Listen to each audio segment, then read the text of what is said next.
Good afternoon, everybody, and welcome along to the Daytona 6 hours. I have to say, the camera was a very good inclusion, all things considered, because we're just waiting at the moment for the server and stuff to be put up. And at that, I think we actually have got a server finally. So I'll quickly get on joining that, and need to figure out the password. There we go. I'll put that in. But anyway, this is going to be a very exciting event, I think. This is the first major sort of event on rFactor 1 that I've had to broadcast for a good couple of years now, and very excited to do so. But well, you can see the running order for the starting grid at the bottom of my screen. I've got plenty of screens at the moment. I've got a live timing screen, I've got Spotter's Guide, the lot, so I'm very excited for the next 6 hours. We've got a very nice overlay and stuff as well that I've managed to nick off of Race Department. I mean borrow, of course. But yeah, very excited. We're going to get lots of interviews going on and all of that. But I can hear in my ears that right now we have got into the server. Well, not quite. We're waiting for it to probably load me in. So we'll give that a moment to do its thing. And I need to turn the damn thing down. It's hurting my ears. There we go. And we could sort that out. I have to say the camera was a great inclusion. I wasn't going to. But then I thought, well, we might be waiting around for a while. I'd rather be waiting around being able to address the camera rather than address the thing. This is the modern day sim racing broadcast with cameras. Wonderful. But no, I, in all seriousness though, I still cannot physically enter the server. So leave and rejoin. Sort that problem out. And I apologise if the music is too blaring and annoying. But let's wait. Anyway, run you through the running order if I can get it up on my laptop here. Qualifying results. So we'll just go through some pole positions. So at the moment it's the Prime Rebellion 53 on pole position. They, I'm assuming, in the accurate sense, a blistering qualifying lap. That car's been looking very good throughout the course of the free practice sessions in the week. Oh my word, I need to remember the password now. This is horrible. Why don't I have a producer? This is awful. Hello, Massimiliano Rivoli. It is indeed 2019 again. I've travelled back in time, but no, just trying to figure out this game again, which is never the easy thing. I forgot about how interesting this game was. It won't even let me put the password in. There we go. There we go. Finally sorted it out. I am joining in the 53. I hope they don't mind. But anyway, it's the Prime Rebellion on pole in DBI. There's two classes today, of course. The GTLF is Horn Links Esports number 91. That's the Corvette on pole position. It's Corvette, Ferrari and Porsche, the three cars that are on the grid for this GTLM category. There's been a couple of dramas and things going on. There we go. That's there you go, I'm sorted and I'm in. A couple of dramas going on. So the 157 will have to start from the back of the grid alongside the number 13. My rFactor's crashed. I love this game. Alongside the number 13. I'm trying to talk, I'm trying to fix the game, and I'm trying to do about 8 things at once. This is incredible. I hope we don't miss the start. Anyway, due to driver changes after qualifying, so the Shadow Esports number 12 as well has not fulfilled the mandatory requirement of a second driver, and if none are signed up by 6 hours before the green flag, that is going to not be on the grid. I don't have any news on that just yet. I do not also have news on whether I'm able to get into the game, so it'd be quite awkward me commentating off a live timing screen. I've got so much live timing actually on my screen as a whole that I shouldn't miss anything throughout the course of this race, but we might do.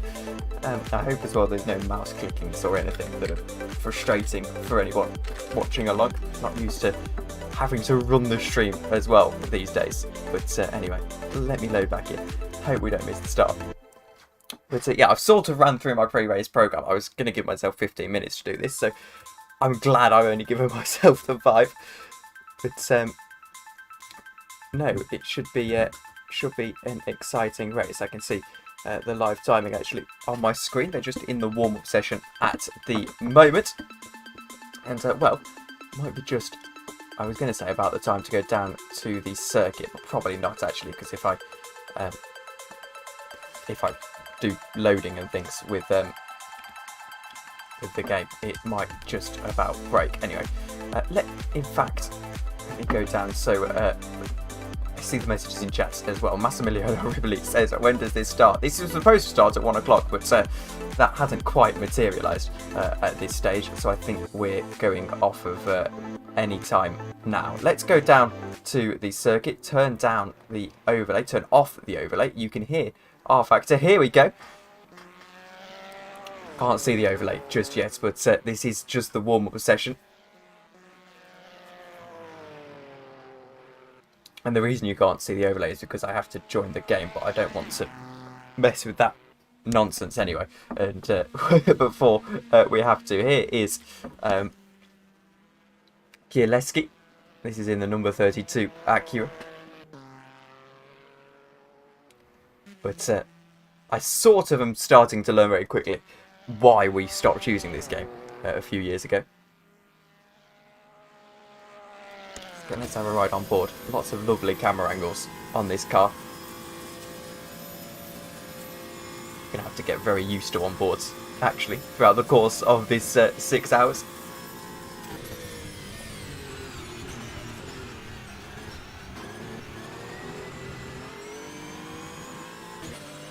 I have been alerted by the drivers that these tyres apparently drive like they were cut out of ice, so we'll wait and see how that materialises over the course of the day. Traffic, of course, being a massive factor as well in this race.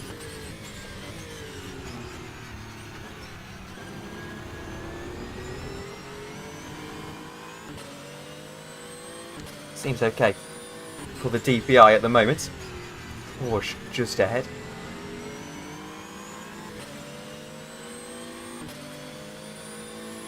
I think 133s is what we're roughly expecting from these cars. 33s and 34s. Race pace might look a little bit more closer to the 35-36 range. Very bumpy as we head down into the bus stop chicane, the Le Mans chicane. Not a great deal of steering angle as well, I'm noticing here from the number 32.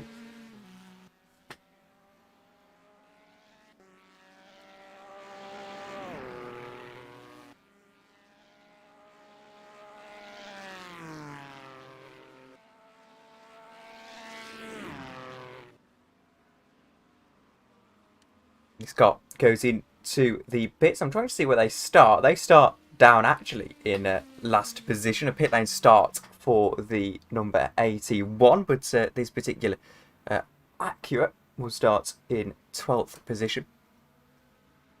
See if we can search our way through the field. Here's Barrera in the number 13. This car obviously having been troubled throughout the course of the last couple of days, and oh dear, you can see my mouse. Isn't that unprofessional?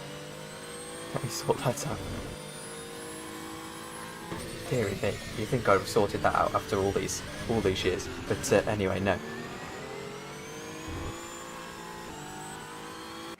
Welcome along to the stream, Joe Gillett. I know you're going to be joining us a little bit later for some of the commentary. I also apologise, every time I tab out to go and do something, this game does this, so... Again, another thing we're just going to have to deal with over the course of the day. I can't physically be tapped in for the entire time.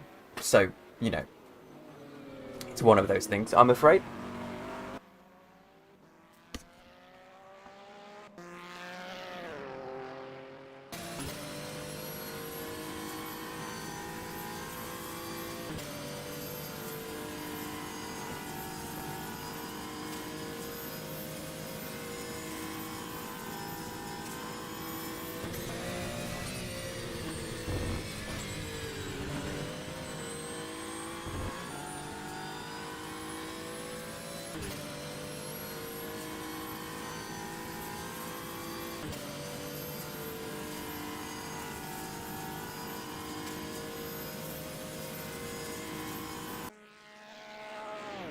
was an on board with Barrero in the number 13 Acura again.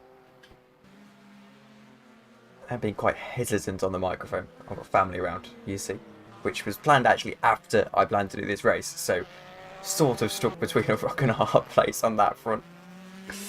I'm trying to figure out when we actually are going racing here. It shouldn't be too long. I think we've just got a few people having game crashes and things. I can't see the chat, of course, because otherwise I'll have to tow out of the game.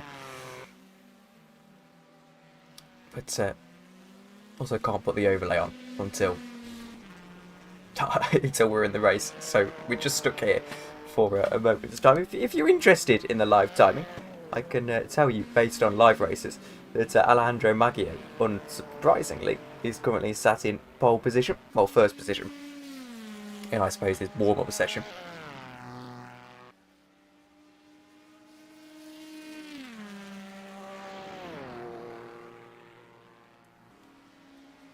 A note as well for the drivers: if you want to have an interview at some point over the course of this race, you can join the Comms Booth 1 Discord channel. No, don't join that, actually. I take that back. Join the general voice chat channel 1 and we'll drag you in if you want an interview. But no, don't just join the Comms Booth, please, because that would be rather awkward. I mean, they won't be able to hear you anyway because I haven't set it up yet, but I'd be able to hear you and it would be slightly annoying. But continuing on here, some Italian support for the very Italian Maggio. And with that, I was going to say I think we're going into the race, but no, not quite yet. We have to wait.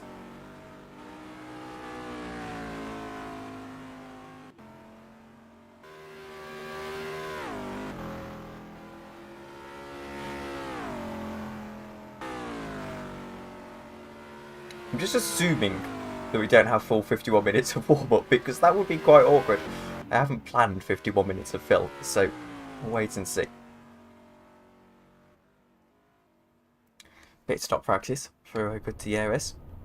I can only assume actually coming into the pits to get this sorted. Let's check the chats, just like the all drivers to pit box. There we go. So we're going into the race in just a moment's time. Oh my word, it's crashed again.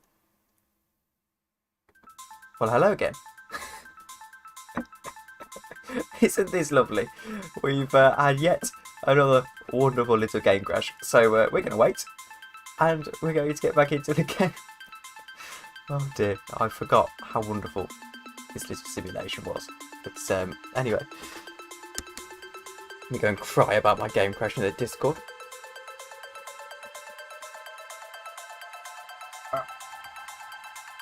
There we go. I have to lean over to my laptop, but forgot how. Anyway, let's move on. Let's try and get back into this game desperately. I don't understand how it can be this unstable. I mean, rFactor 2 isn't. Am I using the bat? No, I'm not using the bat. Hang on. Let me use the batch file if I can find it. Oh dear. Well, you know, nothing quite like an added professionalism in the 3 years I've been gone from this game.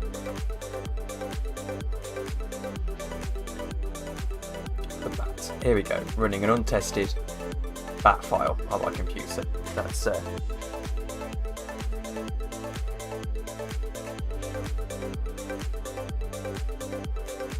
we go. I'm in the game. Well, not in the game. I'm in the thing. Well, this is a little bit awkward again. The camera was a clever inclusion because now I can actually fill without having to complain. Let's go over to the hourly report thing. You can see the live races hasn't quite worked as I intended it to, but trying to get the active servers up.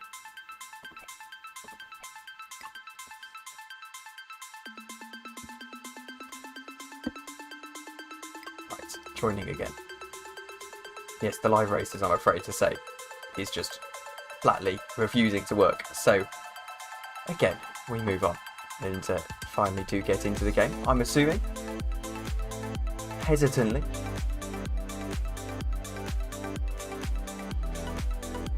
it's taking a while.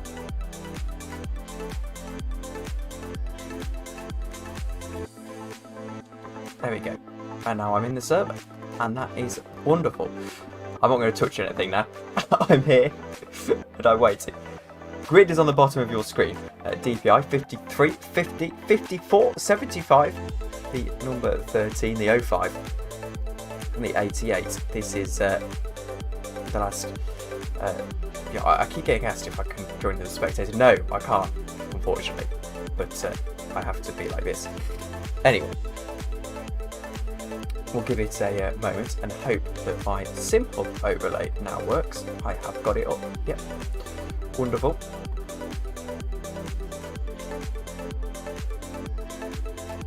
And I'm going to ask questions in the chat. But no, I'm not driving. This is... I have to be in the game for simple overlay to work. Basically, is the long story quick short. But anyway... Long 6 hours this is going to be, I think, for me and many of the drivers. But to be fair, they can tag team, but I can't. So I'm here on my own. Maybe a couple of interviews throughout the game. We've got a couple of people joining. I'm hearing 3 minutes, which is an oddly specific amount of time to have an ETA on someone rejoining the game. But I'll allow it for the time being. Apparently, Juho Sapanen's game keeps having a few issues, which is again a small problem in this. But anyway, still trying to press on. Broadcasting by yourself? Yes, I am. Unfortunately, we've got interviews with the drivers, but we couldn't quite figure out, someone else who would come and look this like round for 6 hours with me. So by myself for at least the first one. I'm sort of excited. I've got my coffee with me, a little polar bear on it. That's very nice. Penguin and a polar bear on the coffee cup, and I've got lots of snacks as well. But yes, on my own for the majority of this, barring its use of drivers and things. Actually, got more stuff and information around me than I do for rFactor 2 broadcast, which is quite funny. iRacing broadcast actually nowadays, moving up in the world. But, I think there's a general sense of frustration here. It's 20 past 1, 20 minutes over the before we were supposed to be racing here. Juho still having issues with his game. I think getting to a stage where that car potentially might not be able to take the start. But we'll wait and see. 25 people in the lobby, which is a good turnout actually, come to think of it, for a race like this. So still waiting for a few people, and hoping my game doesn't crash again. I am on the back though, so potentially a little bit more nice and things like that. Let's wait and see. A few more people joining into the game, and mismatches and things like that. So this is riveting stuff, I have to say. I'm very excited for this. I mean, I can only imagine what would happen if real life Daytona drivers had to deal with this stuff before the game. And the thing is, though, waiting for a load of people, I think there comes a point where you've just got to say go. 21 minutes. So if we're not in by half past, we've just got to deal with it. Hearing that 70 GTLM will join in 5. 5 what? We're not quite too sure. But anyway, I hope the waiting music isn't quite as long. It isn't too long for everyone, because I have to say it wasn't meant to be on for this amount of time. It's definitely doing my head in.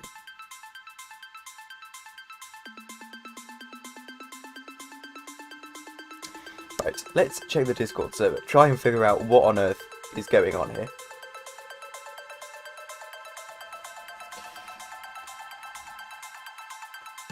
And still less of a mess than the RF2 virtual Le Mans. Well, somehow it did. But we'll get a race going and it will be fun. Now the thing we're all dreading is when eventually I crash, have to rejoin and spectate, and we're stuck with GID rather than my nice little simple overlay that I've nicked off the race department. But anyway, I'm eagerly anticipating this.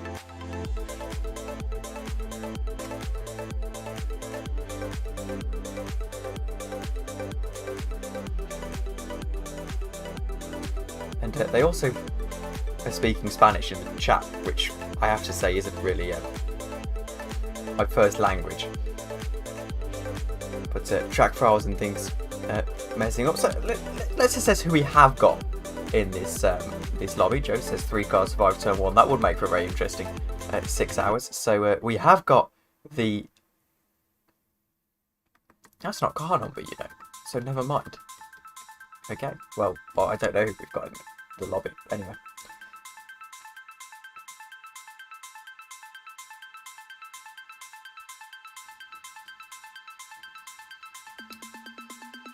ESRS Singapore, my last rFactor 1 broadcast when I was looking on the Fastest Motorsport YouTube channel for the old live streams, which aren't up, by the way, I should mention. But anyway,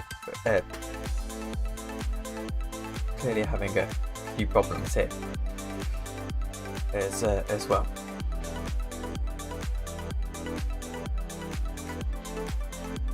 At least the music's quite good. There's that. Every cloud has a silver lining.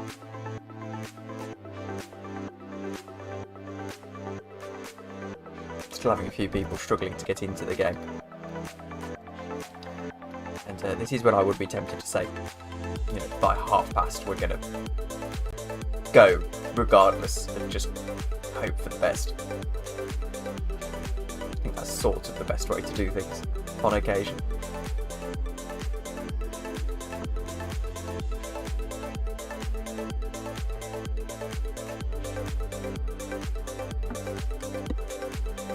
Trying to sort out my live timing as well. Singapore was my first proper win, says Joe Gillett.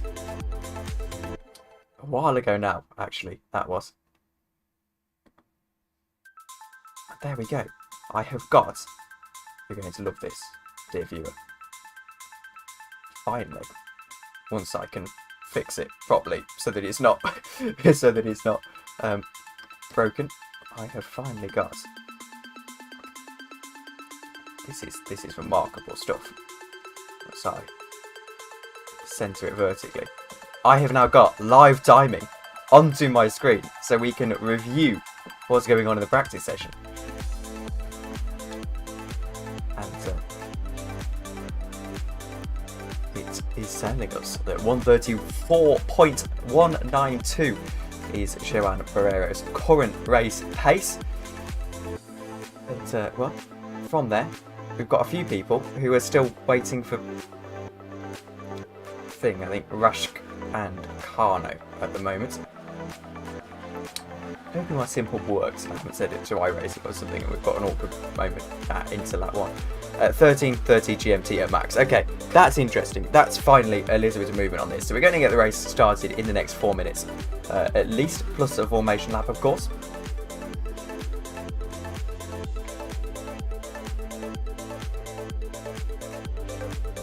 Give me a moment, I've just got to tell Santiago Barrios why I'm in a car. 1 second.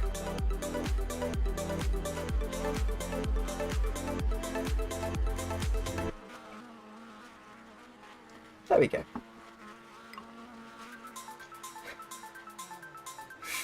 Anyway, it's because of the simple overlay. I apologise if it's causing someone to crash. That's... Oh well. Right. 37 minutes of filler. Interesting stuff. Wait and see. 7:30 then. This race is planning to end then in the UK.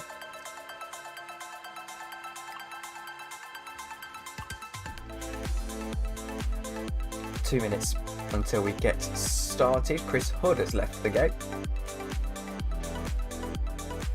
Well, this is concerning at the moment, but anyway, I hope you've enjoyed the first portion of this broadcast, because I certainly have. And also waiting for the laptop to die halfway through this, because I've been having some issues with it recently. It likes to die after, like, gets to 50%, then it goes to 1%. Madness. But No, thankfully that's not essential to the broadcasting of this race.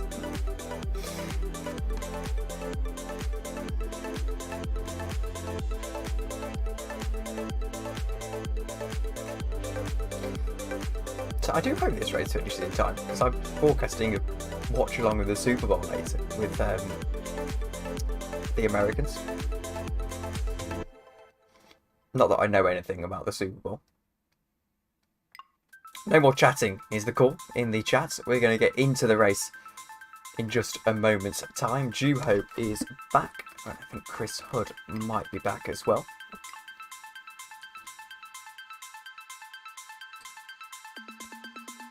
And my game's crashed. It's the leaving and joining just messes it up. But anyway. We'll join back as quickly as possible. And to be fair, they're under no obligation to wait for me. We can just cobble it together, spectator. No, Sophie, not here on the USRN YouTube channel, the radio. It's not me. Well, I'm hosting it, but it's an American commentating on it. So it's like I'll be there in the breaks and stuff to waffle along what's going on, and he'll be commentating because he's actually an American football commentator. But it's their stuff, and I just offered to help them out with it. So we did the Cricket World Cup over there. That was fun. The World Cup as well. There we go. I was trying to figure out the password. But yes, so USRN on YouTube is that. If you want it, I feel like I can get away with advertising my stuff on here. Join time's out, right? Hang on.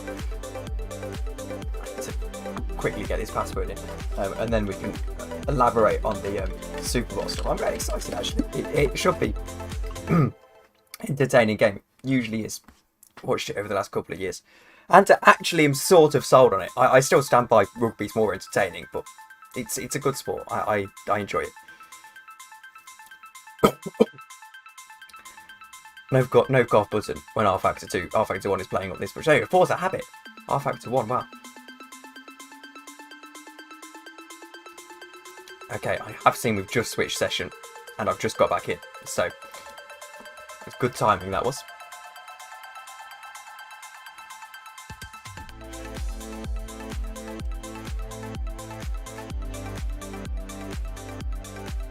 Just waiting for session to switch over.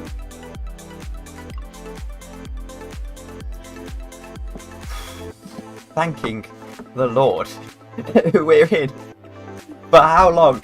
I don't know. To be fair, when we're in race, it doesn't crash. Touch wood. Oh my word, my car's gone flying. That's incredible. So, anyway, I digress.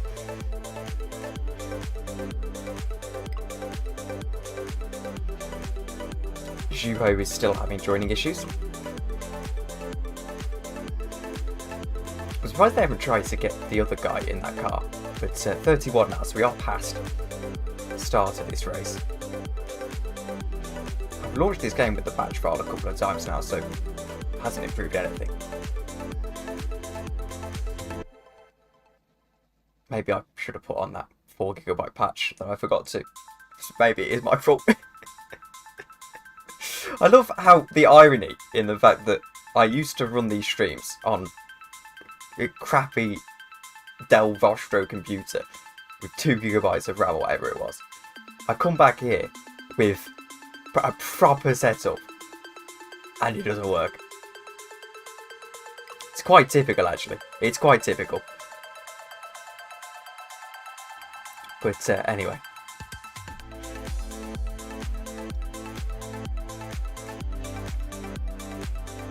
Good job I picked some good waiting music so that we didn't have to deal with this. And anyway, 1 minute.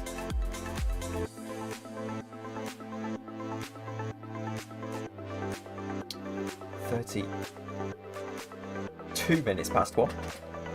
I'm not complaining at the organisers, by the way. They've basically done all that they can do. People are having issues with their game that is way too old to be running a mod like this. It's not their fault. It's just one of those things. I mean, we can talk about this throughout the course of the race, but I'm a big believer in the fact that rFactor used to be better if you had one of the old mods, or you had the inbuilt cars, you know, it lends itself to that. 53, by the way, has only just got into the game. That's scary.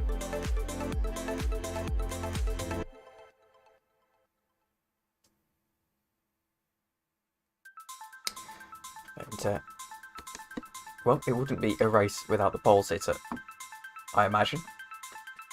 Alejandro Maggio. Back onto rFactor 1 after a while. Racer 51 says, so what's happening with joining the server? So I'm in the server now. There's just a lot of people who are also joining the server. And we're just waiting for all of them. Basically, everyone's crashing. And we're just waiting for a few people to properly join. And hopefully we don't lose another 8 people when this thing switches.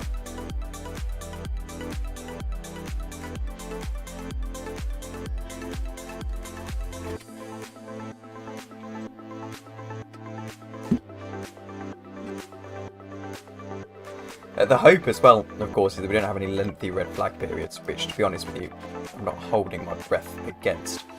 Oh, do you have the graphics set to max? No, I think I have the graphics set to high. I don't think they're quite on max, but anyway. Too late for that now, I'm afraid. We're about to get into the race. And I've been put into P28. What a starting position. Highest ever qualified.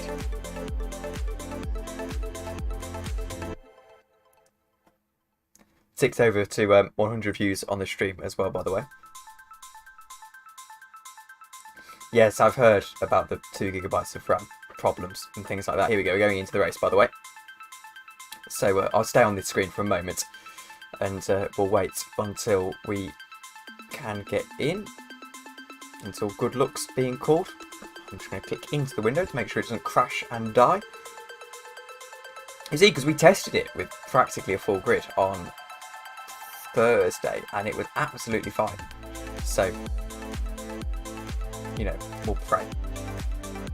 6 hours on its way. We are advancing over to the race and finally we are in the race. Let me wait for the drivers to get in. Get onto the grid, and then I can click race, take us over to the thing, put the overlay on, and actually get a race going here. But my slight concern is that none of the drivers have loaded in for me. There we go, they finally have. 27 seconds, I think. I basically now have to wait until he says formation lap. Go, restart 1, we're restarting. Because Duo has crashed. Well, thank you for those flattering words, Racer. I'm afraid to say my barber hasn't done me a great justice. He's managed to cut my hair so that a little bit sticks up at the back. So, you know, might need to get a cap out halfway through the stream to get that down. But anyway, it's is frustrating, I have to say. And again, I'm not saying anything to the organisers. It's not their fault, but it is frustrating. It is. Chuho's going to try one last time, apparently.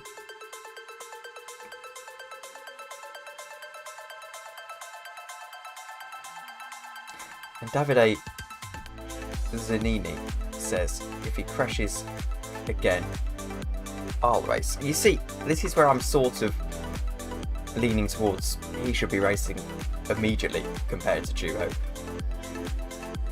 and get Juho to do the last stint, unless that's obviously impossible based on their Chris has crashed.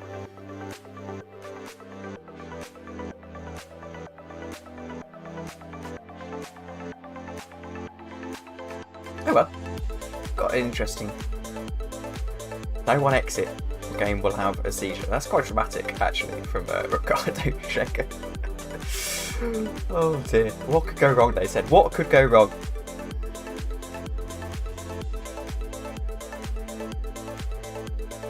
I'm so excited to show you all the little toys we've got as well in the stream, because we've got a battle screen, we've got everything.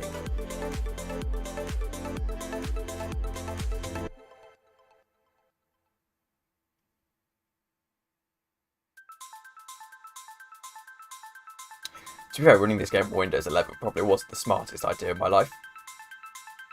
Come to think of it.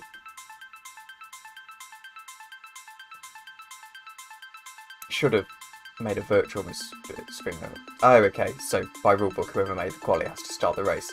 This isn't the case. The car starts in the back of the grid. See, again, I'd have made an exception, but yeah, Duo's crashed out again.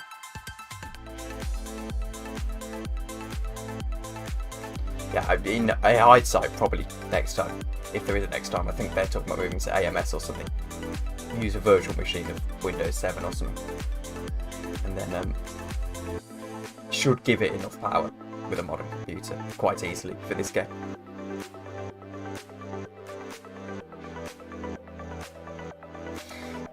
I wish you could see chat, by the way, because it is divulging into the most beautiful carnage fest I think I've ever seen. Davide Zanini now is going to take the start in that car. Well, here we go. It's just like IMSA TV for the real Rolex 24.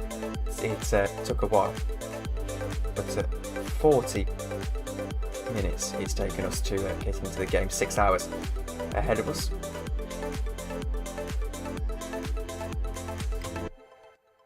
And I am praying that my game does not crash, because that would be drastic. Let's see how many people are in the lobby. 28, so just about the right amount of people.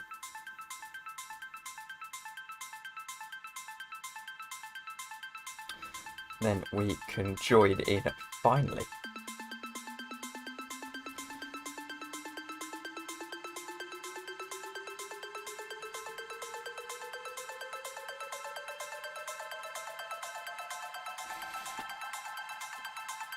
Hello, by the way. I mean, so we send the stream around to people who used to play rFactor 1 with us. Well, welcome along. It's same old stuff. My voice has got a little bit deeper, but unfortunately the issues are the same.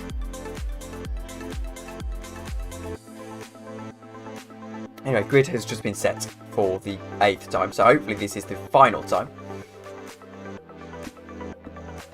If you're confused about the start procedure, then it is all called in chat. So race director will call formation lap. That's why it's technically 6.1 hours race, because we've got about 3 minutes over the limit. Racer talking about how rFactor 1's unstable. You know, again, the game is remarkably stable when you run cars that are from the period of the game. So, for example, the inbuilt Tobin cars, they're very stable. And, you know, as Maggio's now out of the game, this is interesting. Whereas if you run cars that are more modern, like these cars, they've got a lot of downforce, they've got a lot of high quality 3D models as well. That is when the game starts to give you a little bit of an issue, and I think that's the what we're experiencing here. You know, if we were to have, for example, I don't know, the old NG Racers mod, that would probably be okay, because it wouldn't cause as much of an issue. It can be an issue with how modern the mod can be. 27 starters then, it looks like, which is not a bad haul. This was the issue as well, because rFactor 1 is a brilliant game for racing retro cars. I mean, you know, I sometimes still go back and drive the old Formula 1 cars and things, because the game was designed to handle that kind of vehicle. Anyway, we're about to get into the game.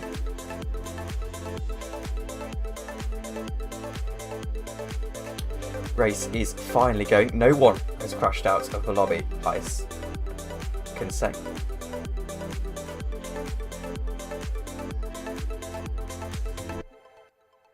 Yes, I do remember when Valve's Season 6 was cancelled because of server stability above 25 cars. Again, that was a case of the mod was, I think, way too... Alejandro Maggio was kicked from the race. Okay, this is interesting. Restart again.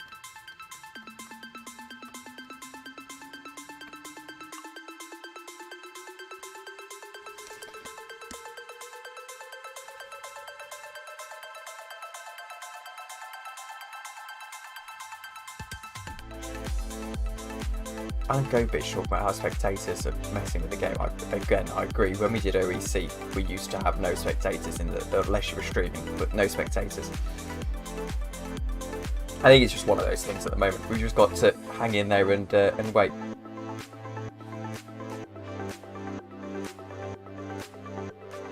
I think that the concern is that this goes on too much longer. For a start, I may or may not have made plans for 7:30. Now, gonna have to be pushed back. But anyway, we move. So yeah, there we go. No more plans. It's okay. Helpless task with these admins.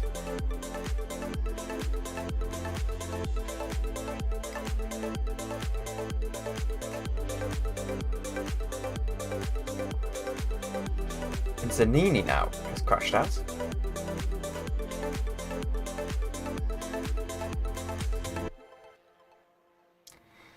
Thing is, at this point as well, if I was ready to try to shorten the race to 5 hours, because I'd say, look, we've had the first hour, call it under race, or call it under red flag. Now have a 5-hour race and sort of change a bit. But then again, I remember now in rFactor 1, you can't change the race length without absolutely changing the server and restarting it. But anyway, let's wait and see what happens.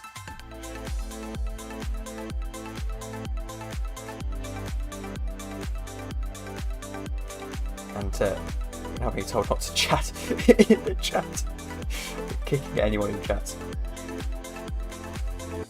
Anyway.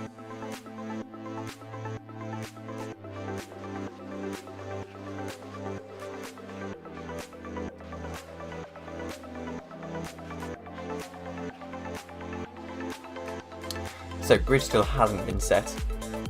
Zanini's back into the game. We're going to go straight away. I think they'll just run the batch file.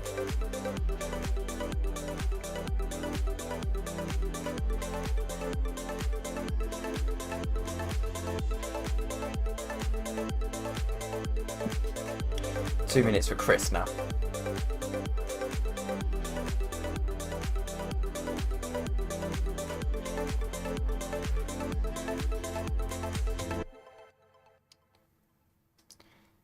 I think rFactor 1 is more like the cat that you've had for 18 years. Really should be put down, but he's still kicking just. Whoa! I don't like him. I think Tom Dillon should leave so that other can join. No. It's like one car that's staying in the garage. Wow. Personally attacked. It's crazy on stuff. It's seriously though. One car is not going to make a blind bit of difference. But anyway, feel personally attacked.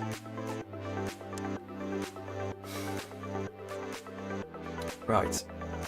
Let's wait and see if we can get actually a race running now. Because we could have an interesting race. We could. And to be honest, we probably will have an interesting race. Right, Alan Gobich is into the game.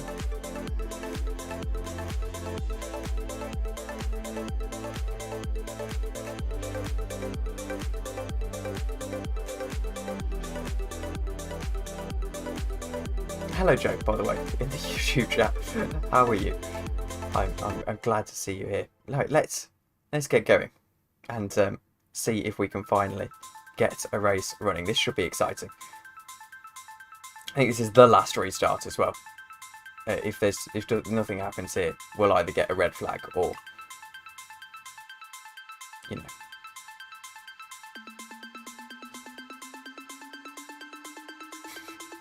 They probably did used to be 24-hour races back in the day in rFactor 1, but again, I think it's got a lot to do with so many factors as well. Most of the stuff, the hardware that people are running on was worse, and that makes it better in a way. Right, I've got to get this right. Remember when I'm actually allowed to click on race.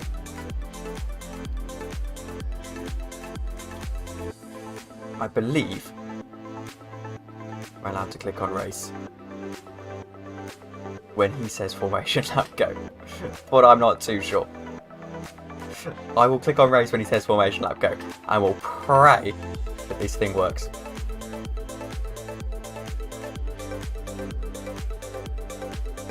Okay. 2 formation laps is the call.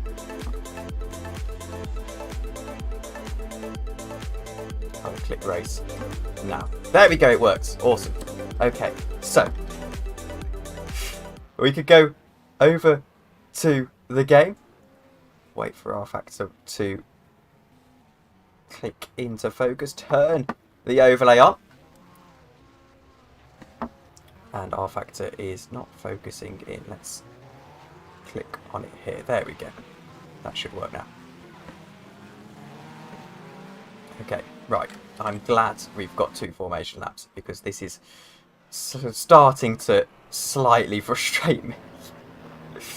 Capture specific window. rFactor. Thank you.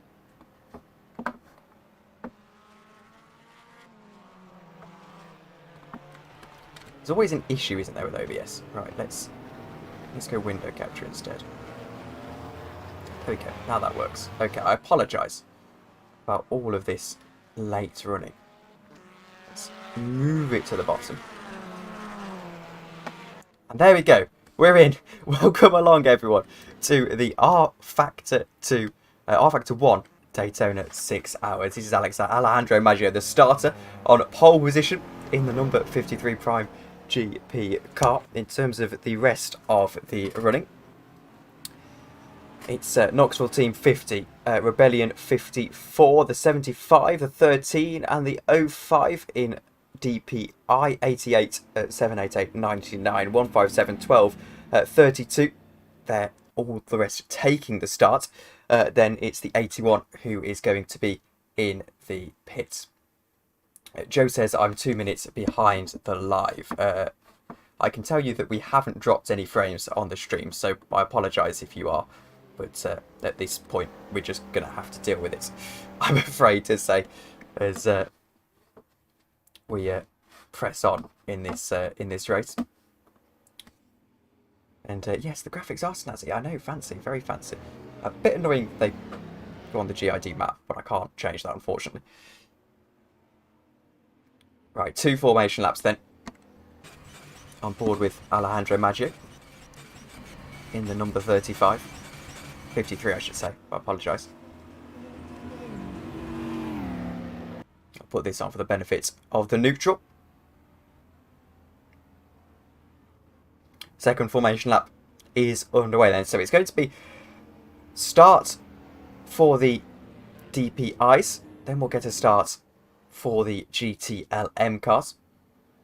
Unfortunately, there's no way for me to tell you who is who or go through the field. So that's frustrating. I sort of just have to do this and hope. So 7th position is a GTLM. That's Manuel Esteves.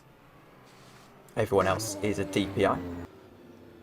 For the time being, I'll try and be as nice as I can on the cameras, but unfortunately there's no way like an rFactor 2 to jump through the field. It's just got to use the manual buttons.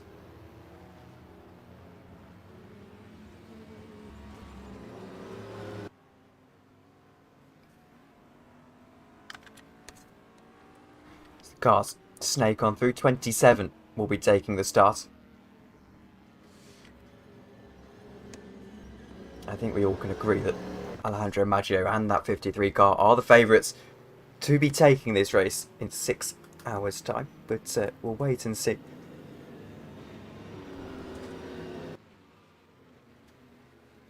Sophie Jones and Joe Gillett, the two taking that car. Of course, yes, of course, Barrero, Finelli and Zanini are also DPIs. They're a little bit further down the order though. Now for now, it's that 7th position that you're looking at that is the latest DPI. Is the first of the GTPs, well, DPIs, GTLMs. I got there in the end. Going to be a long day. So they'll go double file in just a moment's time. And we'll get this start underway for the DPI. Another thing is there's going to be a weather cycle, well, not a weather cycle, a game time cycle. So we're going to get the full 24 in, quote unquote. It's going to be 4 times, I believe, so we get 24 hours of action in the space of the 6 hours. So we'll get to some nighttime running, whether it will kill everyone's game or not, we're not too sure. But here we go, it's Alejandro Maggio in pole position. Graphics are from SimHub. If you are interested, I just Google TV overlay for SimHub and first one on race department.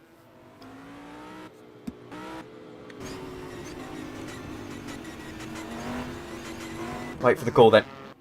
For green flag, side by side is the call. It's almost very side by side indeed. Maggio on the inside.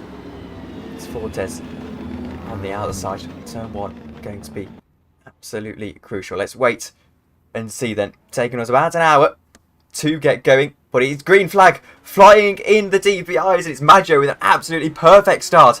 Down into turn 1. Fortes caught napping a little bit. Maggio already by about 5 car lengths down into turn 1. No real challenges further back. There is actually a challenge, but still line of stern through turn 1. That's Kieski trying to attack França.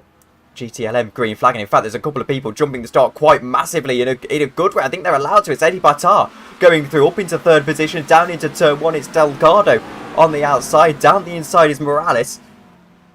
Can he just try and find himself going through? Not quite. It's a lot of DPI cars as well. There's a few issues at the back as we snake on through. The DPI cars trying to sight their way through this field. There's a pit lane starter as well. Here's Morales trying to attack down into turn 2. Delgado is there attacking as well.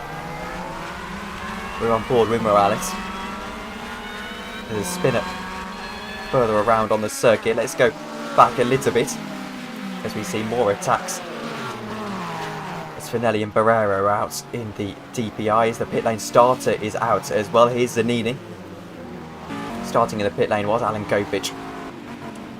Changing from their first driver. 6 hours of racing. Then will be a minute into it. Not long to go.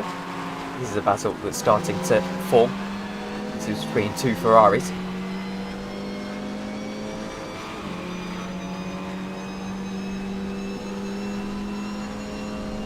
Just how important the slipstream is in this car. No movements just yet though. This is a Porsche going down the inside. Is Barres on Rashk. The TPI's trying to get through the bus stop chicane as well. Not quite able to find anything just yet. Have to stay behind. Trying to attack each other as well. This is Barrero trying to hold off Finelli. These two guys getting through the GTLM field practically on their own actually. Can they find a way through? This is Finelli down the inside, down into turn 1. We'll have to send a dive if he's going to be able to make this work on the GTLM of Eddie Batar as well. Just through on the inside. Actually makes contact, he's round. And it's our first proper yellow flag of the 6 hours. And just about the GTLMs are going to get round him. He needs to keep an eye on his relative. I think he's okay. No, straight into him. It's Katai Jr. And that's a huge, huge accident to start off the 6 hours. And he's struggling to get it back going again here, Finelli. You can see a little bit of that Porsche front bumper. Looks like Vieira hasn't been able to take the start. He's left the game. He's out of the race, actually. Here's Alejandro Maggio, still leading the way, only by 8 tenths of a second. In fact, the entire DPI field is pretty line of stern at the moment. 136.6 is the best lap after 2. Next battle here is actually 3 tenths of a second between França and Maru. Down the inside will go Renata. Not able to find anything just yet. Block up from the car just ahead.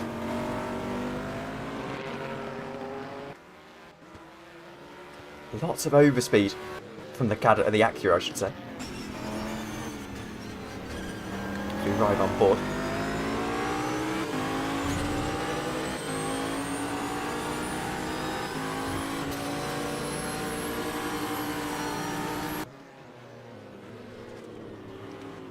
27 cars taking this start. 26 still remain. 25 still remain, actually. It's Eddie Battaz who's trying to get to second in GTLM, and does. Delgado will try and get back at him. Potentially a move around the outside, just has to bide his time and wait for a moment.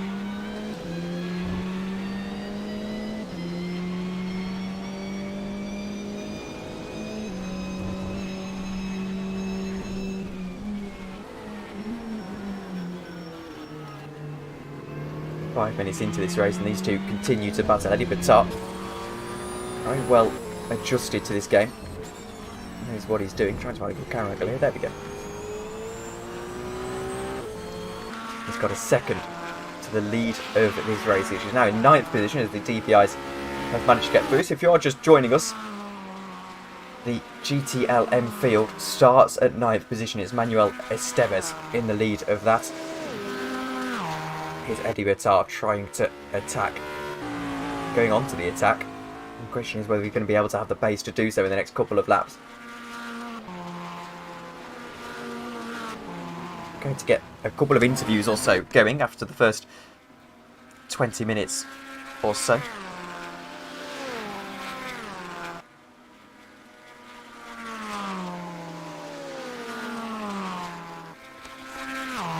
Finelli apparently didn't get any damage, which is very interesting indeed. Let's go back to the DPI field as we see a battle going on. This is Morales trying to get his way through. No, I went the wrong way. That's a bit silly. So Gutierrez has to send a dive down the inside, maybe. No, thinks against it. Doesn't want to ruin someone else's race.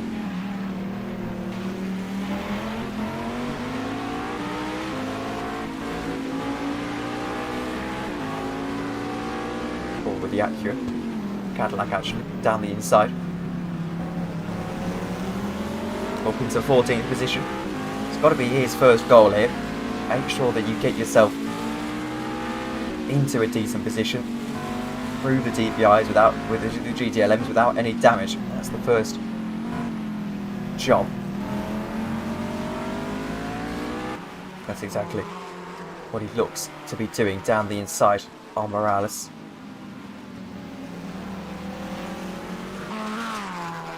It's good work. Delgado and Battaz next two.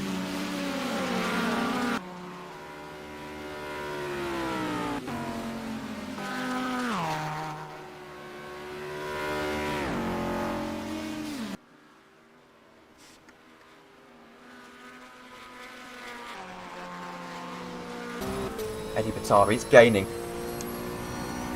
on Estevez. Not quite able to catch up just yet though. It's going to take him a couple of laps.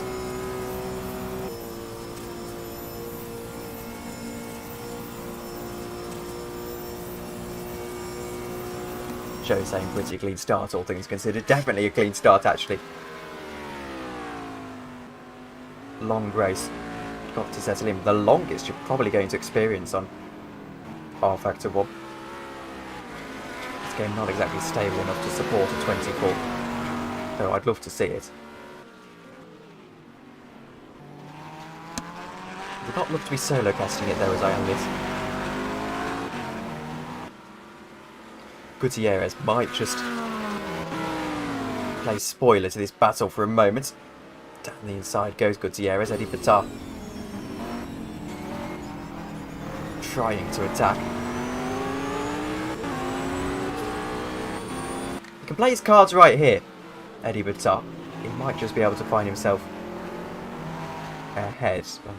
First pink issues of the day, I'm afraid to say. Let's have a look. What is the ping? I'm curious. Oh, it won't tell me until message sensor off. There we go. We'll stabilise in a moment. Hopefully this doesn't turn into a theme, because I've had my first dropped frames. There we go. Stabilising there.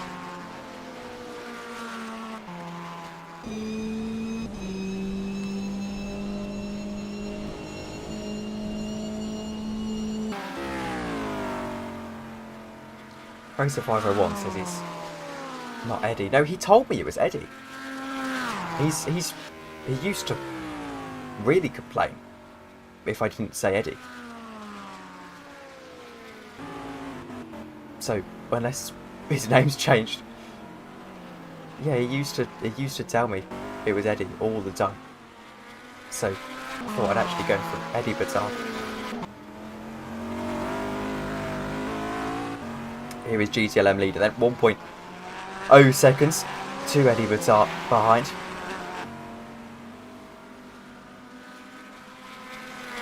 Right now holding on to the lead of this race quite nicely. I think he knows Batar's going to attack him at some point. There is a huge lock-up and he's going to go wide, and that will start to lose him that little bit of lap time. 1.1 seconds through the next split then. On board with the chasing Ferrari.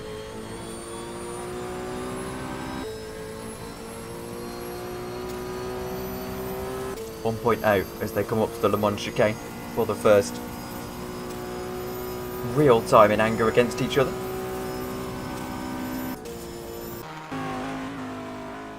Actually, I think there's a battle at the front of the field starting to form. Maggio has got a second to Fortes.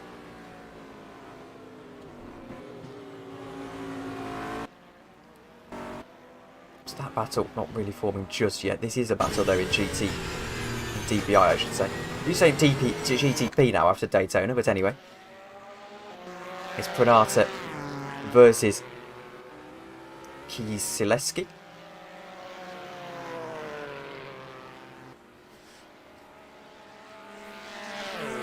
Christoph really trying to push the issue here. Force the issue. Got a good gap up to 5th position, so they can really attack it for this 3rd position.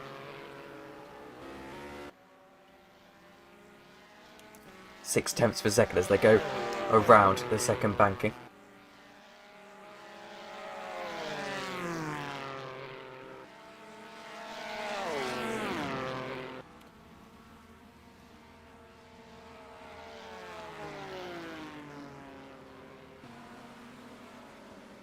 Down into turn 1, who can be braver on the brakes? And the answer is going to be Kieselewski, because Pranata has gone very deep and he's swirling all the way out to that corner.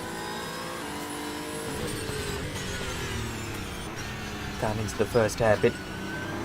It's closing and closing that gap. He can practically send a dive bomb at this point. Through the kink we go.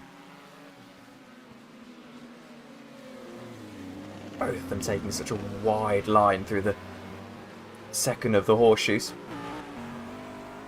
But he's definitely within slipstream range now. Is Christoph.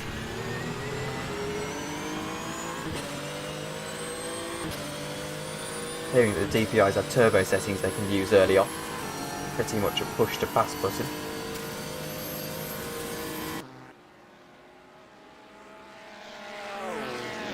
Let's wait and see. Definitely Pranata pushing through up into the Le Mans chicane then.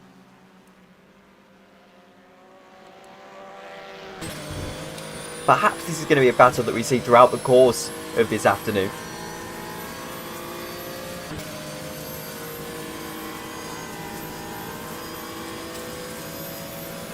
.3 of a second is the gap. He's not had a great Le Mans chicane as Pranata.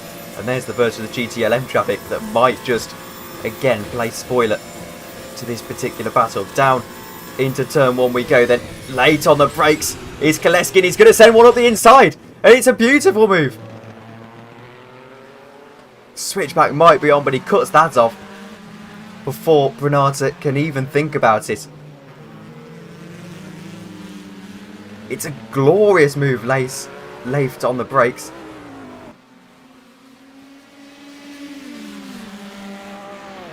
And he's lucky that Pranata gave him room, but now just get through the GTLM field. Off whom are going wide, Gatai Jr. Oh no, he spun it! And they've hit each other! Oh my word. Pranata collects himself. I think he's going to let him back through. This is allowing Muru to have a bit of a battle. He goes down the inside on Pranata, and in fact he's going to get the move as well. Pranata has to go all the way out wide, sliding through. Kieselewski holds on to that third position then, but Maru is now right well and truly in this battle. The number 05 and the 708. The 708 to the outside. And actually uses the turbo to get through as well. Back into fourth position. In fact, they might hit each other under the brakes. He's still going to go around the outside here, Maru. Not quite able to find the move, but it's very aggressive stuff from all three of them at the moment.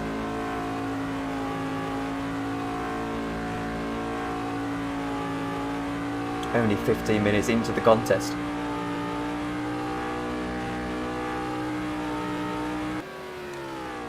Barely even been keeping an eye on the moves in GTLM, but I can tell you that Eddie Battart has caught up somewhat to Estevez. In fact, they're all but right next to each other.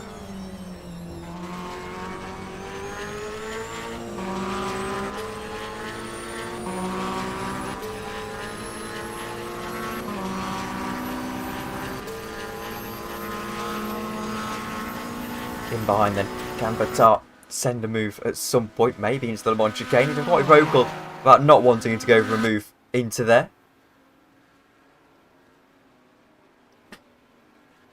Through they go, taking such a tighter line as Estevez, but Battart can take a wider one to swoop through. This is for the lead in GTLM.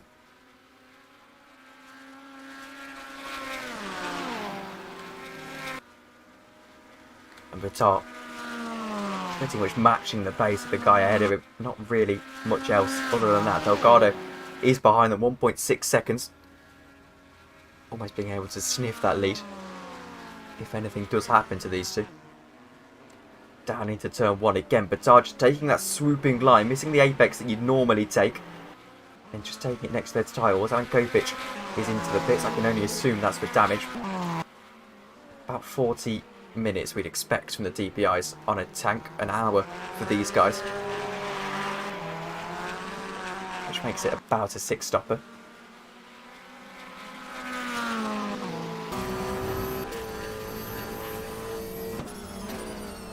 Estevez defending very early.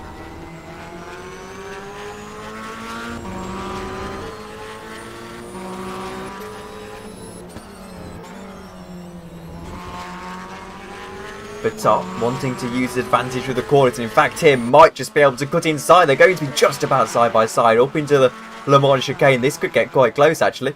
And Corvette's a little bit faster than the Ferrari on the straights without the slipstream as well. Battart pulled out, I think, a little bit too early there. Through the banking they go.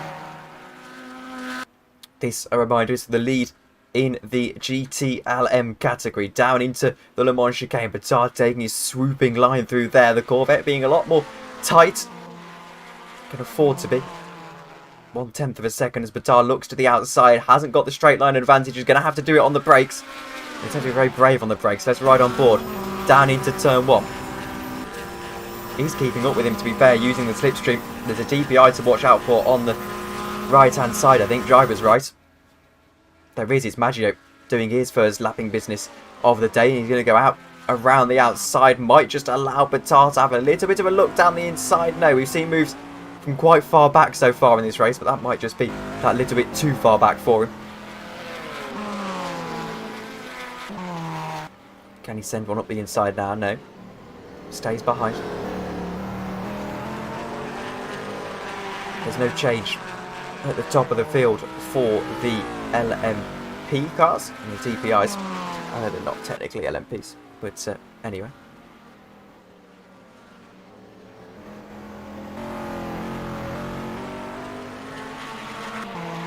Through Battart goes.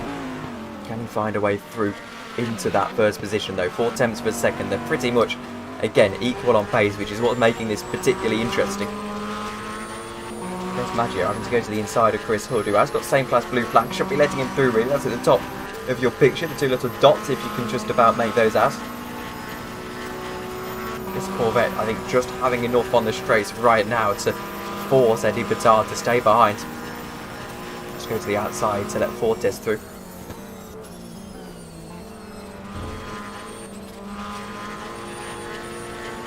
How much extra speed he's able to carry through that corner.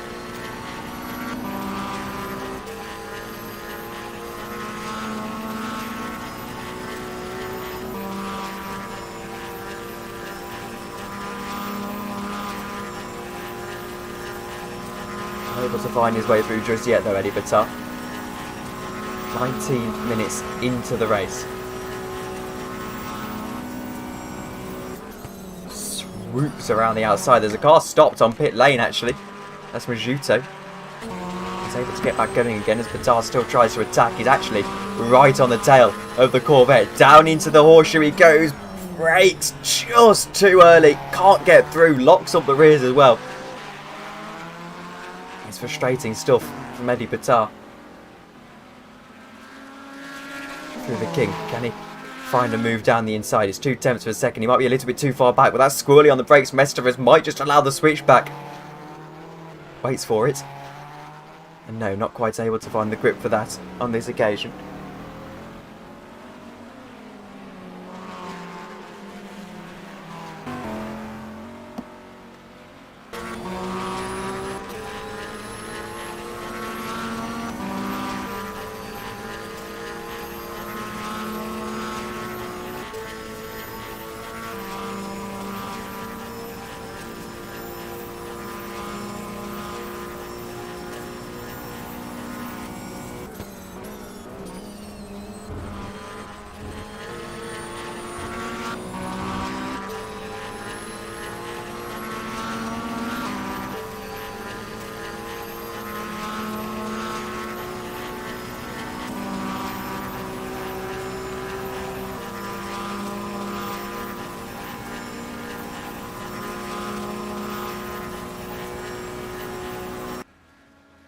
These two still battle on then. 20 minutes into the Daytona 6 hours on rFactor 1. I apologise, we're going to have a quick break in smooth pictures as I just sort something out on my screen.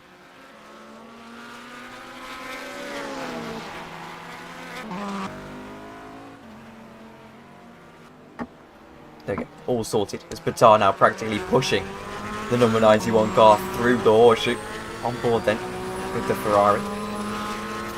Can he just use that little bit of an advantage he's got into the corners? No. Braking later is Estevez, but taking that wider line is Batar. It's actually his worst enemy. He's taking extra speed out of the corners, but that Corvette just taking more speed into them. It's overall driving better Batar here. Estevez able to hold on.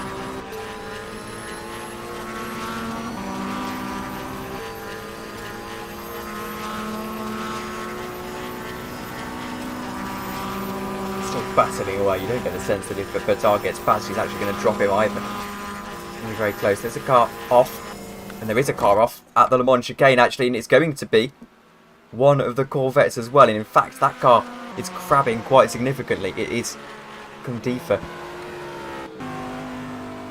Wait to see if we can get him back going again. It's the number 19. And in fact, that engine's gone, you know. I think he's out of the race. We'll wait and see.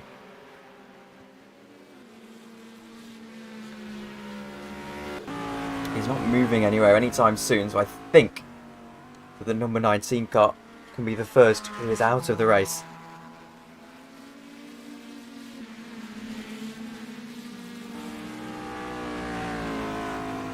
It is. So the number 19, the first for those with the red marker, can be crossed out. But here is going to hit a DPI car. And it has taken a little bit of the wind out of the sails of this battle for the time being.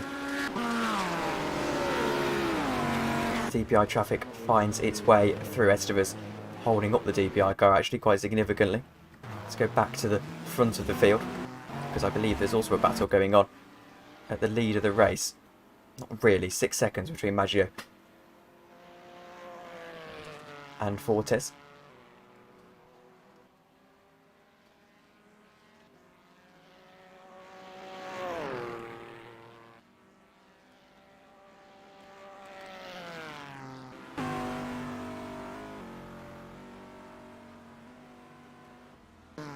In fact, Fortis has got to the lead of the race. Maggio must have spun. No, there's a timing glitch. Baffling stuff. It's not 7 tenths of a second to the lead of the race, I can tell you that much.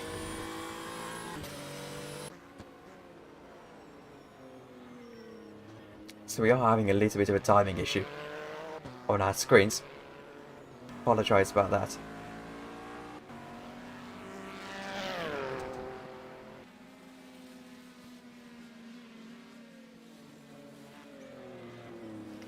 Lonely road at the moment though, for Alejandro Maggio. Right on board with the Italian.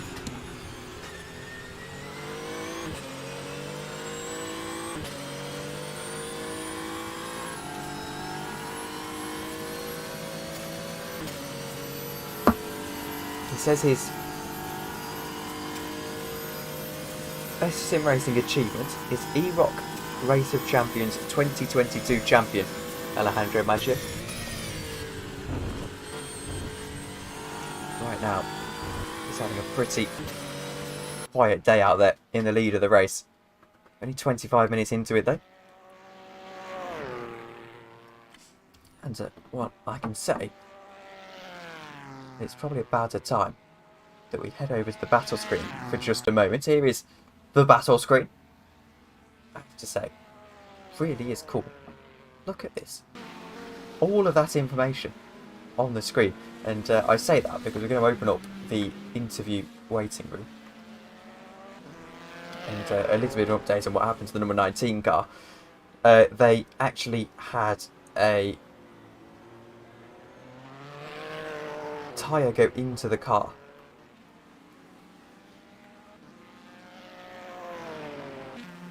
So interesting.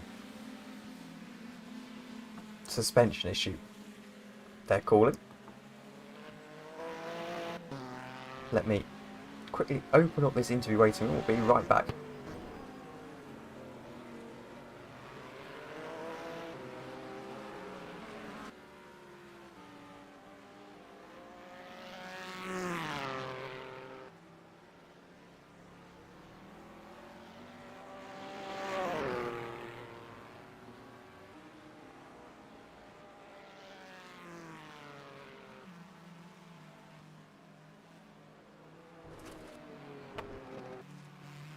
There you go. We've told them that the interviews are now open and that you're more than welcome to go in for an interview.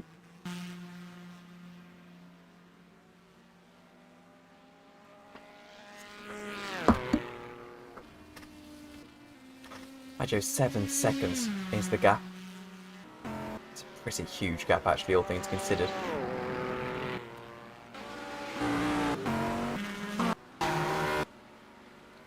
Batar has actually got through on Estevez in the meantime, whilst we've been keeping an eye on Maggio. And now Estevez is falling into the clutches of another Corvette, and it's Delgado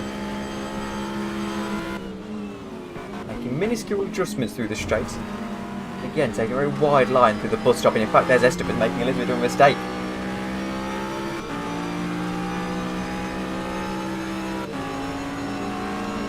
Disallow the Corvette to do much. Quite just yet, they have to wait. These three though, pretty line of stern at the moment.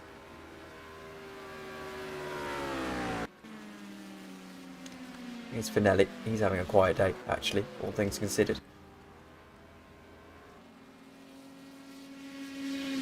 Trying to find if there's any more battles going on. There is. Carno, 2 seconds to Rashk and 1 second to Navro.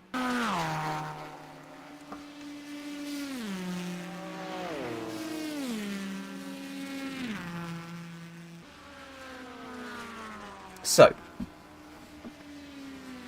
at this stage, it appears that we're going to get an interview. Isn't that lovely? Very lovely indeed. Let me quickly sort out the audio for that to take place. And with Discord, lovely. We now have the ability to get interviews. Gary.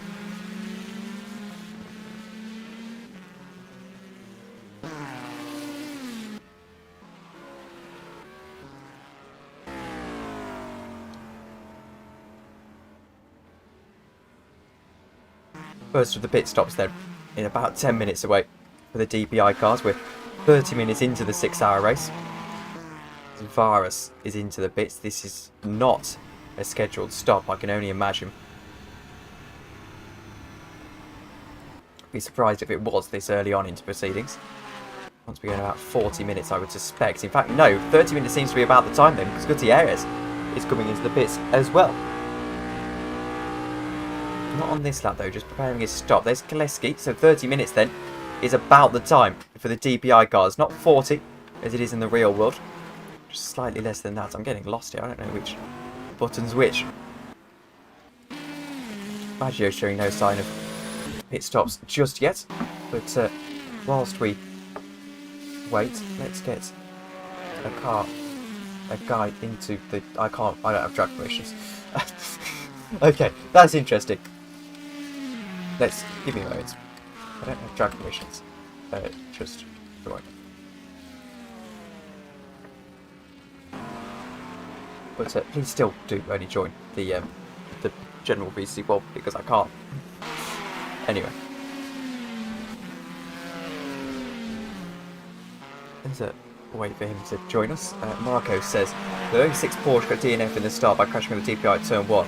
Unfortunately, I didn't even get to drive the car. That's endurance racing for you, unfortunately, sometimes. But I am hearing a ding in my ears as we have got a driver with us in the booth. Just, I apologise, but your surname is going to be a little bit difficult for me to butcher on the stream. But welcome along to the stream. How's your race going in the first half an hour?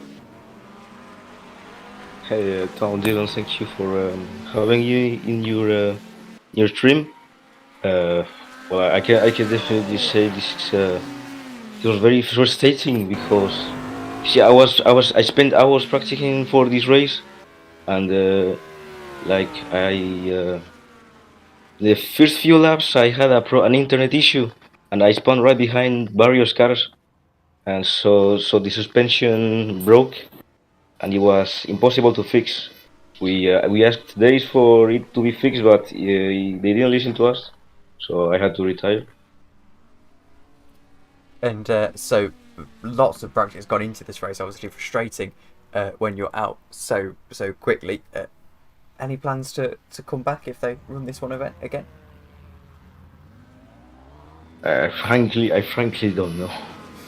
I'm not sure. I mean, if the mod is more stable and you know it's another track, maybe. But for the moment, I'm not planning to come back. Well, thank you very much for joining us, and commiserations on the race. What more question whilst you're here on the stream? Is there anyone you want to shout out?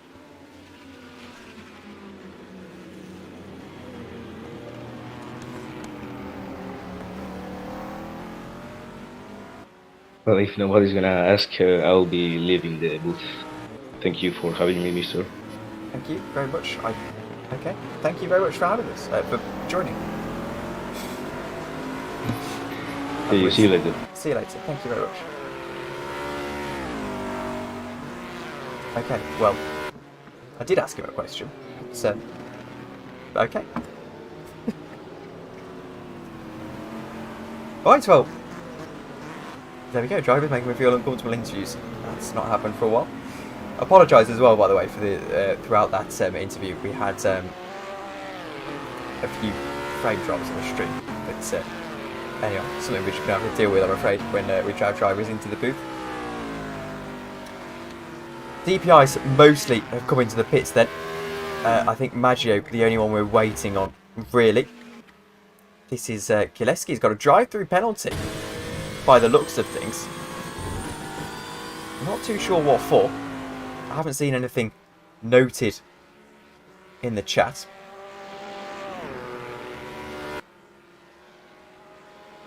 I'm sure that means a drive-through penalty. Doesn't mean that he's into the pits because he won't be for a few laps yet.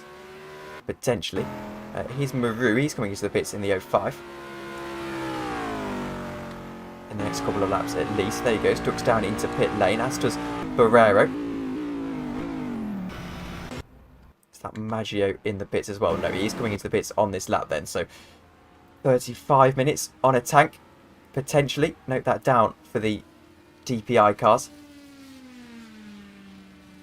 Full tank tyres as well, I would suspect. Maggio, though, has had a very, very decent first stint. Pulled out about 8 seconds on the guys around him.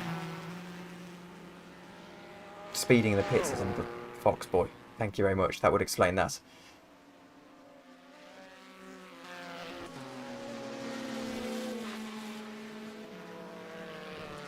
A minute Maggio has got, though of course everyone else in this DPI field has pit. He's the last of the pitters, so actually doing the fastest pace and the longest on a tank. And there you go, ducks into pit lane then. 35 minutes into the race.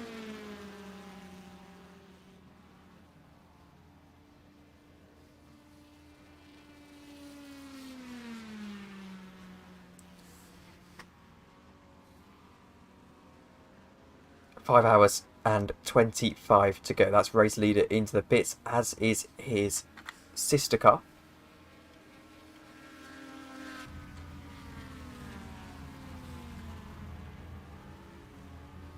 Sister car actually comes to think of it being me. So, disregard that point. I'll see if Gutierrez has managed to do a better stint. I don't think he's coming to the pits yet. He can't come into the pits because he started last. There's no way he's got up into second, so he might just take the lead of this race. 15 seconds. I think he might have pit as well. I'm not too sure actually. Here he goes, up into the final corner. We'll take the lead of the race. Maggio exits out of the pits. It's Fortes he's really got to be concerned about here. Fortes in second position. So Gutierrez leads the race for the time being. Pit stops, of course, limiting.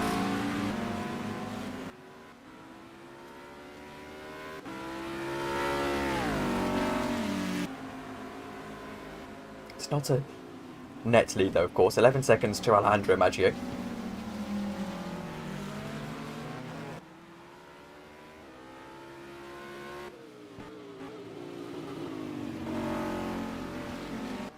Apologise again about the ping issues that we're occasionally experiencing here. It should balance itself out in a moment.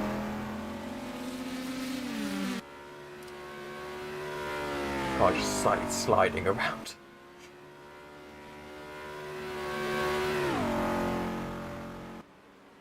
I did suspect this might happen, but I was hoping it wouldn't. It's watchable anyway, so... Why did Gunderfagen retire? He retired because they had a suspension issue that apparently they had identified in the mod prior,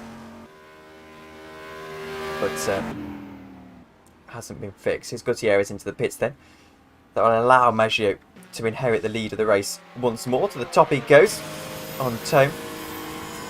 And in fact, was that a dummy? No, someone went into the pits and dummied it. But Maggio takes the lead of the race once more. Pretty good first stint from him. 14 seconds back to Fortes in second.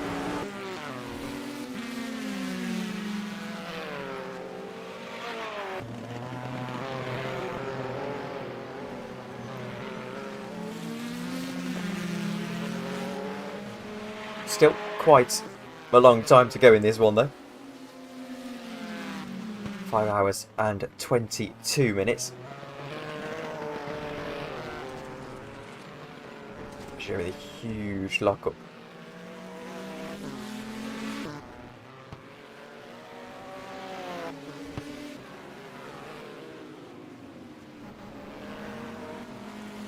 .133.7 is Maggio's fastest lap of this race. Gutierrez still in the pits actually, according to our live timing. He's just come out. Who is that number 81 TPI then? Where will he re-emerge? Looks like it will be 8th. 7th even. Kileski well and truly behind. Spinelli attacking him. Eddie Batar is in the lead of the race in the GTLM category. Coming into the pits on this lap, I'm not sure that's totally correct. They should be able to go about an hour on their stint in the GTLM cars.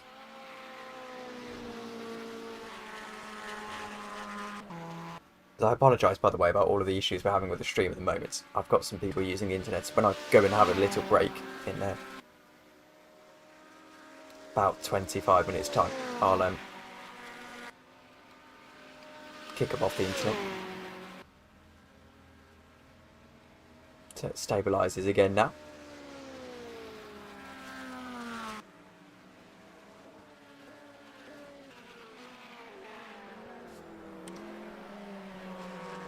Esteban and Batar actually pretty equal on pace. Batar just that little bit faster, but they're all in all like a mistake away from each other.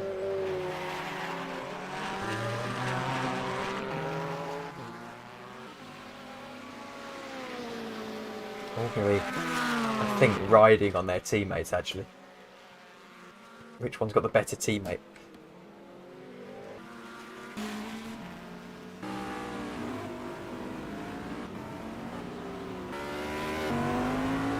Here's Hood trying to get back into this race, down in 17th position. Fernata is on another lap.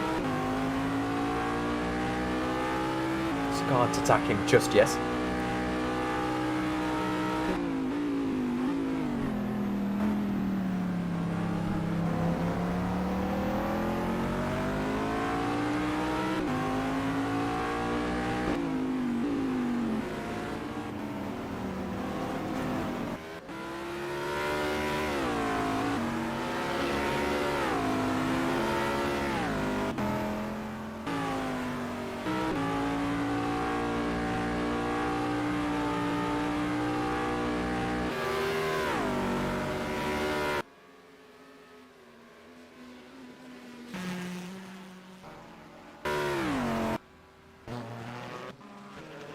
So, not many battles throughout the course of this field at the moment in the Daytona 6 hours. Alejandro Maggio leads by a comfortable 16 seconds.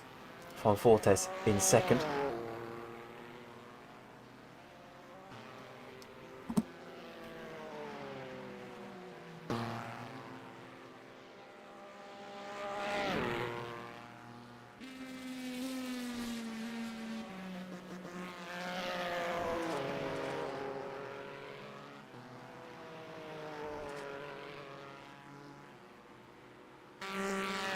Alejandro Maggio has requested a pit stop here. I'm not sure whether that's an issue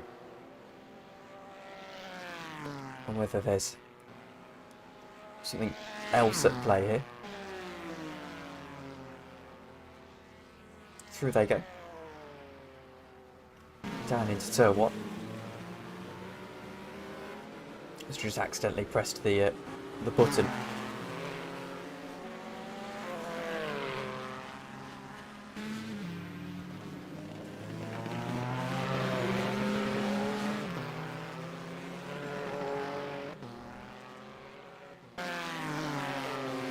Right, to get another interview into the commentary box. So let's go down to the battle screen for a moment. See that Alejandro Maggio is indeed leading this race by a very, very comfortable margin. It's Sophie Jones, the team owner of Prime GP. We're going to get into the call.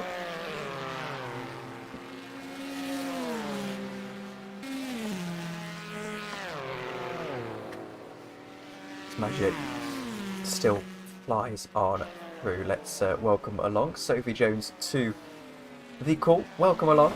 And, well, it's been a pretty good race for your guys so far. Maggio leading by 20 seconds. I mean, there's a couple of timing glitches that's allowing Fortes to lead the race. But Maggio leading comfortably at the moment. And I think you must be pretty confident in taking home this win.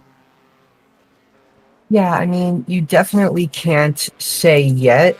There's over 5 hours to go, but Maggio is definitely the guy to have in the car in these conditions, and so I'm pretty confident that, when me or Joe get in the car, that we'll still be leading the race, and then it's up to us two to bring it home. And how was the delays to this race? Have they affected your strategy at all, or are you just pretty much running straight through to the end? It's affected mine a little bit because I was planning to do the final FSR preseason race that was going to be just after my scheduled stint, but now I'm either going to have to make a compromise on this or that race because of the delay, unfortunately. Rating stuff, but good to see rFactor 1 back in, well, mostly full force. This is probably the biggest event I think we've ever covered on this game. 26 cars taking the start, 27 if you count in the server. It's been a fun event, hasn't it? How's the preparation been for something like this? It's actually been really well coordinated, very fun, getting to be around two like current rFactor 1 stalwarts still, Joe and Alex both still do this game regularly, and so getting back, getting to meet up with these people that I haven't talked to in a long time and getting to go racing with them, a lot of nostalgia. It's very fun, and then the whole thing has also been very well coordinated by Rebellion, and I think the help that we've gotten from them has made it a lot more possible for us to win. And well, any indication on a strategy throughout the course of this race then, or is that very much being kept on wraps? At the moment, nothing special. Somehow we are running longer than everyone else. I'm not sure if that's just fuel mixture or whatnot. We're not doing any special type of saving, but we'll definitely take the extra laps. But besides that, just running through the stints and getting to the end. All right, well, thank you very much for joining us up in the commentary box, and hopefully we'll speak to you towards the end of the race. Absolutely. Thanks so much, Tom. That was Sophie Jones, owner of Prime GP, or whatever they're called now. I think it's still Prime GP. And, they're going along very nicely at the moment, aren't they? 15 seconds to the lead of the race, well, in the lead of the race, by that pretty incredible margin at this stage. This is Finelli, though, trying to get a little bit close and Bursner with Maggio. Let's wait and see if he can find a way through. This is unusual for Maggio, actually. Maybe just carrying a little bit more fuel at this stage. Finelli, though, looking very, very racy indeed, isn't he? He's a lap down. Maggio actually having laps, these guys. And he's being attacked. DBI cars do have an obligation to move out of the way. Same class blue flags. Of course, the GT cars don't have an obligation to move out of the way. By the way, the GT cars starting to pit. It's Morales and Boots Bullitet both into the pits at the moment. Maggio trying to find his way through the inside on one of the GTLMs. Does do so, puts a car in between himself and that lap traffic that's just giving him a little bit of bother at the moment. There's Kalensky off onto the grass and really struggling there for a moment. What can Maggio do? Down the inside. Gets through one.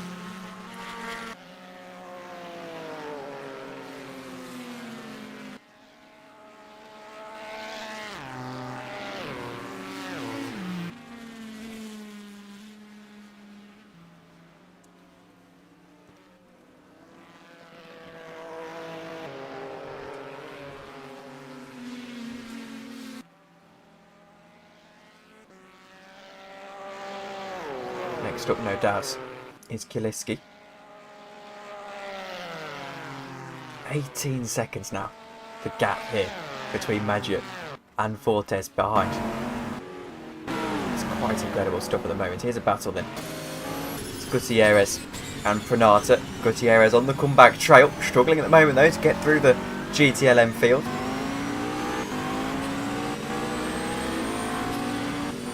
flags actually are flying. Let's see if we can swivel around to see what they are. It might be Bolita. It is Bolita, and in fact, that is quite a dramatic incident. It's a known issue with the Corvette. Let's have a look at what's happened to him. This is the number 15.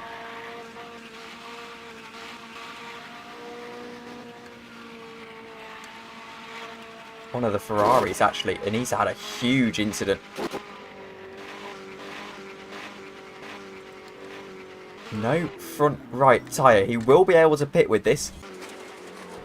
But right now, having a major issue with it. Needs to take it to the apron. Can't be going out wide here.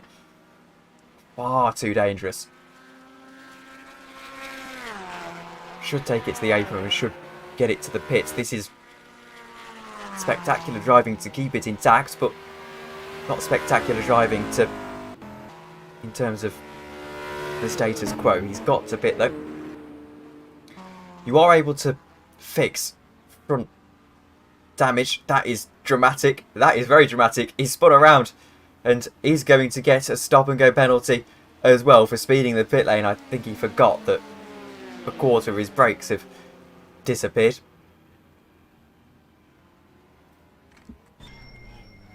This is quite dramatic. Can he get it stopped into the pit box? That's the question. There's some more LMP, or TPI cars, I apologise, are into the pits. This is going to be so difficult. He has got pit limiter on.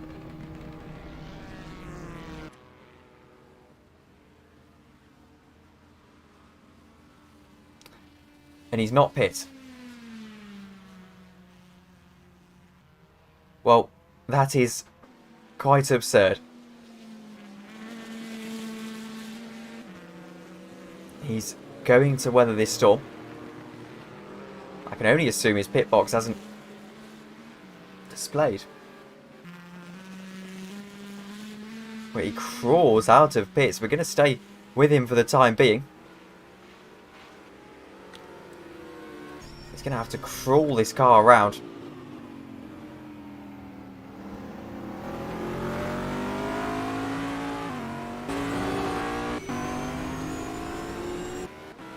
This is quite silly. You can't seriously be... Apparently he missed the pit box. He's going to try and keep this one alive. Won't be easy for him. He's got to take it to the apron. Got to take this one to the apron. They go straight into the wall. This is going to be very dramatic actually. He's lost the car again. He's teleported. And he's hit a DPI. He's going to try and weather this storm, I think. Blimey. No full course yellow just yet, and there's a lot of traffic. Lot of traffic. This should be a full course yellow, really, if anything. There's furious flashing from the car behind. You've got to go to the apron. I don't understand why he's taking it out wide. The apron here is the safest bet. That's what you're supposed to do. But, well, he's just going to keep it going here. Has got that stop-go penalty as well. This is interesting driving. Through the bus stop. Keep it smart. Keep it steady. Watch for cars behind as well. He should be getting as low as possible down to the apron. But no, he keeps it out wide. This is not ideal. Should be taking it to the apron. Look at this. Full course yellow in 15 seconds. I don't know what good it's going to do. We're going to be in the pits in 15 seconds.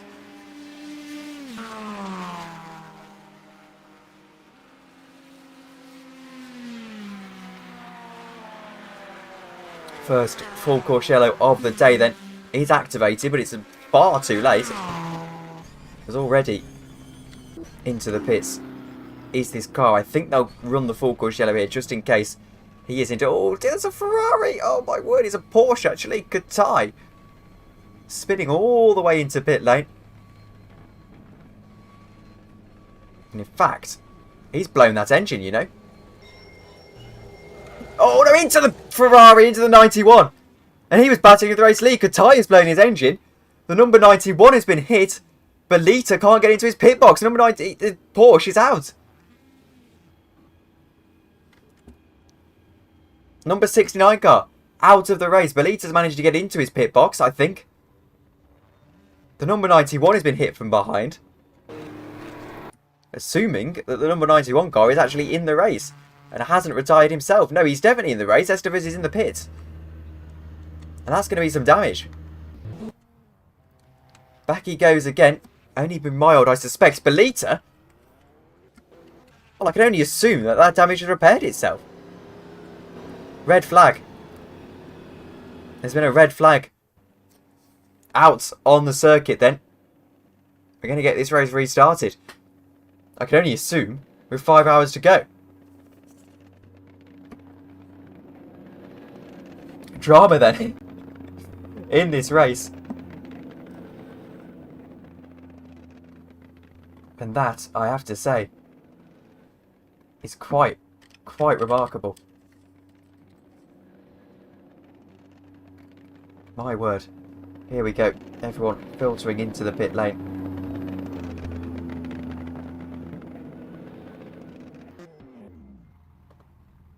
Red flag for incorrect server configuration, apparently. Not quite sure what that entails, but regardless, we'll go over to this screen and get this sorted. I have actually got a red flag ticker here, but apparently we can't have nice things, and it won't appear. Let me transform. There we go. Hang on. There we go. Red flag. Just in case you weren't aware that there is indeed a red flag. But dramatic stuff in this 6-hour race, and I have to say, it gets slightly tiresome. To be honest, at this point I'd be considered to, I don't know, call it there, because it will take a while to get back into this game and get back into the. So the race shortened to 5 hours, so we're still going to lose extra time, because even if the race is shortened, that will not quite be enough. Anyway, what we're going to do, I'm going to take a quick break because I need to go get a drink and things, and I'll keep an eye, and we'll be back in a few moments time. Just give me a quick second to get this red flag thing reflected in the other scene, and we'll be right back as soon as possible.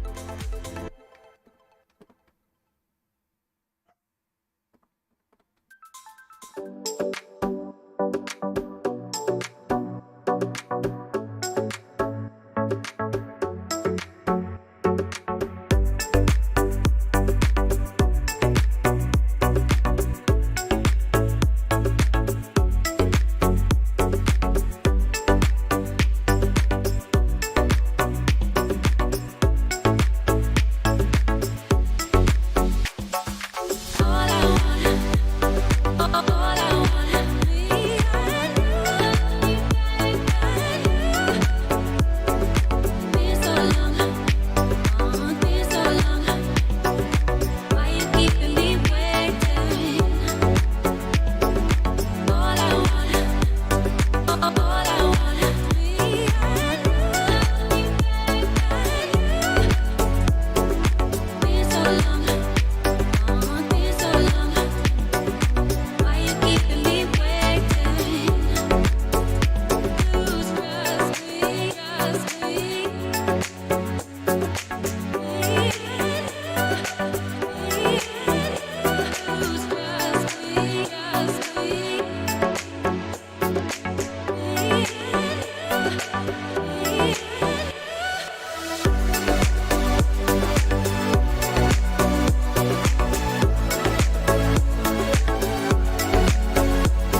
welcome back, everybody, to the 6 hours of Daytona. Well, the 8 hours of Daytona with a 6-hour clock. It's taking a while. We're at 3 o'clock UK time. We should have 4 hours left here, but we've actually got 5 hours left and a red flag. The clock has stopped dead. It's 5 hours. I'm hearing that it was a weather issue that had caused the server to crash. And, well, it didn't cause the server to crash, actually. They forgot to load the weather script. So there's that. So no weather script, no server. That's pretty much the story of the day. But thank you all very much for joining us so far. It's been a very successful stream. I think we've enjoyed a lot of moments so far. Server has been restarted, so we'll get joining up there in just a moment's time. The 6 hours at Daytona. Now I need to remember the password because I've completely forgotten what it was. There we go. I can join up. That's the prime car, and we can get going again. Hopefully this doesn't take too long. To be honest with you, I'd be tempted to say if there's too much more drama like this, just call it a day, or at least shorten the race, because I think at the moment we're running so far over that, you know, it's quickly getting to a point where it's going to take a while. So the grid will now have to be reset. So they're going to have to put the grid back to what it was the lap that we had the red flag. Let me actually get you pictures up as well for the moment. I'm going to click onto this. We need to take the overlay off because it's broken. it's fully broken. And just remind that we have indeed got a red flag hit.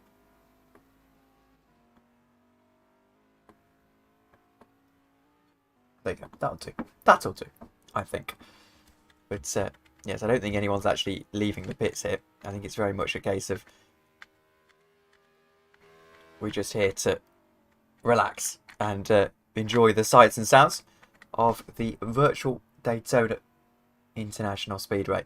I mean, what a place it is. Try and get a camera shot. There we go. Lovely camera shot. I'm going to try and find a decent shot of the cars, actually. There we go. There's a car out on circuit. It's Muru. He's driving along quite nicely, actually, for a time. Let me just tell everyone that we've paused interviews.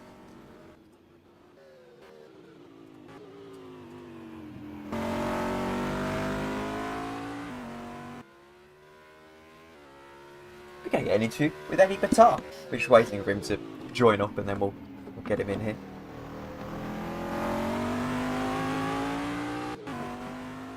Oh, he's gone. Oh, here he is.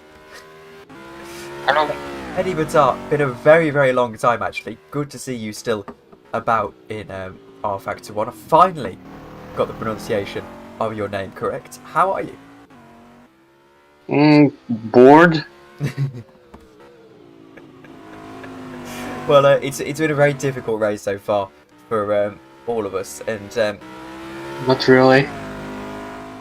yes, well, it's been difficult. Do you think that with this race, are you content with the fact that we've brought back 5 hours, or do you think actually we should shorten it a little bit more? Nah, 5 hours is okay. And well, in this race, we saw you having a pretty big battle with the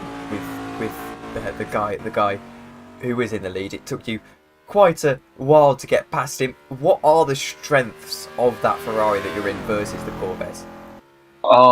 Basically, I chose not to go for the straight line speed. I went for the cornering speed. Because of that, I'm like half a second faster in the first sector. And in the bus stop chicane, I gain about half a second. But through the long straights, I lose like 0.8, 0.9 seconds. So yeah, basically that's the power problem. And overall, is that making you faster over the course of a lap, as we're seeing in the race? Yeah, especially on the high fuel load, I am much faster. As we get to the lower fuel load, he's getting more and more on me. And in terms of your stints now, are you in for another couple of hours, and then you've got a teammate taking over? How are you opting to run it in that Yeah, I time? have first 2 stints, then he has 3 stints, and then I have the last stint. All right. Well, thank you very much for joining us, Eddie. And well, If I could, I probably would drive all the stints on my own.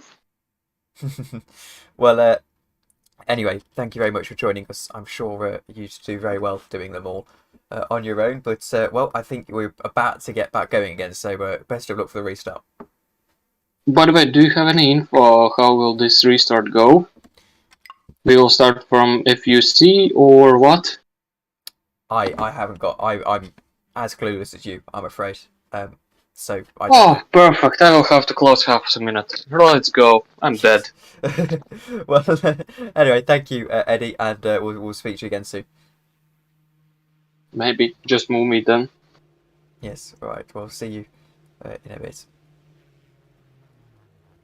That was Eddie Batar, the leader in GTLM before this red flag. All drivers have been called back into the pit lane, so we're just waiting for that to properly materialise. And well, in fact, as they're in pit lane, let's go back over to the hourly report section, and I need to refresh my live races because that's just crashed on us. There we go.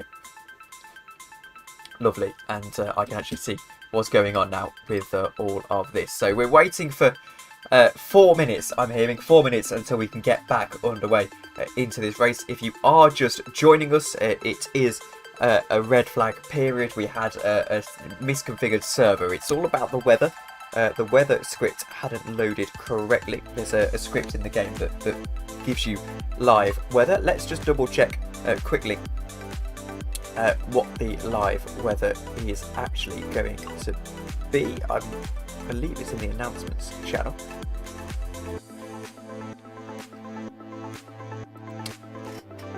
Day main program. Here we go. Here's the weather. So at around 2 a.m. in game time, it's going to be a massive storm. So we're going to see potentially 95% potentially a great deal of rain very, very quickly in this race. We've had a couple of people leaving the game and things like that. We're just waiting for that to sort itself out. But if you are just joining us, the first hour had the Prime GP number 53 going along very nicely indeed. Alejandro Maggio had pulled out a good gap of around 18 seconds or so before we did have this red flag period start to fly. Maggio now having a few issues with the vehicle collision mismatch and things like that, but I'm sure it'll be no major drama once we get this race restarting. It's going to be 5 hours, so what will that take us up to? 8 o'clock? 3, 4, 5, 6, 7, 8. It will be 8 o'clock. My word. It's going to be a while. I'm going to... I need to message. I was supposed to go somewhere at 7:30, so I'm just going to message. Well, I did say it, /8 PM. We'll wait and see. I can't go much past 8 PM, otherwise I'm going to be in a little bit of bother. I've also got homework to do, which is going to be difficult with the whole Super Bowl thing going on as well. But anyway, let's wait and see. I mean, realistically, we should shorten it to 4 hours now, so that we get well, that's my opinion anyway. So that we balance out all these red flag periods. But anyway, we only had an hour racing. If you are just joining us.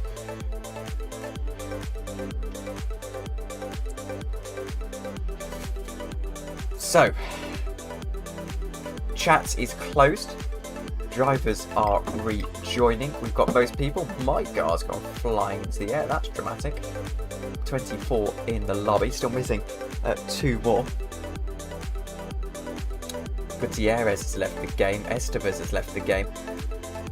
We're beginning as soon as everyone has entered the game.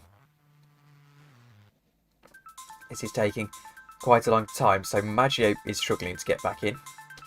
And well, overall, this is turning into a bit of a funny old event.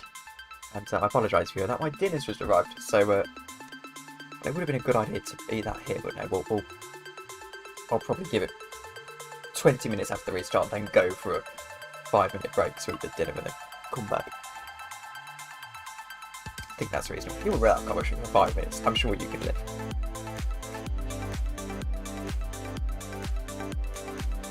Missing 3 in the chat, so waiting for that to all happen. Thank you all to the 28 of you who have liked the stream so far. First stream on TFM for a few months. We only use this channel now really for the odd event. It's not a regular thing.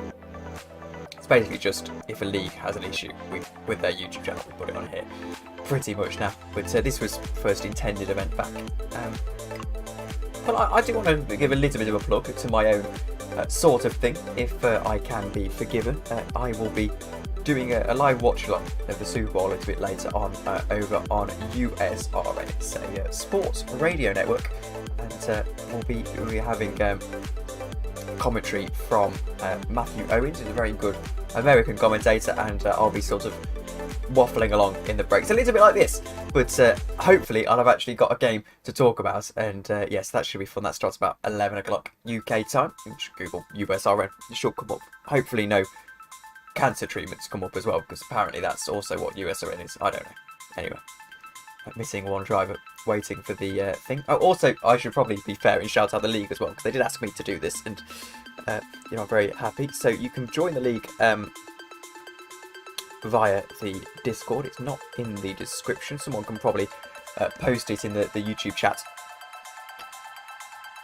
But anyway,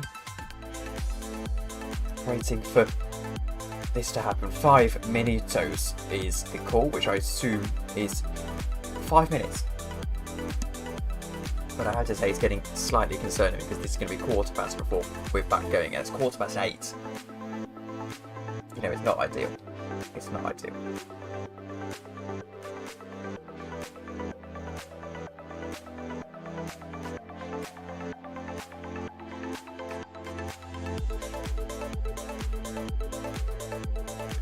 Hopefully we don't get another red flag either. So the red flag came slightly confusingly. It came after a full course yellow period of a car that had crashed out. That car was in a bright spot of bother as well, actually, so it's a good job that they were able to get back going again with the red flag. They're back in the zone now. That was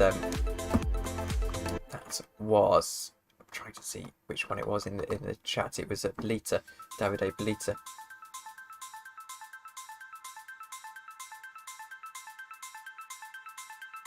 We're now waiting for Alex to get the car sent, and overall this is turning into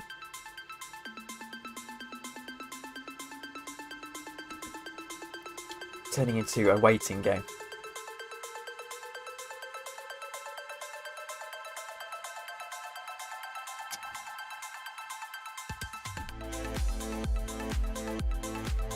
Right then, hello to everyone in the YouTube chats. Racer501 has been here all day. I can see Luciano Herrera in the chat as well. Welcome along, all of you.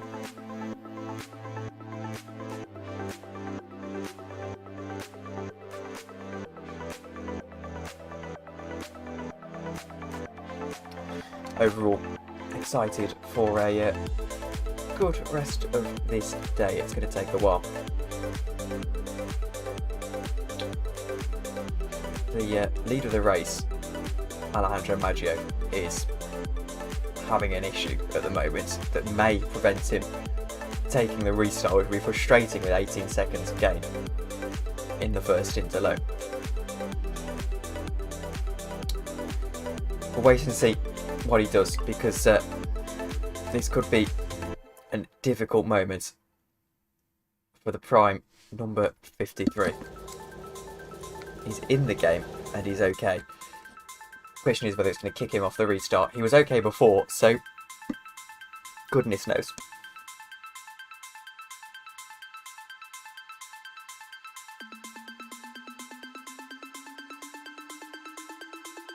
I put Speedo Racing, so you bet I'm going to be here as long as I can. Well, to be honest with you, you've been here for 2.5 hours. That's 2.5 hours longer than I've been in the company in my voice for. So, fair enough. Oh dear. It is frustrating here, the delay that we've got to this, but what can you do? Gutierrez is back into the game and ready to go again. Still under this red flag period, of course. It's going to be 5 hours at the restart, I remind you.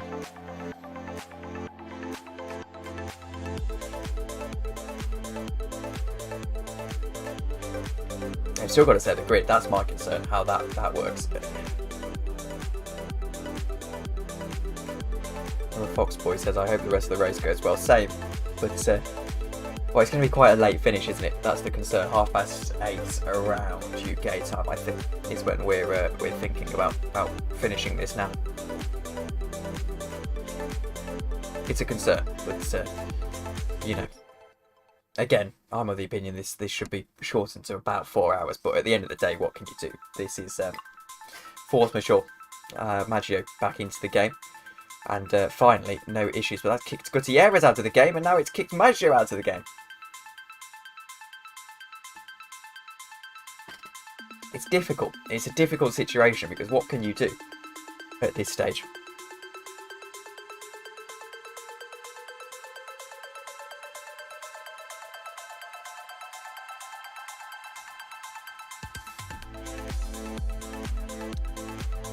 Difficult situation at the moment facing race control and us, of course, still under the red flag period. We're supposed to go any time now. We're waiting for race leader who's having game issues.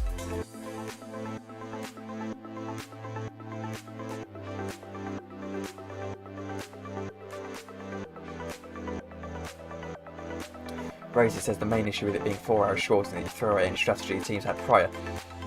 So, yes, I sort of agree, but there's a couple of ways that you can assess this. So, there would be 3 hours and 45 left.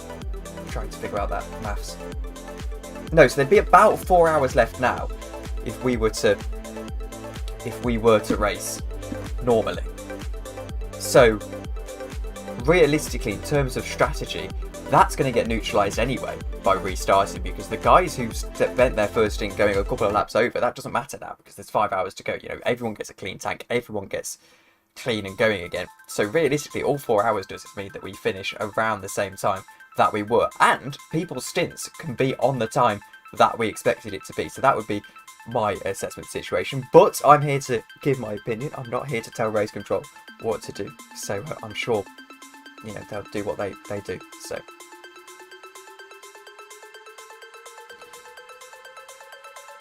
waiting to get ready. Marcus Alexander is in.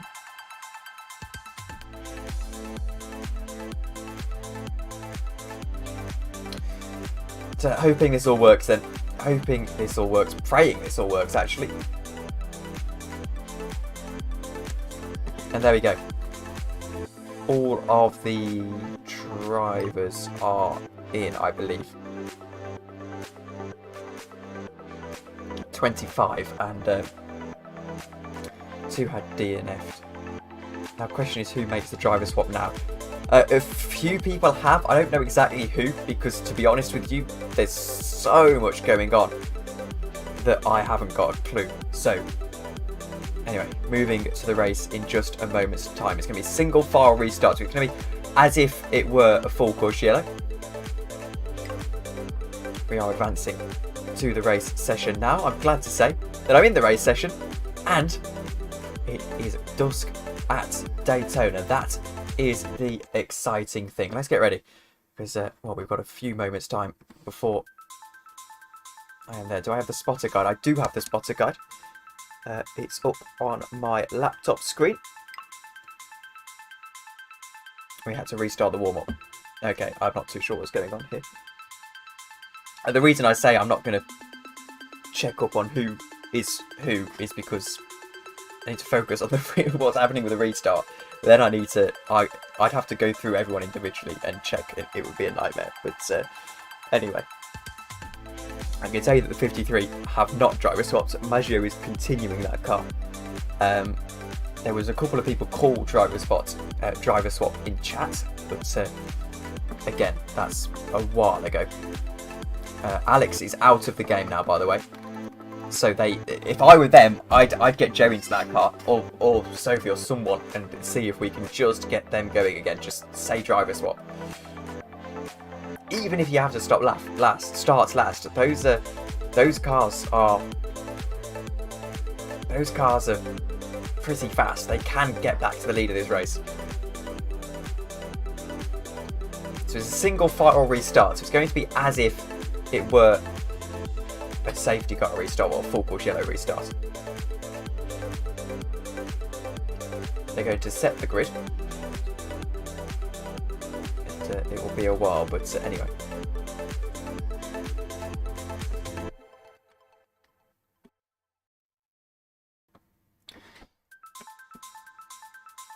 Taking a while. We're waiting 2 minutes for Alex Maggio.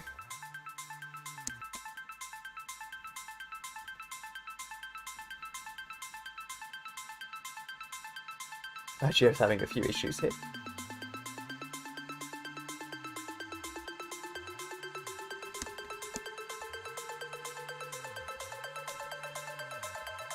Lengthy red flag period. When did we go to red flag? I want to say it was about 5 to. It was on the hour, wasn't it? So about 20 minutes ago, potentially. Check on the YouTube how far back we have to go to get to get green running. About 30 minutes ago, actually. About a 30-minute long red flag.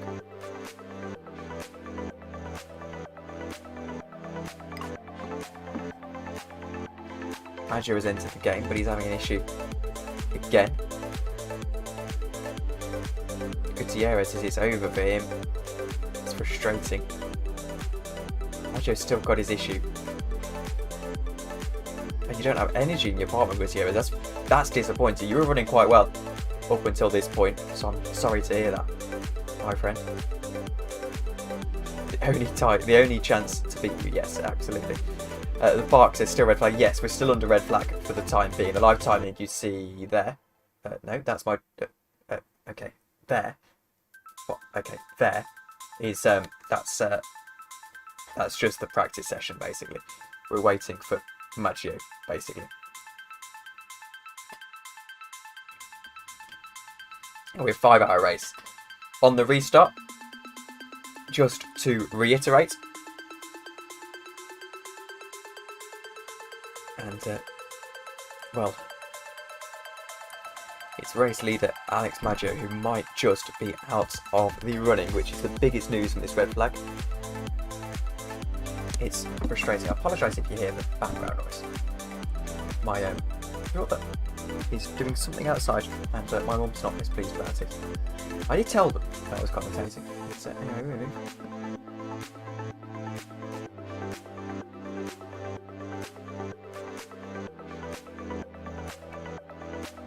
Sophie Jones are going to take over that Prime GP car. So 5-hour race at the restart. We might be here for a while.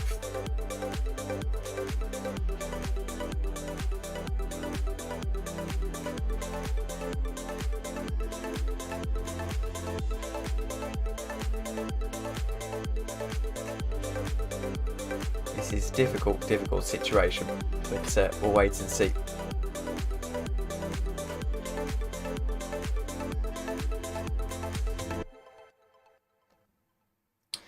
Well, I'm afraid I know as much as you in this particular case. Sophie Jones is into the service. There we go. They are going to do a swap in that 53 car.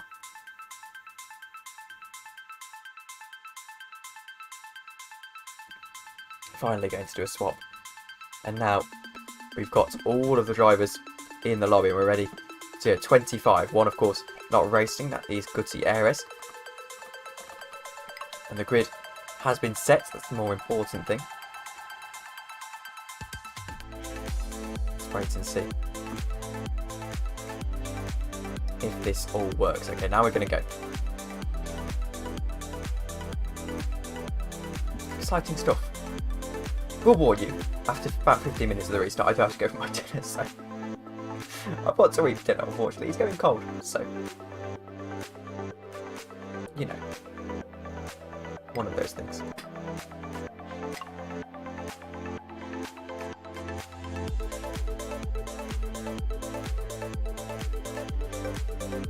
And Juho and Kopic have left the game.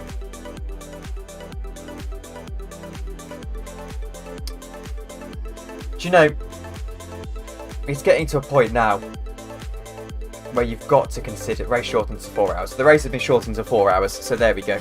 We'll still finish around 7:30 UK time, assuming we get 8 minutes. I don't know. I don't know. I think it gets to a point where if you can't restart this race the next 8 minutes or so, you've just got to, because you're just going to keep shortening it.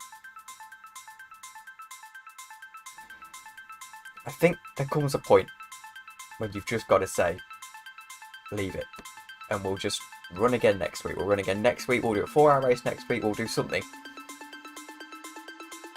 Because right now, I think this is starting to turn a little bit sour, and I feel bad because the admins have put a lot of effort into this race, and a lot of us were very excited for it, but so much of a problem that maybe it's time to start to think about going away and coming back at another date.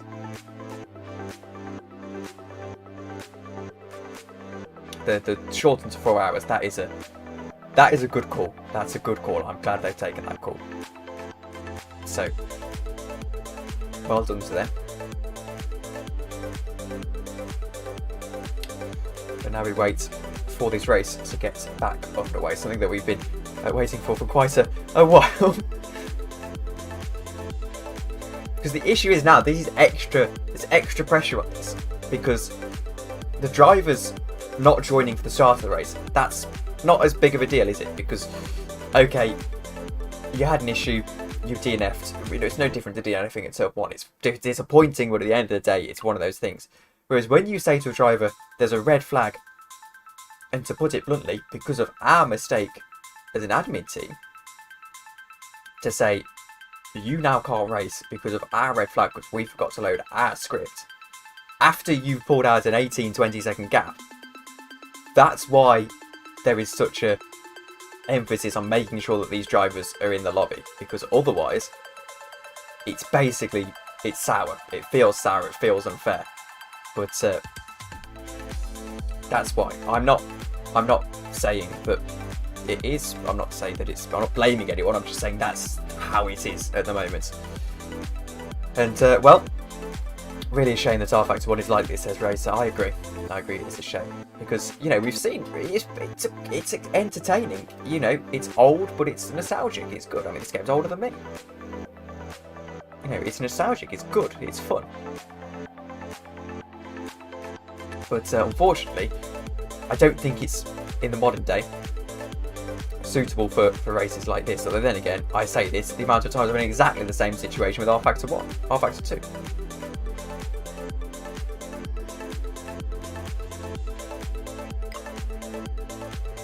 Right, Matthew Yoni is in as well.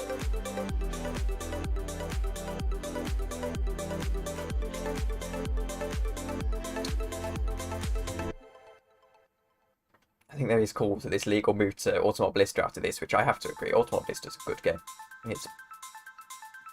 It's a good game. Automobilista would be a good call, I think. Because you could run a fun race on rFactor. rFactor 1. You could run. Yeah, and I think what you'd do is you take an older mod and you'd have an endurance race on one of the inbuilt tracks rather than going like this, because I think the issue is everyone was so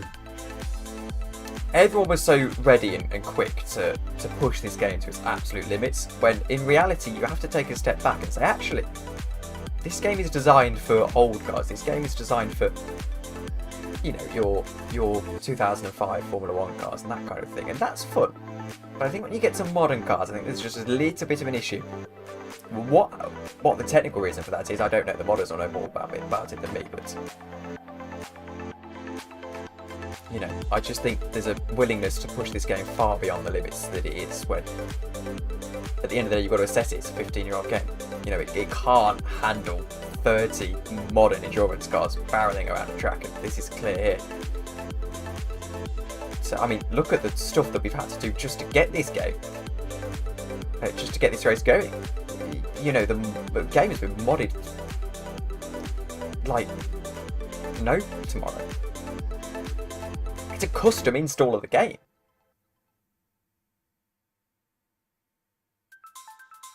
But anyway, I digress.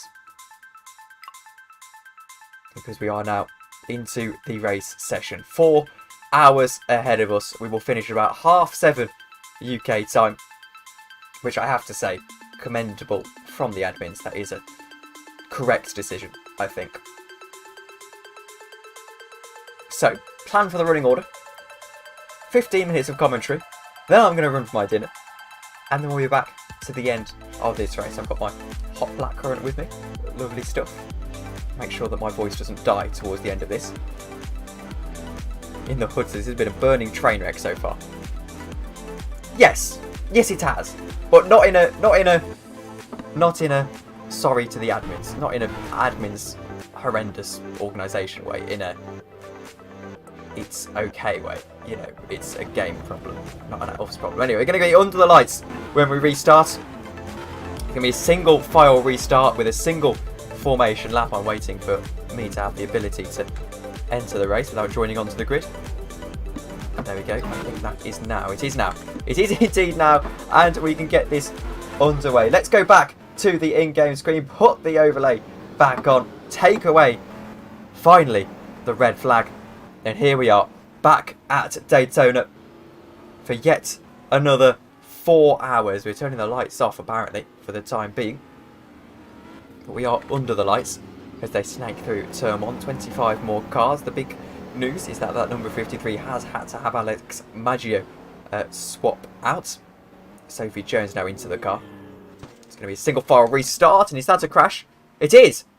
Oh no, Matthew! Straight over the start has managed to crash it into the wall, and he's not moving very quickly at all. There he goes. He lets someone back through. He's okay. He'll get away with this. Oh no, he's crashed into a Stevet, and it's quite huge. And I apologise about a little bit of language in the chat. They were told that they're not allowed to do that, but you know, it is what it is. So, sun starting to set somewhat around Daytona. I'll get you an update on what the in-game time is at the moment. It's not telling me in-game time, so a driver will have to let me know. Oh, it is. So 6 o'clock in the evening in the in-game time. I'll keep you an update on what that has with the weather. Speed limit to 100 kph is the information. So I'll go over to the main programme. And I can see that the weather for the next few hours in-game is that it's going to be pretty wet and dreary from here on out, all the way through into morning in-game time. If you are just joining us, remember that we are on a 4 times or so time speed. So every second is 4 seconds, basically. And that means that we're going to get through to the morning, through the night, very quickly indeed. This is going to be a very fun last 4 hours of this event. Again, apologise about Matthew Sibignoni's language in the chat. We are going green this lap. Sophie Jones leads the field from the 54. It's accurate.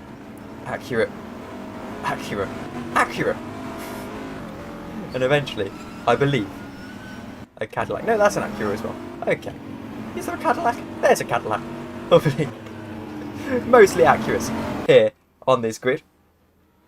Sophie Jones then prepares to get us back underway. The track is green and the crash immediately. And it's 3 of the LMP DPI cars through into the Barrier Barrero with a little bit of a hit and run. And I believe that would have been... I didn't quite see, his second place and third place. Barrero goes through. Controversial restart then. Frustrating restart. I think he just caught them napping. Sophie Jones leads the way.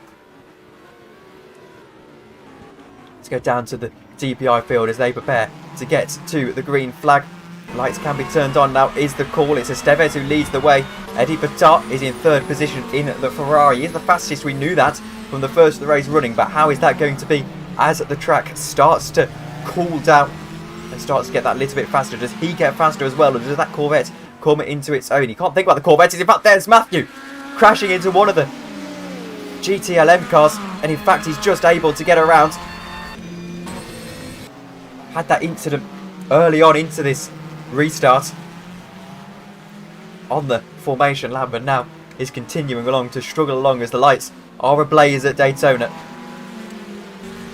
Eddie Batas trying to attack Barrios in the Porsche. Such an incredible stint so far. Eddie Batas has been knocked down to third position off of the restart. What can he do? Finally back to green running here at Daytona. Can't do anything just yet. Sacrificed a lot of straight line speed, Eddie Batas. But look at how much you're going to gain through this Le Mans chicane. How much Estevez is going to lose through the Le Mans chicane. In fact, now Barrios might just find himself inviting himself around the outside. Headlights not ablaze on the Porsche just yet. He's going to have to duck to the inside, I would suspect, if he can find the room. Bump drafting Estevez in the Corvette down the straight. Can he find a way through around the outside? Perhaps has to think about the inside. Matthew still having a bit of an issue with getting past this GTLM car. Here's Barrios then trying to get around the outside in the 78. Can he get through on the Corvette? Has to brake so late. The Corvette just about does it. Eddie Batar is losing ground to Morales, who goes around the outside. There goes the Corvette wide as well. He's practically 4 wide for the lead of this race. Eddie Batar's going to lose out on the podium. Barrerius still can't get through. Matthew down the inside trying to find a way through. Can't find a way through. Eddie Batar's allowing himself to keep battling away here. It's still line of stern at the front of the field. Morales trying to hold on to Eddie Batar. He's got into third position in this Porsche for the time being, and I think he's just going to hold on to it for a while now. Batar's down the inside. In fact, he's just going to be able to make the move, you know. Down the inside goes Eddie Batar. Now he has to switch to the outside. A little bit of late braking action. Can't quite find his way around. He's run off of the road almost. Still battling to the inside now he goes. Not a great deal of straight line speed in this Ferrari. He's got the shortest run up to the bus stop chicane. A corner where he's so fast onto the apron. They're banging wheels. In fact, they're barely giving each other any room. Up they go. Can Batar's get through? The Porsche's got a little bit of extra straight line speed on him. In fact, he's got enough straight line speed to just hold on. There's the Porsche going very wide indeed. He's going over the grass. And that is Matthew Sibignoni going to just about avoid Eddie Batar, who I think has spun. No, Sibignoni, this is a scary moment. Look at this. Everyone having to just avoid him. He's got room now. I don't think he's going to be able to get it back going again. He's talking in YouTube chat again. In chat, you're not allowed to do that. There's a massive accident. And it's Farrago. Looking like a road car. That is a huge accident. He's the only car, I think, having an issue. Everyone else seems pretty okay. Eddie Batar's got up into third position. No, fourth position, I should say. Morales has got past Barrios.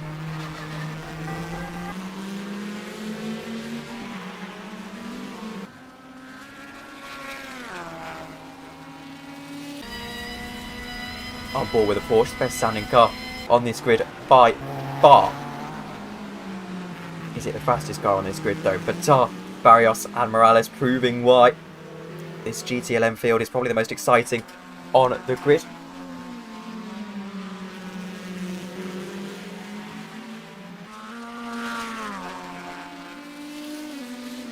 It's getting darker. Here goes Eddie Batar to the inside. We'll get past Barrios on this occasion. Barrios just has to let him through, and in fact he's almost lost it on the banking. My word. Steady on, my friend. Gonna get it down the inside into the bus stop chicane. Let's wait and see. They're literally touching each other through that corner. Batar just able to hold on to the position.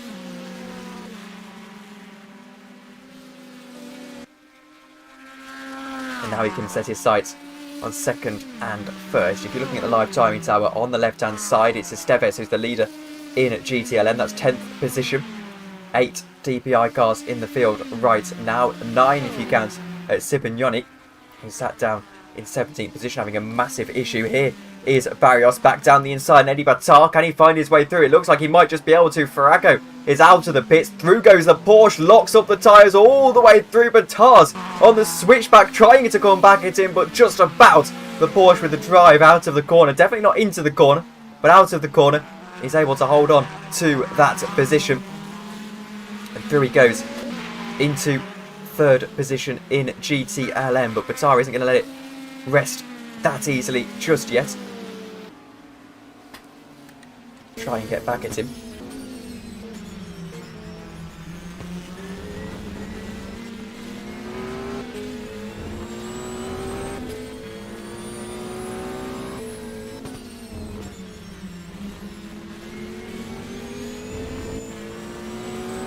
Porsche is just so fast, but aren't really getting the restart as nicely as he did at the start of the race.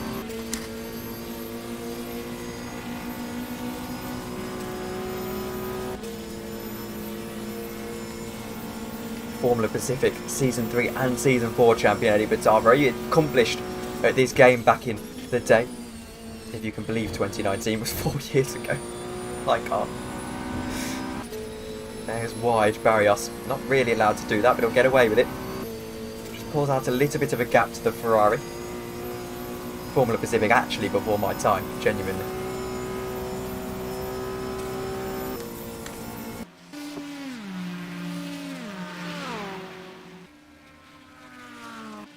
Seems to be the battle for the time being just about sorted out at the top of this order. Sophie Jones, only 2/10 of a second to Barrero behind. Just wait and see if he can get through. Get through into the bus stop chicane if it's going to happen. So you have to be brave on the brakes. To the outside, Sophie Jones does go defensive.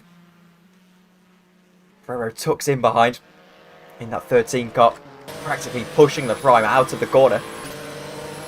To the outside, does he go? Sophie Jones forces him outside. Jones holding on to the lead of this race. Remember, they were leading by 18 seconds before this red flag. Barrero to the outside now. Down into turn 1. Just about squeezing through, maybe around the outside, still touches the front left tyre of Sophie Jones and just about squeezes through. I think he's onto the grass and the Porsche in the way. The Porsche is in the way and into the wall as well.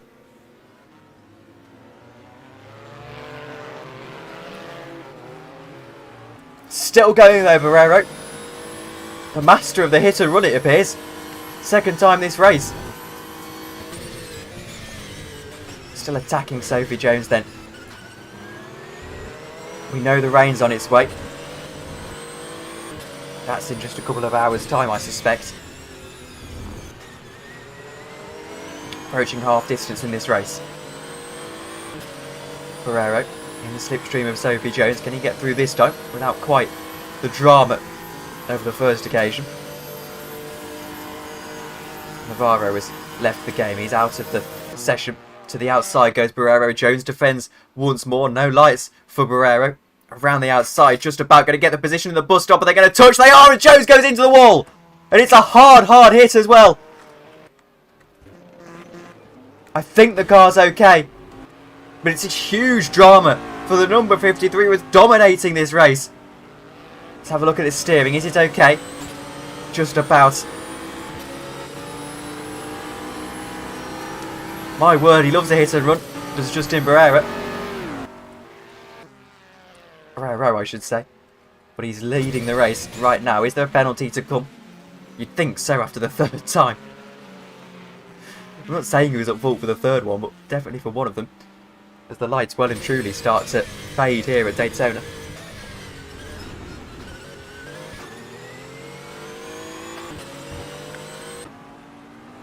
Actually, whilst we do have a minute, I'm afraid to say that I have got to go. my dinner, otherwise it's going to go cold. But there's a lead, change for the lead as Morales gets through into the lead in GTLM. Let's let this battle materialise before. Bataz, Barreras, Estevez and Morales. All of them battling for the lead of the race. Here is Barreras trying to get to third position. Bump drafting Bataz down the straight. Bataz hasn't got a great deal of straight line speed, but gains a lot in sector 1 and sector 2. To the inside goes Barreras. Might have to go through on 2 of them down the inside. Always losing the car on the way through. Estevez goes wide. Bataz goes through on Estevez. They touch. And through goes on 2 of them. I think the Porsche, maybe Bataz gets to second position. And there is contact. And the Ferrari just about able to hold on to the car. My word. It's incredible stuff.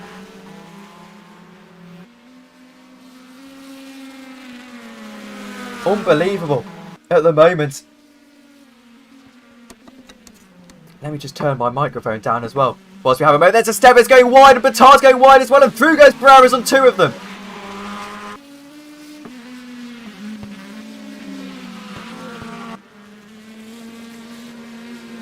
There we go, I apologise, I had to turn my microphone down because when I was shouting it was redlining quite badly, but we're here now and hopefully you can hear me shouting in full definition. Barreras then not in the lead of this race, that would be Morales. Going nicely in a 00 Porsche. Going to allow you a moment then to ride on board with Estevez. And whilst you do that, I'm afraid that I cannot physically put this off much longer. I've got to go for my dinner, so I'll be back in about 5 minutes' time.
we are back at Daytona. Welcome back, everybody. I am back as well, most importantly. Good day, I have to say. A nice little kebab to round off a Sunday afternoon. I'll tell you, it's a late afternoon, isn't it, at Daytona? Here is the live timing over on our wonderful battle screen provided by the Simple Overlay that I am using, which you can just get by googling Simple Overlay. 4 racing games, I think, maybe. I don't know. But it is Joan Barrero leading the way at the moment. Sophie Jones, most importantly, is in 7th position after having crashed with Barrero earlier on in the race. The fallout from that, no doubt, is going to be quite hard fought in the Discord chat. The noise you can hear right now is on board with Esteves, who is going along quite nicely, actually down in 3rd position in this 4th position, actually, in this GTLM category. You saw that battle unfold. I did not, unfortunately, but let's switch back over to the game away from the battle screen and see what is going on here. Barreras is in 3rd position, Battars in 2nd. This battle just sort of evening out now as the sun has well and truly started to set. It's a 4 times weather. It's a 4 times, not weather, I apologise. It's a 4 times day-night cycle, of course. So basically we're going to get a full day's play. Battars right now chasing down Morales. It should start raining in about 30 minutes time, I would suspect.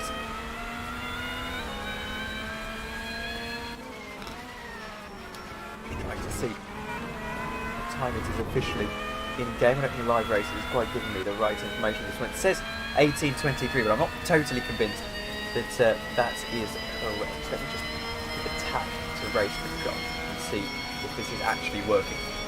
You hear the laptop tapping away. That's why, if we're on board, continuing on this GTLM field.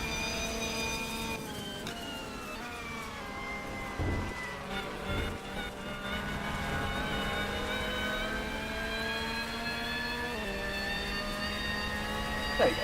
Tag sent. I apologise if this stream has been slightly scuffed so far. There's not really much we can do. Solar commentary for 6 hours is going to be difficult. There's only got 3 hours and 36 to go, regardless of what is going to happen. Though I suspect another red flag might just end this, though right now we seem to be running pretty nicely indeed. I just came back. Did Barrero just get penalised? I'm not too sure, but Spinignani has got a drive-through penalty for presumably speeding in the pit lane. No, I've just got back as well, unfortunately, about 5 minutes ago from my various adventures and my dinner. But anyway, it seems to be pit stop cycle for the DPIs. That is about expected, about 25 minutes. In 30 minutes they can go. 35 if you're particularly nice on fuel. But right now, Barrero is sitting there in 1st position. He hasn't been penalised to my knowledge. I don't see anything in the chat. He's still leading away. Whether it be a post-race penalty or not, I'm not too sure. I do know that he's incredibly fast. 7 seconds the gap he's pulled in that 13 car. Capacity crowd, as you can see on your left-hand side here at Daytona. And that just visualises the gap between 1st and 2nd position.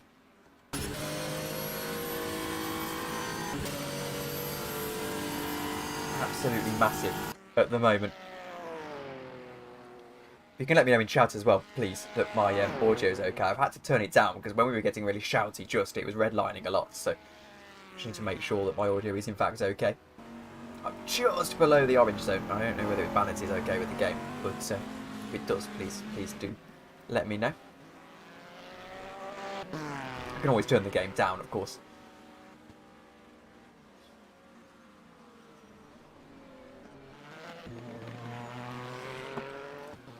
Actually, the race has quietened down quite a fair bit. Looks like we've got a few DNFs in this race. Mijuto, Camere, Katai Jr. and Navarro, as well as Delgado, all out of the race by the looks of things. Juho Supinen is into the race.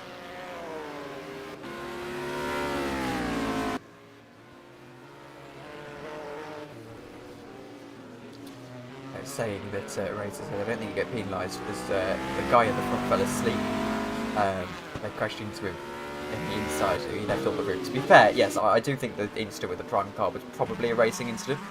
But at the start, I still think even if you fall asleep at the start, it's still your responsibility to get out of the way, basically. You've got to be alert to that, but fair enough. I can see why you wouldn't get penalised, as there goes not Navarro. Out of the race is Vedier. He was out of the race anyway, but has left the server as well. Here is Sophie Jones, 6th position now. Not too far up to the lead of this race. You can see there, Barrera in first, 31 seconds ahead. That's not a great deal in 3 hours and 32 minutes. And that is huge. Race leader in GTLM has crashed or disconnected, and that allows Eddie Batar to go through into the lead of the race. Morales is out of the race. Whether he's going to be able to join back in, I'm not too sure. This is where my rFactor 1 knowledge is a little bit shaky, but all of a sudden this battle for second position has turned into a battle for first. It's Porsche versus Ferrari.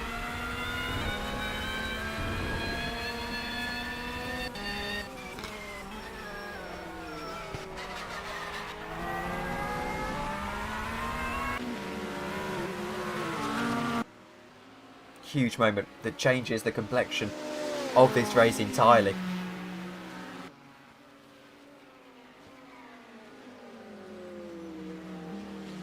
As we try desperately to get back into this race, Morales. Frustration across that car. He has got teammates who can take over. This is a persistent issue. Trying to see, actually, my eyes aren't so good. I can find him on the spotters guide.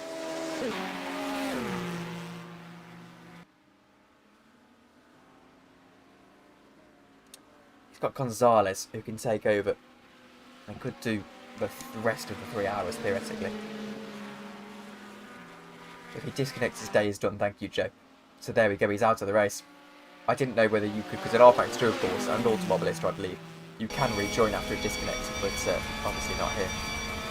As there goes Just as well. He is out of the race, so they're dropping like flies as Peranta is into the pits, as is Matthew Sibignoni. This is a battle for the lead of the race in GTLM, and in fact, it's going to be a change to the lead of the race in GTLM, I say, with a little bit of hesitance, as there's contact between Barrios and Eddie Batal, but through goes Barrios. I think there's a case of rubbing his racing, frankly, through into turn one, and the Porsche in the 78 goes through to the lead of the race. 10th position for Barrios.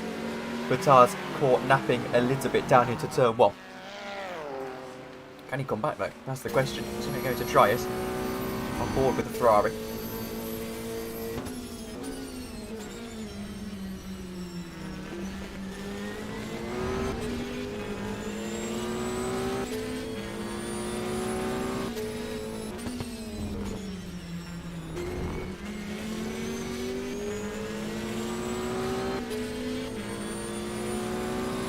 Confirmation in chat apparently that Morales is out of this race, so this now is the battle de facto for the lead of this GTLM race.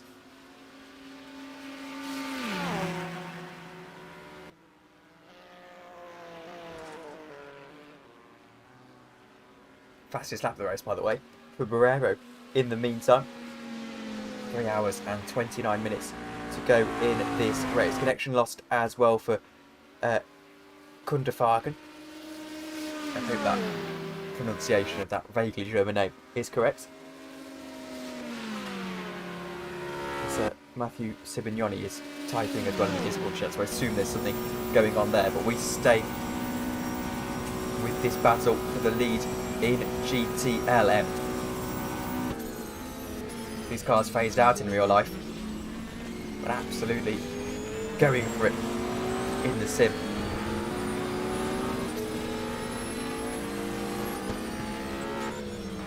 We've got some DPI traffic to deal with as well. The 3 stars on that Argentine car. for each of the World Cups, of course. I think they may have won in the football recently. They've not mentioned it much.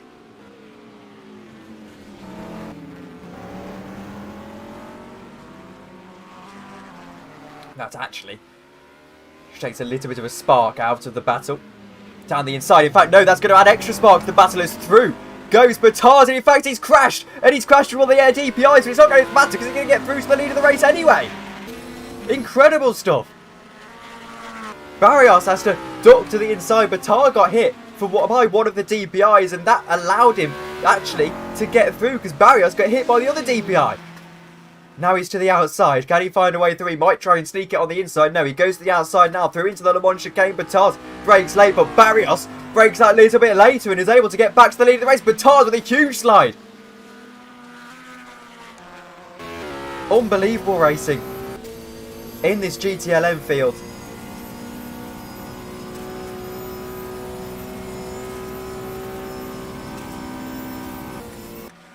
And a bit of the drama with the DPIs to boot as well. Who, by the way, are just going to catch straight back up. It's unbelievable stuff. Here's Estefas, who's, well, having to watch his battle from afar at the moment. I hope he's got his glasses on.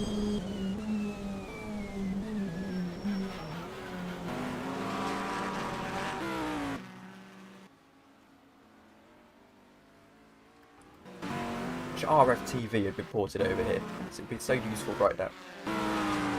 Here's Juho in second and third position even. I hadn't caught that actually in the Cadillac.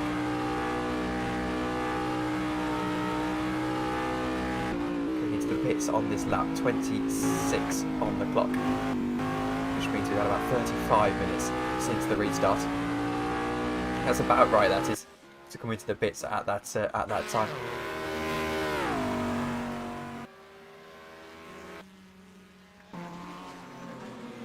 Here's Barrero.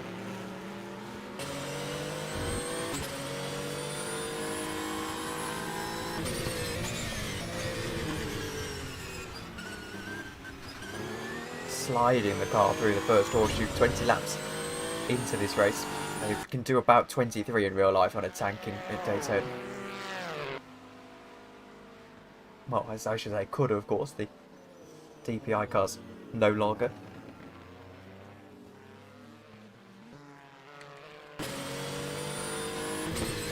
Into the night now at Daytona, and into the time where we start to think about this being a little bit of rain. We know there is going to be rain coming a little bit later on, we just don't know quite when. Figure out how to scroll my page over in rFactor 1. I will. Give me a moment. And then we'll tell you what time it is. Brera into the pits on this lap as well.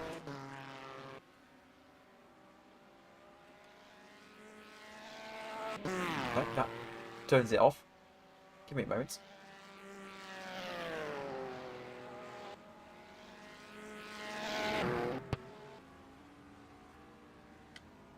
No, not that one either. Brera into the pits. If anyone knows how I can toggle my little MFD, please let me know.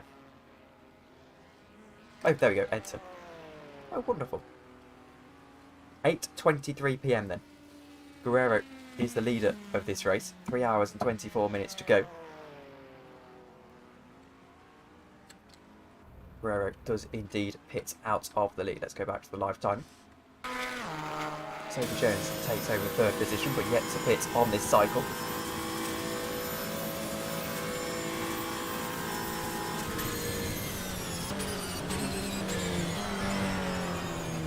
Outside on the GCLM car.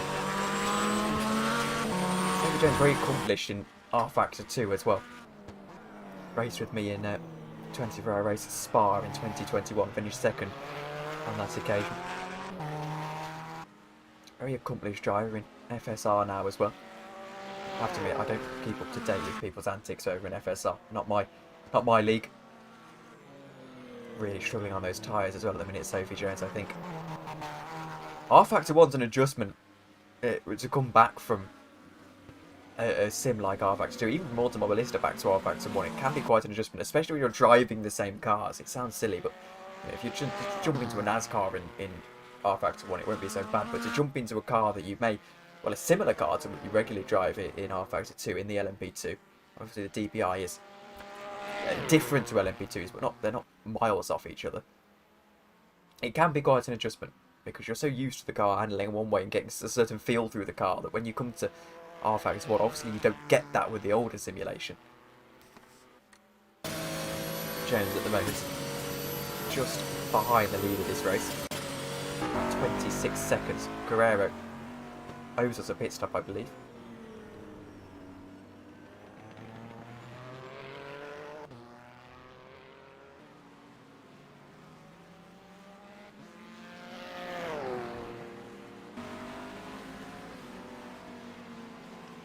So few DNFs from this race. Verdier, Gumere, Katai Jr., Navarro and Delgado.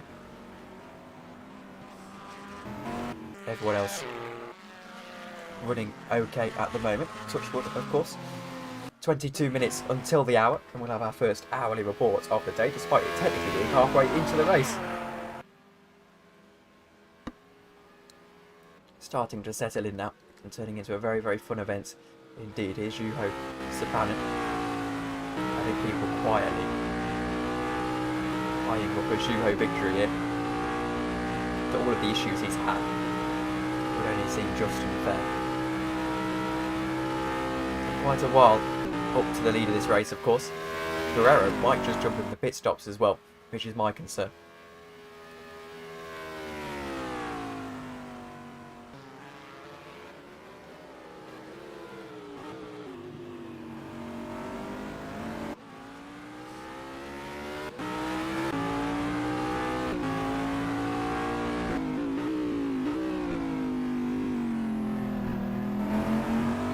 Very low down in his seat, Juho.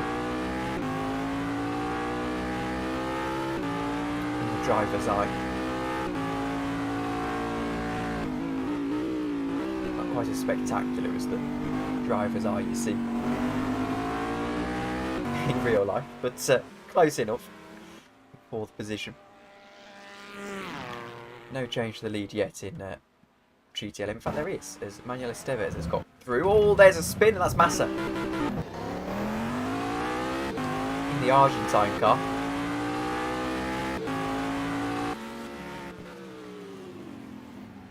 Goes on through, and in that 05, just able to... Oh, I'm surprised they're not in the number 10, or the number 30.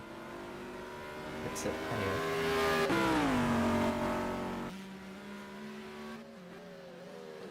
I've just noticed in the meantime, by the way, the game's only on 40 FPS because of the problems. You know, I haven't got an incredible PC, but I don't even have a bad PC. Oh, worse. Call of Duty at 1440p, 60 FPS, mostly consistently. But rFactor 1, step too far.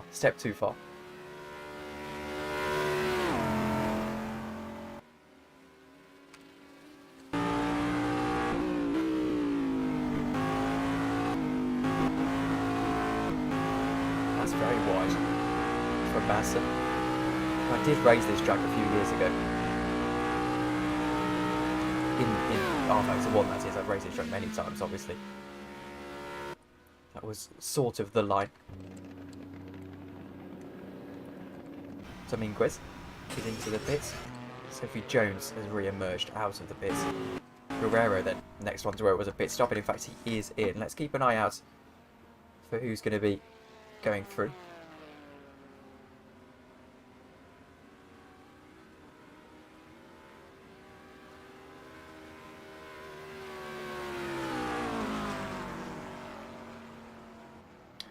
Waiting to see where Pereira is. This might have been a strategy masterclass. 9 seconds. This is going to be close, you know. This is going to be very close. Wait for him to whiz by at the bottom of your picture. Can Guerrero find himself leading this race? Let's wait and see. Definitely going to be a close one. Pit limit line is at the end of the pit lane. No, he's just going to lose out.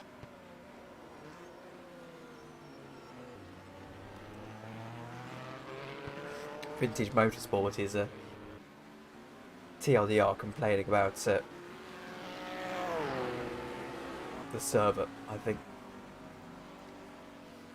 it's an impossible situation for these admins, and not much they could have really done given the circumstances. But 5 seconds between Barrero and Guerrero. That rhymes.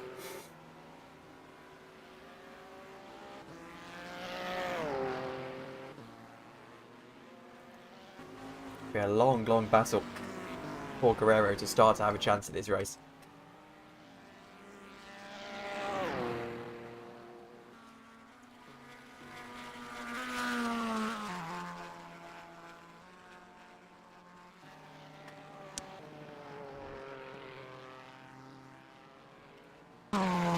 .51 PM in-game time. That means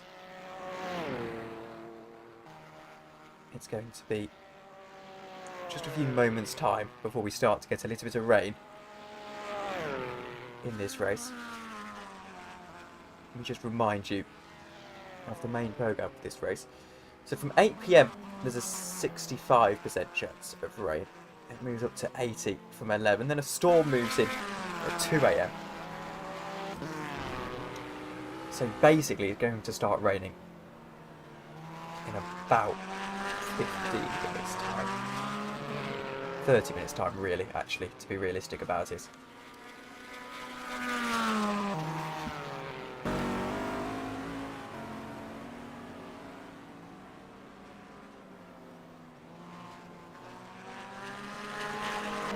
Here is your race leader then.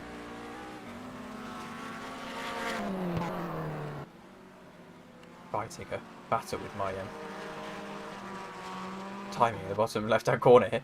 Not really sure what's going on, but you know, scrolling. I don't know what. There we go. Sorted it. That was terrifying stuff for a moment.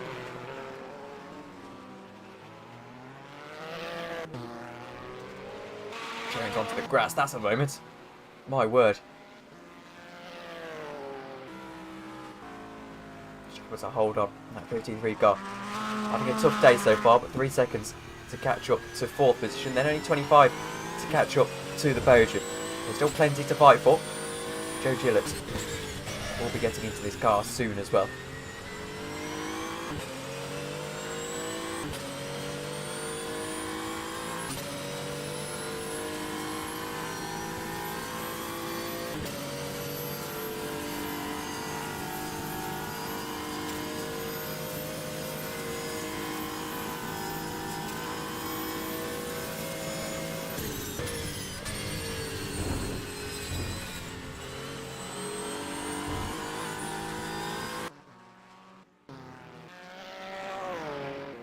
Here's Witt.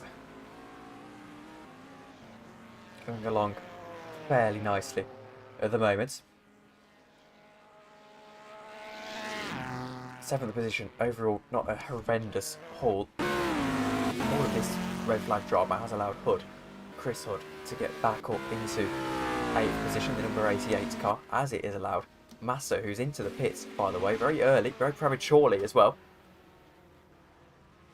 Scary stuff for him.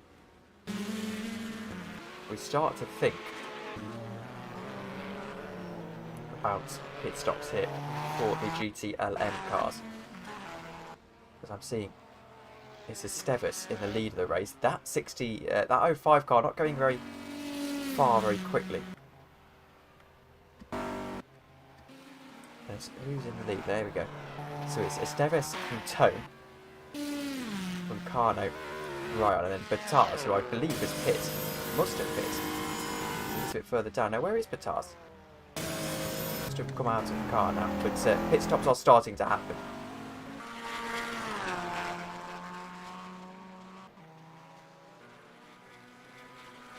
So Massa's left, thank you. He's got 0 ping, there we go. So he's out of the race.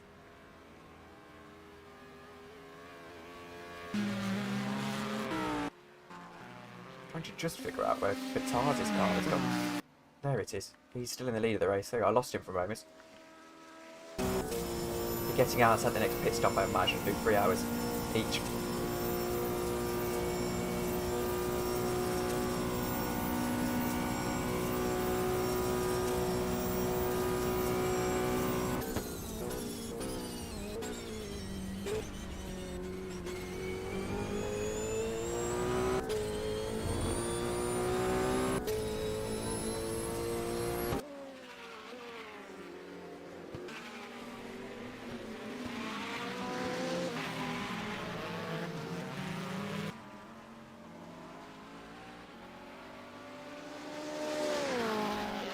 So the order, 3 hours and 13 minutes to go at Daytona with Joan Barrera, Juan Guerra, and Juho Sabana. That's the top 3 in DPI. As for GTLM, it's Batars, Barrios and Manini, I believe. I'm not too sure, but I know Manini is I apologise. Manink, that's my bad. That's a total overlay issue. But anyway, Manink in 3rd position with a pit stop request as well. It's right on board with the Porsche.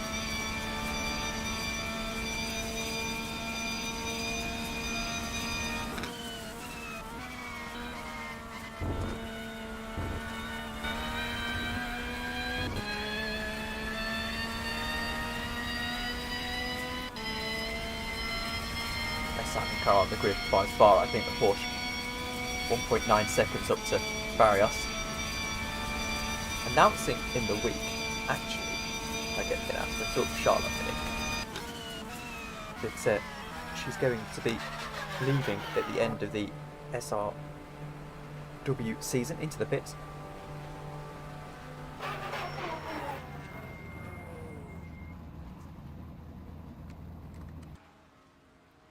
Taking a pit stop around 13 minutes maybe before you'd expect to. Here's Barrios into the pits as well.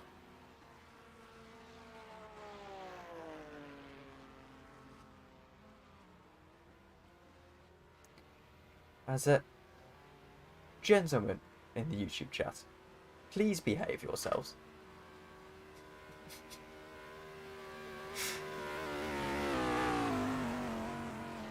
I don't want to have to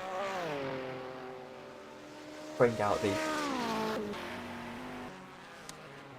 bannings and things. But anyway, I'll let you resolve it amongst yourselves, because we're nice here. Here's race leader in GTLM, Eddie Vitar.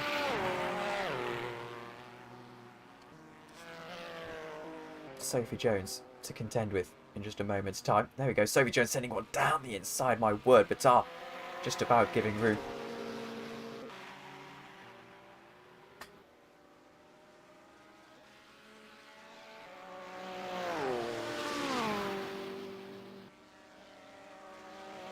Way closer. I think he would have wanted, actually.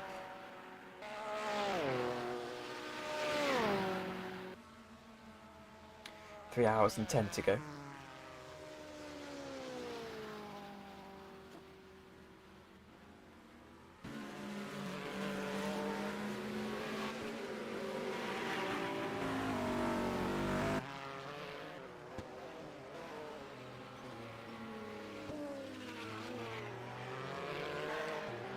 Lock-up from Sophie Jones.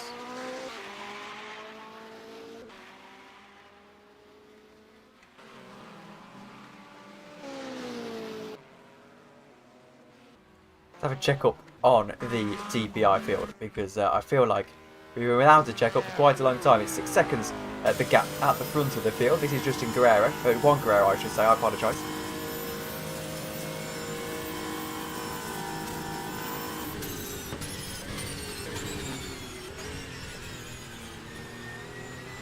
.5 seconds now. Barrero may just be falling behind. He is the fastest on the track, but there you go. There's Chris Hood trying to get around him.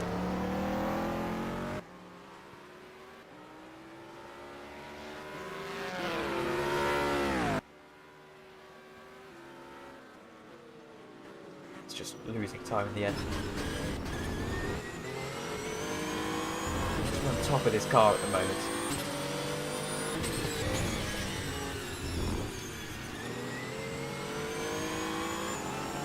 How much he's having to fight this car as he goes around this circuit.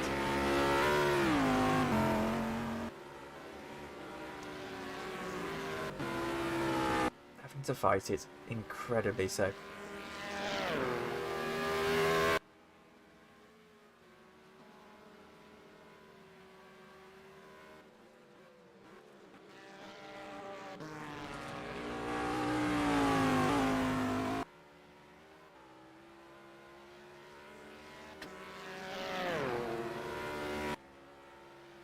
.9:30 PM in game time. for its 4 times speed. So every 15 minutes translates to an hour in this race. That means that we've still got a long time to go. We've also got rain coming very, very soon. Oh, we're getting so close to the ball on the inside there. You almost hit it, you know. Almost hit it. He's a very lucky bunny.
So we're getting into inner moments with Charlotte Minnick. Was driving in pink Porsche for a place in Class GT LM. Let's go find that Porsche. Oh my word, never mind the Porsche. Let's look at this Corvette having an issue into the wall, and that is going to knock that traffic going flying. It's incredible. And he's just about going to hold on to this car. I think he's crabbing though, quite badly. Let's talk to Charlotte then, just a moment's time. Do all of this Discord stuff. Welcome to the stream, Charlotte Minnick. Yeah, hello. How are you? I'm great, thank you. It's been a close race. You just finished your stint, I believe. You were running in a podium for a time. I'm not too sure where your car is right now. Here they are, Rashk, in this car. I think you're still sitting around the podium, maybe 5th, I think, actually, when all pit stops are said and done. How's the car feeling?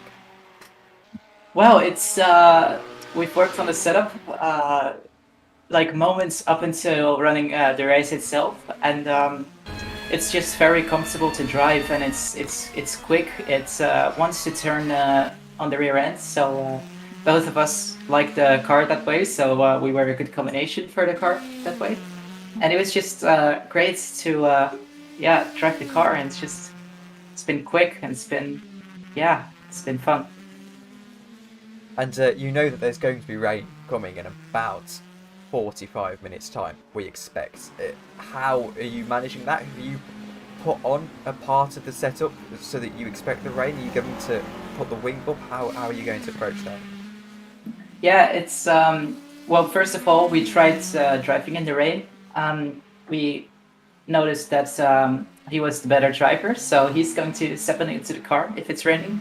And we didn't do it much in the setup to keep in mind the rain, but we have a lot of traction.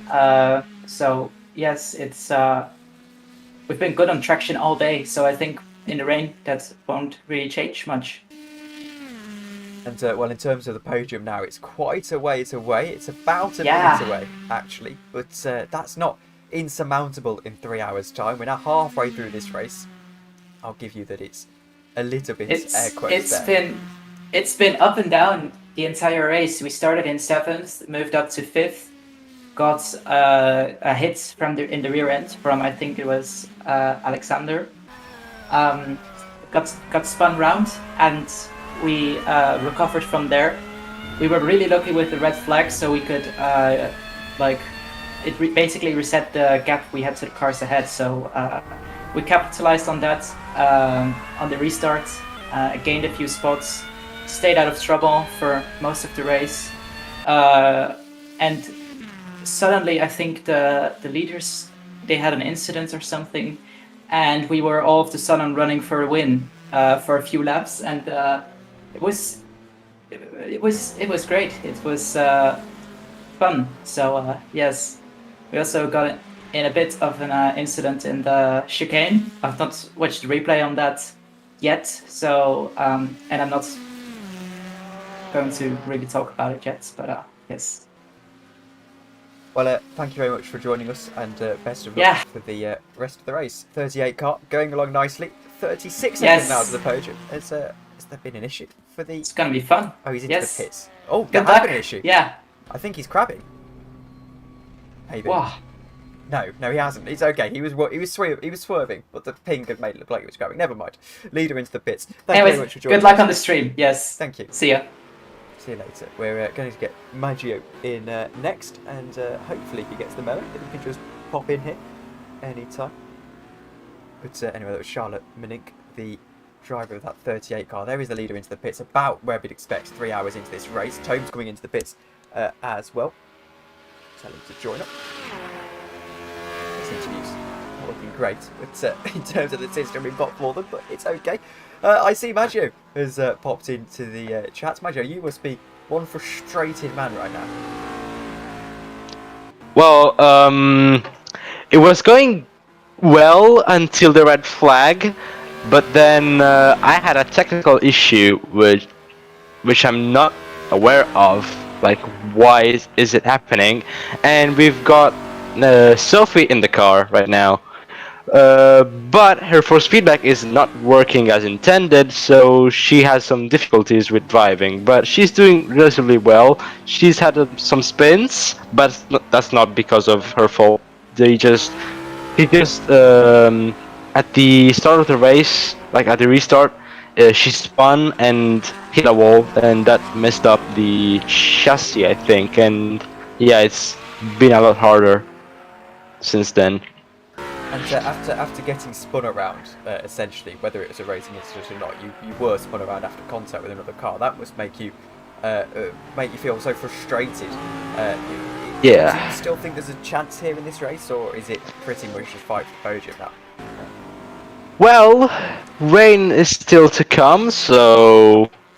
Oh, hang that's on, I a big apologise, Maggio, factor. because something huge has happened. In fact, the race leader is out of the race, disconnected from the What? server. And that's the number 13 car. They started well down the order in with the DPIs, I believe. And in fact, now that is Joan Guerrero is out of the race. That promotes Juho into second, your car into third, and Guerrero into first. That is a huge moment. I wasn't ready for that. What the hell? Okay. Good job, I guess. Yeah, well, I wasn't quite ready for it, but there we go. Big moment. So now third. Now the podium is definitely on, because they were one of the main people that looked like they were going to beat you.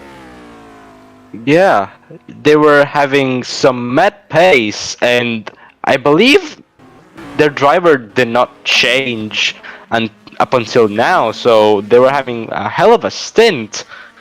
But yeah, it is what it is now, and since rain is coming very soon, I expect a lot more chaos unfolding.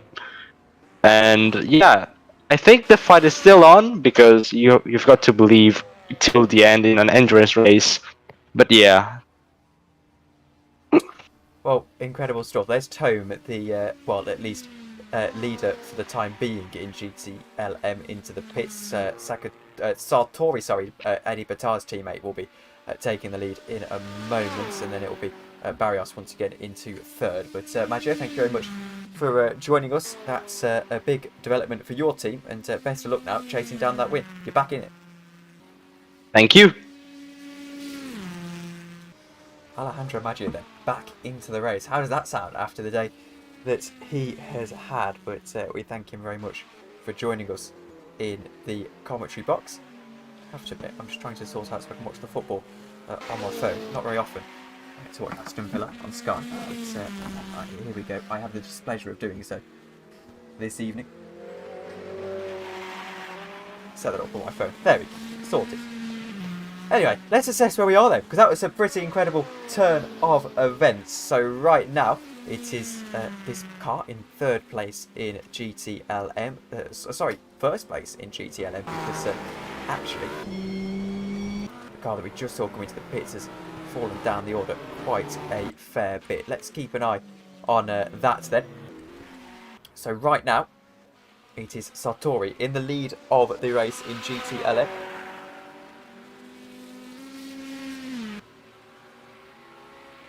And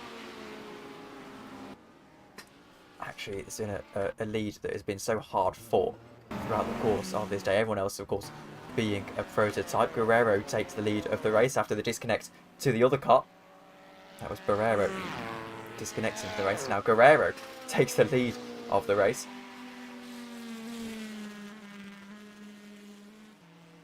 Huge development.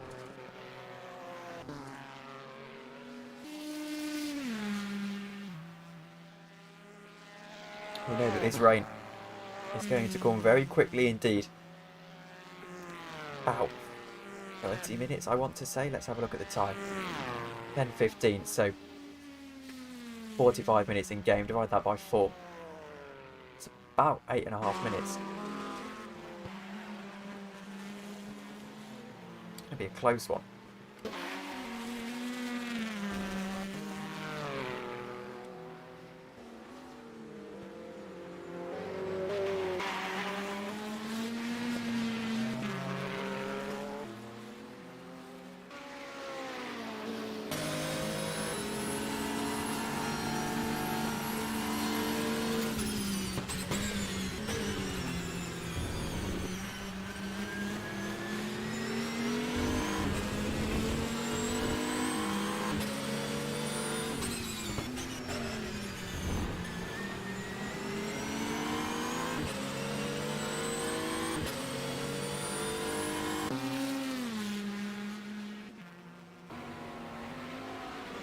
Entertaining stuff then, with 2 hours and 55 minutes to go in the Daytona 6 hours here on rFactor 1. Let's go over to the hourly report feature that we've got going on for this broadcast. Here we go. This was planned actually long before, but you can see here the live timing to my left hand side. It's Guerrero who leads the race in DPI. It's Juho Sapanen in second position. The most important story of the day for me is Sophie Jones and that 53 squad in third position, chasing down the lead of this race after their misfortune earlier on. Race leader, of course, having just disconnected about 10 minutes ago. Let's have a look then at this GTLM field. It is currently the Eddie Batar car in the lead of the race. At the helm of that right now is Alberto Sartori. Santiago Barrerius is in second position over there, with Thomas Rushk in third, chasing down the lead of that race. So that's the hourly report. Only took us a moment there. It's been a crazy hour or so of racing. Let's go over to the battle screen to just have a look furthermore at what is going on. You can see there all of the information that I have just been through. This is going to be an incredible last 2 hours and 54 minutes. 3 hours of racing left to go. Wait to see if this man can indeed hold on to this race win, or if Juho Sopanen can actually chase him down. He's coming into the pits though on this lap. That's about expected, maybe.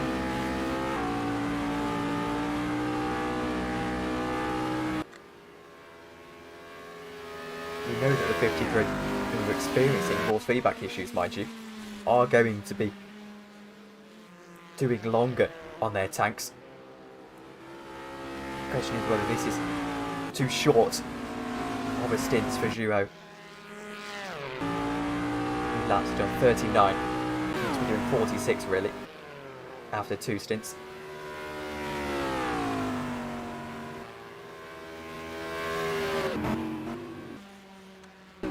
Into the pits then is second place Juho Sopanen. Actually following him is Chris Hood as well, so maybe about where we expect him to be at this stage.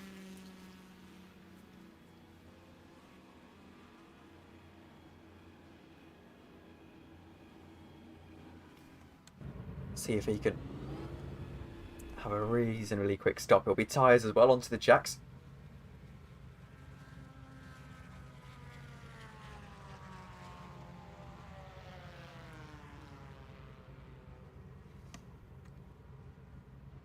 Reasonably quick pit stop from Duo as he goes up onto the rear jacks now.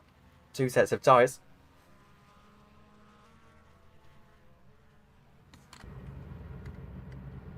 Rather weird angle going into his pit box.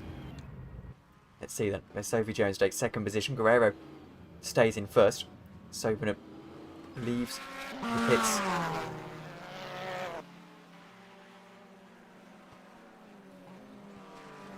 .45 seconds, the lead of the race then. Guerrero comfortable at the moment. Does owe us a pit stop, as does Jones. As does even in fourth, Dominguez.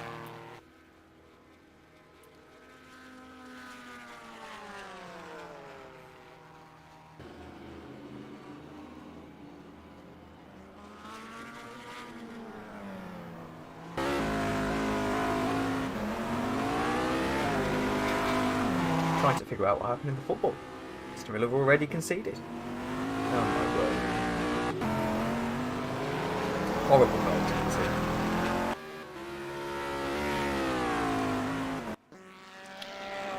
It's all about then when we see the pit stops happening. So Banyan comes out into third position. It's the not the Argentine car, they're out of the race, but it's the other blue DPI. This time it's accurate, 54. Someone's knocked the advertising board over on the left hand side there.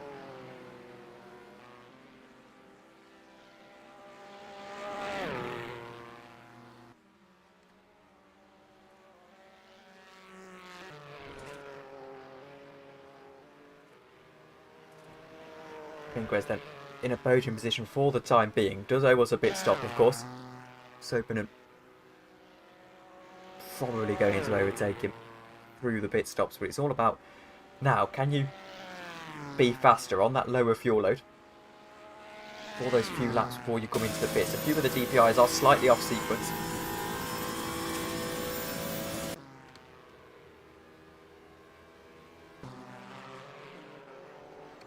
Seven seconds in the gap then. 49 at the lead of this race. Best lap between Guerrero and Sophie Jones around the same time. The gap in terms of lap time isn't huge at all. Jones pitting in the next couple of laps, we assume. 48 seconds that gap now. I'm sure when Joe Gillett can get into that car, he will. Whether that be now or later. Jones has been in there for about an hour, I think. Well, since the start of the restart, so it's about an hour and 10 minutes. Probably want 1 or 2 more stints coming in the 2 hour mark. And then get Joe in there to the end.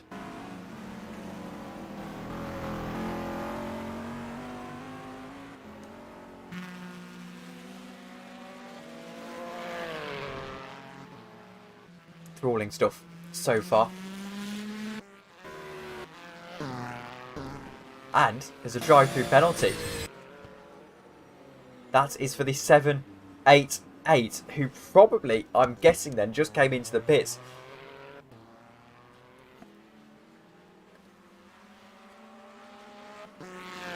Presumably sped in the pit lane.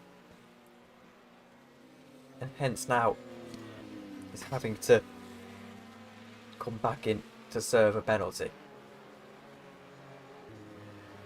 The gap to first, by the way, I should just mention, that is fastest lap. Unfortunately, it's not actually very useful in terms of information. The overlay, for some reason, thinks we're in qualifying because of the time left, I'm assuming. Coming to the pits then to serve this drive-through, I assume, on this lap.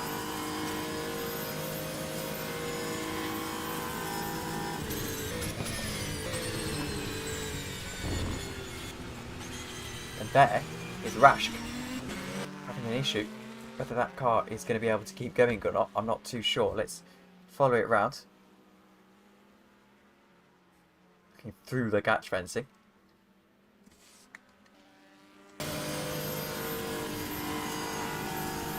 Looks okay. Into the pits then. Comes Vickery.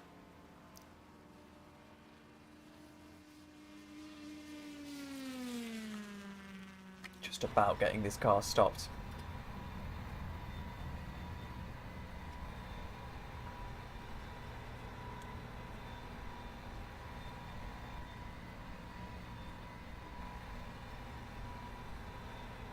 Hoping not to repeat his issue from beforehand.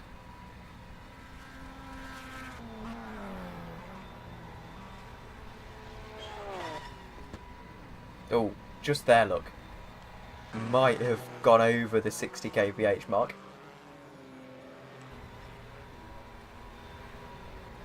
Wait and see to see if this penalty does indeed clear. It's been easy for him. There he goes, and it doesn't look like the penalty has cleared. I think it was just there, look. When I said that I heard that engine, the penalty hasn't cleared. He's got to come back in. Already lost out on 5th position. Will lose out on 6th as well as Chris Hood starts to chase him down. 4 seconds at the moment is the gap.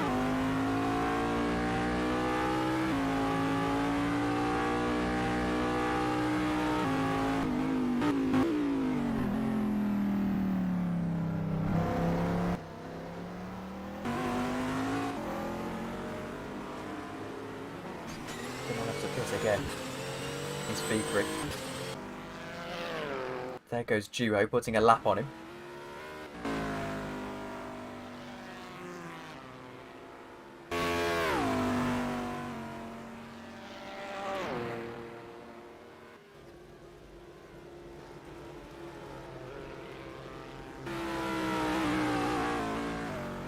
Yellow flags, and that is the number 91 Ferrari. Corvette even. They were leading the race. They're definitely in the battle to win the race.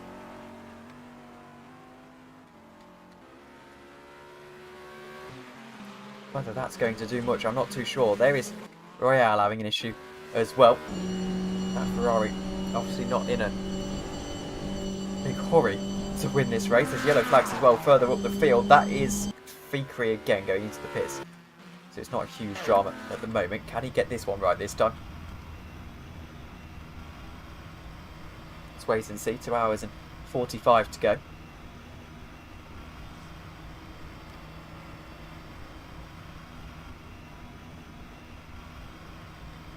It's just here last time.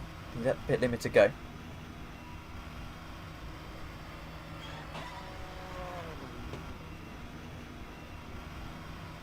Does it let him go through again? He's stayed under 59. So under 60. Get around it nice and easy.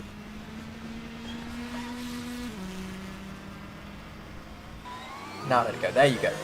Okay then. Vickery can continue on. He's lost out. Basically everyone. In fact, he's lost out in the lead of the race. Here's a change for the lead, by the way. GTLM. As Barrios has got through on Satori.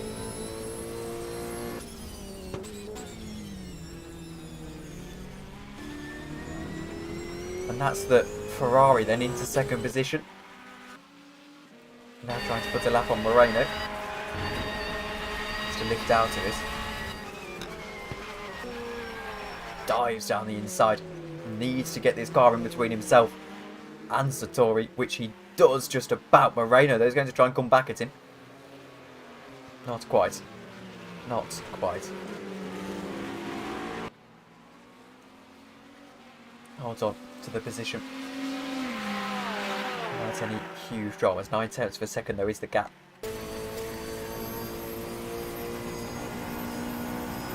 Forward with the Ferrari.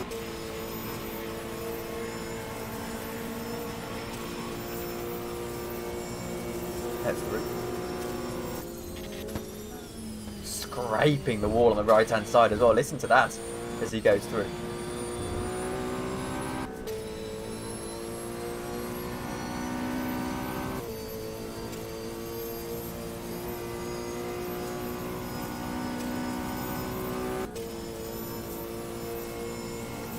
Just losing time though. A second is the gap now.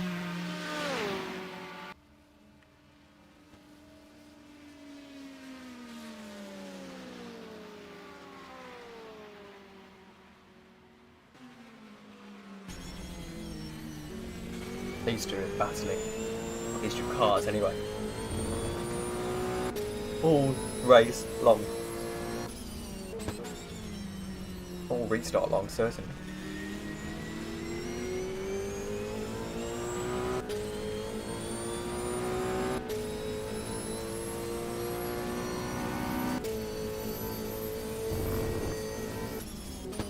This is the apex though by a mile. Arias with a slight lock-up. He's going to allow, and this was time gained from Satori, it will. Lock up again, but not really taking too many apexes here, Satori. Looks to be difficult to be driving this Ferrari right now.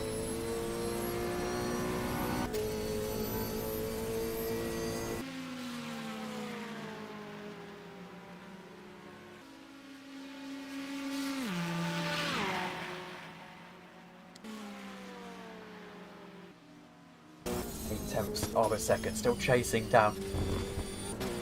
Does he quite have the pace is the question. Right now the answer is certainly not unequivocally no.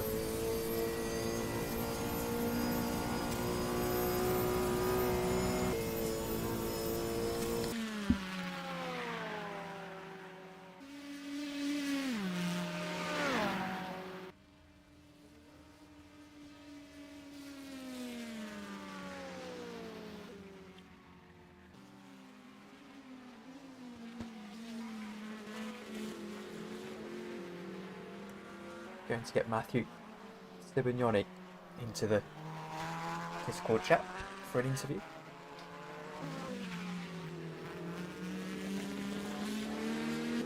In a moment's time, when he joins up. There we go, there he is. Let me just double check he can hear me. Make sure my mic isn't on mute. Yes, he can hear me. Hello, Matthew. Difficult race for you. What went wrong there? Well, I was just speaking to Batars with the Endusim Club Italian team, the Ferrari team, and we were just saying that, I don't know, I've been racing Automobilista. I left rFactor 1 for about 2.5 years now, 3, maybe more now, since I last did an rFactor. This is my first rFactor race in over a year, and we were just speaking to each other. We were just saying that unfortunately nothing has changed. Nothing has changed about the way races were run then and now.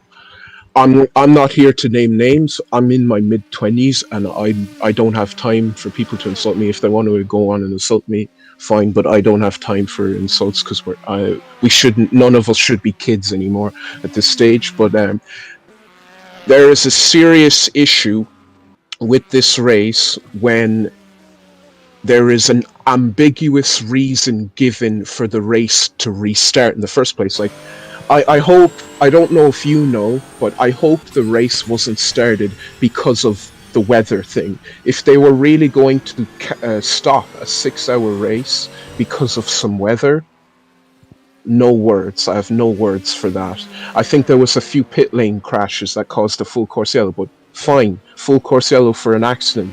Keep going. You don't need to stop the race because of weather. Stuff happens. That's what it is. It is what it is.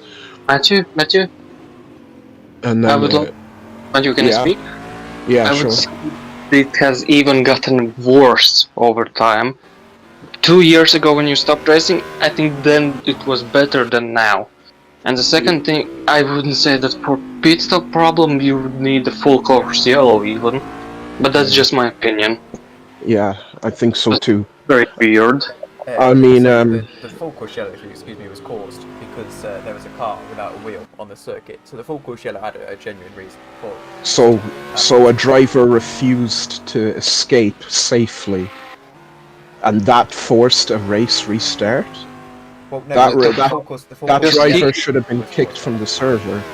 Exactly. No, the full course yellow was thrown so that he... I think we even know who it was. I think it was the other Endusim club car. It was a Porsche, I saw it. Pedal that basically his clutch pedal became brake pedal, and I saw him crash, and I only saw that the front wing went away.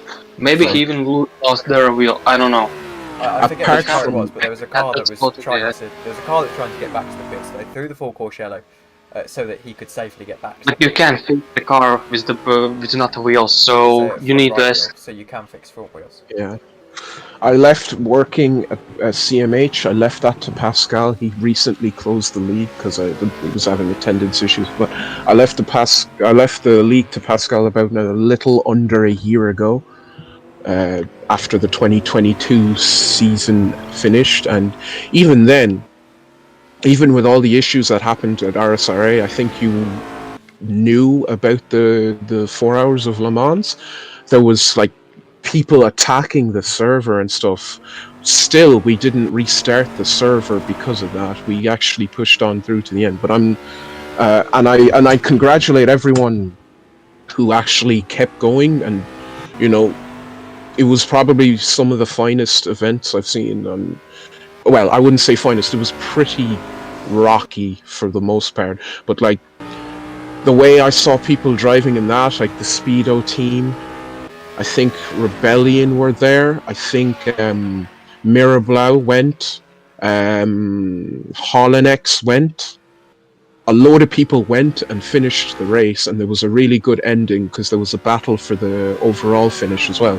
And imagine having your stream raided by like 3 different people and still making it to the end with no restarts. But then this is getting restarted because of one person missing a wheel, and then it gets worse when DPIs. So just to clarify quickly, the race wasn't restarted because of the wheel. The race was full course yellowed because of the wheel. It was then a coincidence that there was the red flag for.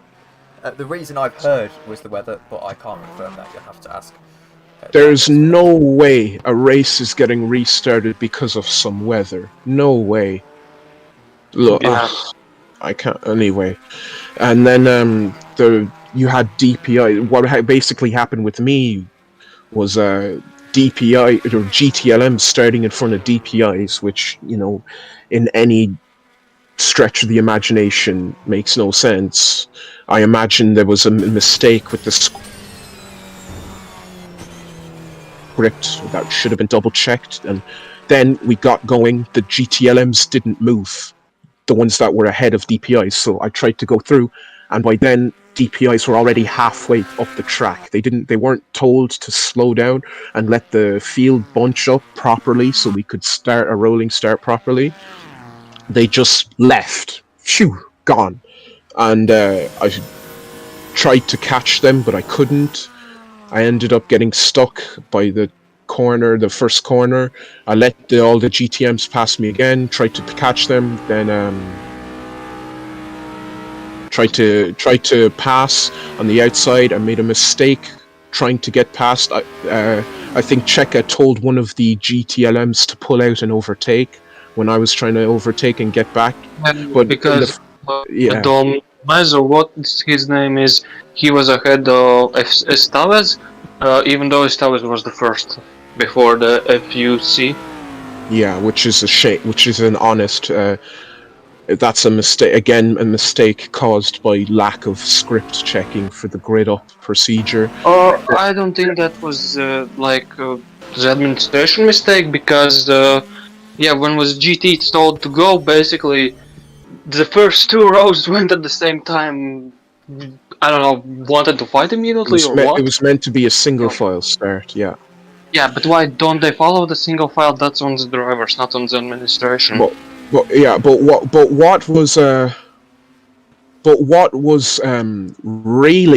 what really then ticked me off was then Barry. Now, actually, I won't even say his name because I don't even think it's his fault, because people weren't told what to do properly. The DPI restart, 4 cars. Yeah, you saw it with your own 2 eyes, Tom. 4 cars off the track, and that was considered an official restart. The warm-up should have been restarted then and there when they saw that kind of incident. That's not a restart. That's not a restart. That's not a clean. Like, DPI drivers that were in that incident, they don't deserve that. They deserved better. and any GTLM that got stuck in the chaos at the restart, they don't deserve that either. I was trying to get through GTLMs on the back straight. I had an incident with a rebellion car. It wasn't caught on the stream. Like, none of us deserve to spend all our time training for this event and then have a restart because of I think Juan Hamasayan is saying in the stream chat that it got restarted because the server had no day-to-night cycle and RFE wasn't loaded. So what? Shit happens, but that restart shouldn't have if they were going to restart over weather, that wasn't a restart that justified going from starting all over from zero because of weather. Like, that was completely unnecessary. And as someone who partly manages SRW, who is hosting this event, I'll have some words with my I think the top Cheka is at the top, and I'm just under him. I'll have some words on how we can improve, because there's a IMSA GTX series that they're doing, and it's going with a similar format. But that I know that they wanted to restart to have weather, but it shouldn't have happened in the first place if it was going to have a restart of that quality. But honestly, I know the server is having issues, which is a whole other problem, but I don't think 4 DPIs spinning across the finish line is an official restart. I'd rather have more delay than have a restart where GTLMs are in front of DPIs, because that would never happen in real life. And people might have some opinions against me. That's fine, but I'm too old to argue with you. But I'm just stating the fact that that restart honestly ruined a lot of races. If you can see from the DNF list, I gave my car back over to my teammate because I didn't want to race in it anymore. But I was honestly disappointed by how that was handled, and I think in a perfect world, by now rFactor should be having these big events with ease. Well, a couple of months ago, just one last thing, I helped a couple of months ago, when this mod was used in Bahrain for a race. I helped put this mod together, so I don't know if the mod has optimization issues. I will look at that, but in terms of the server itself, I think it was very disappointing to see. But anyway, I hope best of luck for all the other teams, all Endu Sim, Speedo boys. No matter who thinks what of me, I don't care about the opinions of people who don't like me, but I hope the best of luck to every driver, and I hope we can, if this ever happens again, I probably won't race in it, but I hope it can be better. That's all I wanted to say. Just be better, because this isn't it. Matt, while we were here, I would like to say about the mod that it has the same problem that's often with the SRV leagues. They always need that the rFactor director is put on the quality, not on the performance. And because of that, let's be honest, many who race here have terrible computers, or good enough computers that put on high graphics and everything, but the rFactor has, I don't know, from my experience, what I see all the time, that it has like built-in limit of the RAM which it takes, and at some point you can have the high quality textures and have a lot of people. The limit is around 20, then it starts to bug, it starts to have problems. Okay, not the bugs, but like Magio.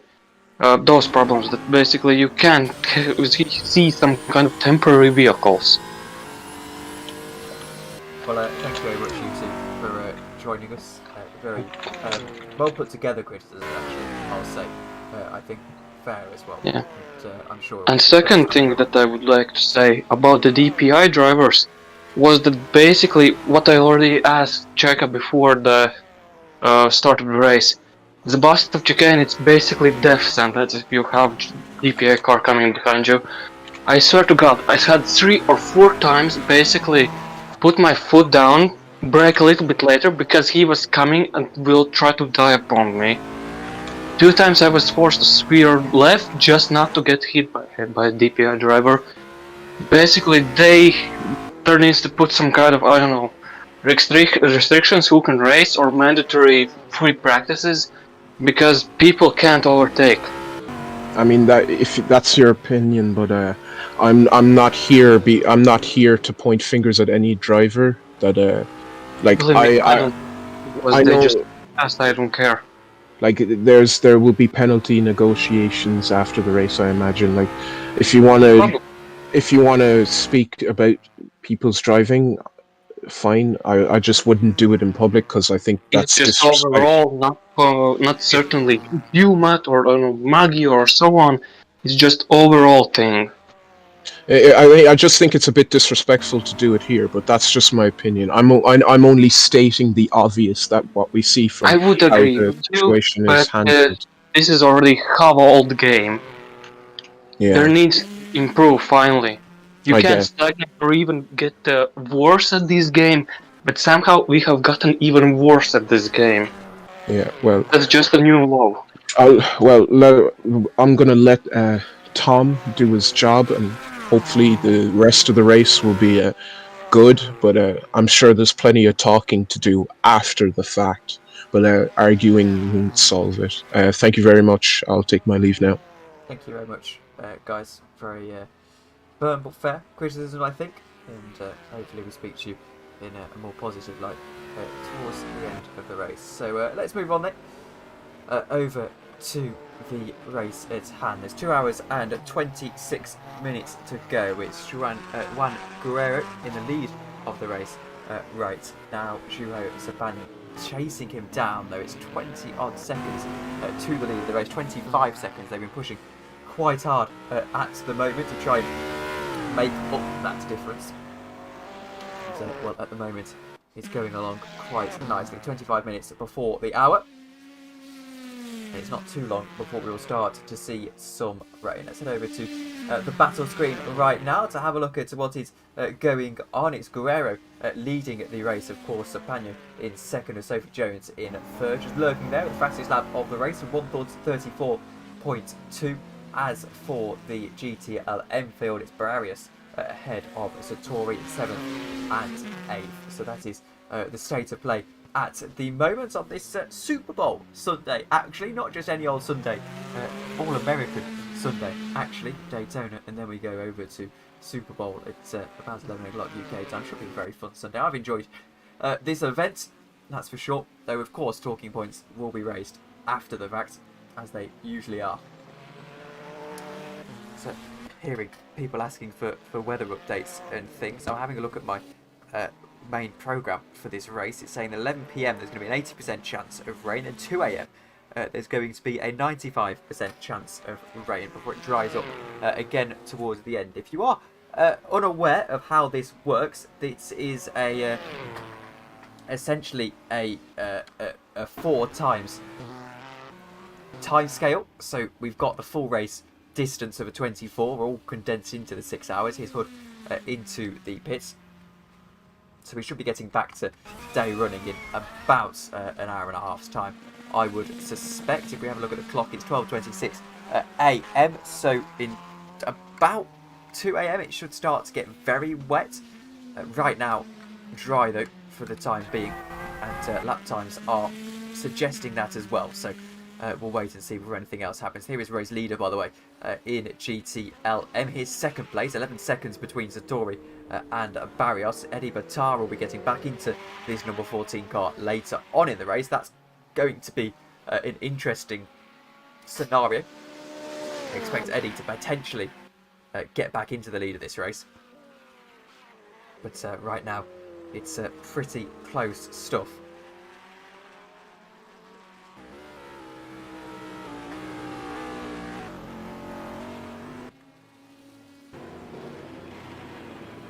We see Reef into the pits and out of the pits as well.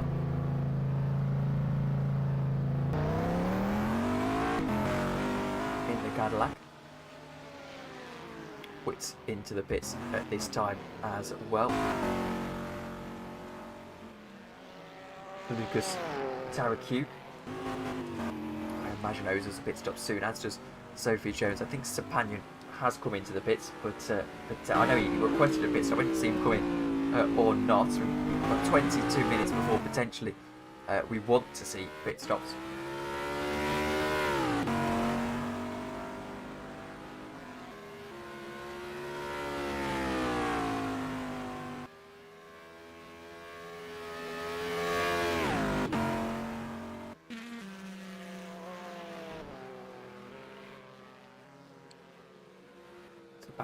Throwing the car through the chicane, leaving nothing really up to the imagination.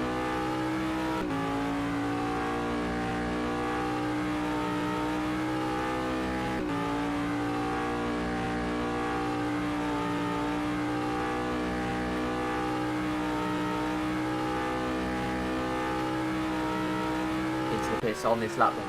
Zhuo, according to the icon at the top right hand corner, top left hand corner of your screen I should say.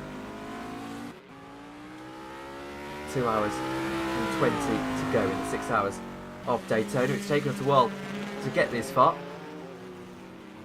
Looking like we're going to end up about 7:30 in the UK. I think we expected as much.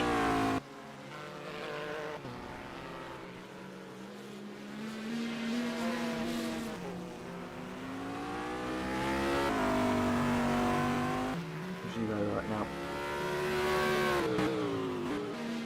in with a real chance of this race. He's taken 2 seconds out of Guerrero over the last few laps. It's at this stage in the race when you start to think about taking those extra risks to try and catch up to the guy in the lead.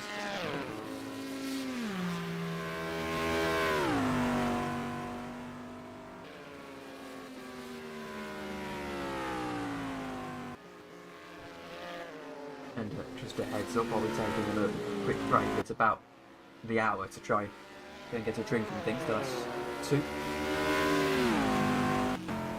Zhuo really is on a push lap here. It's interesting to see him come into his own actually in this particular event.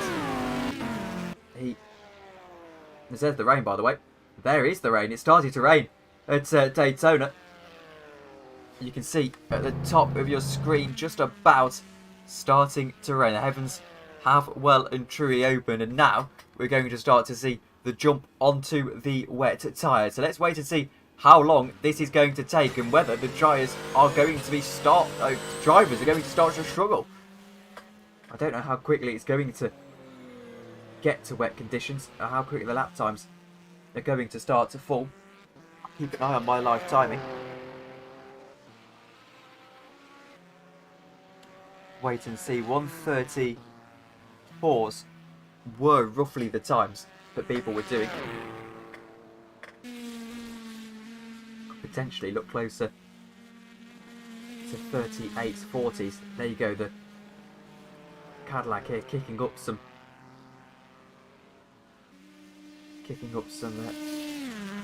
water.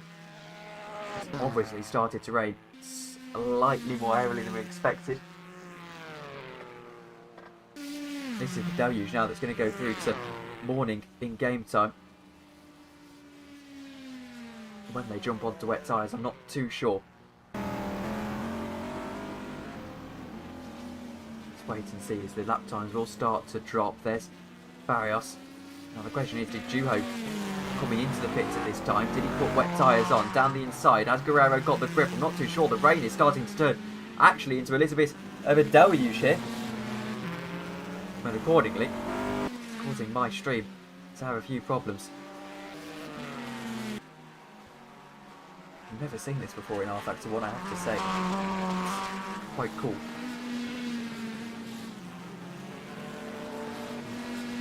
Track is officially declared wet then by race control. Looking at the sector times, still not particularly slow. Let's ride on board with Guerrero.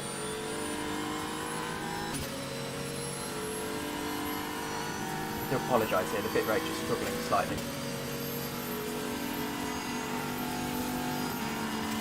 Try and sort it out in a moment's time. Hopefully it will just sort itself out. So this might be the race now. Braking very late, my word, the GT car has to completely choose life there. Let me turn the football off because, to be honest with you, it's not going very well at all for my beloved Aston Villa. Hopefully that helps the situation somewhat with the pit rate, which we can only assume, if not, it's caused by the rain. So last lap was a 1:35.0 for the race leader, 1:35.8 for Sophie Jones in second. Juho did a 1:48, but that was because he was into the pits on that lap. Here is the issue. There you go. It looks to be stabilising now, actually. So there we go. Just took it a while.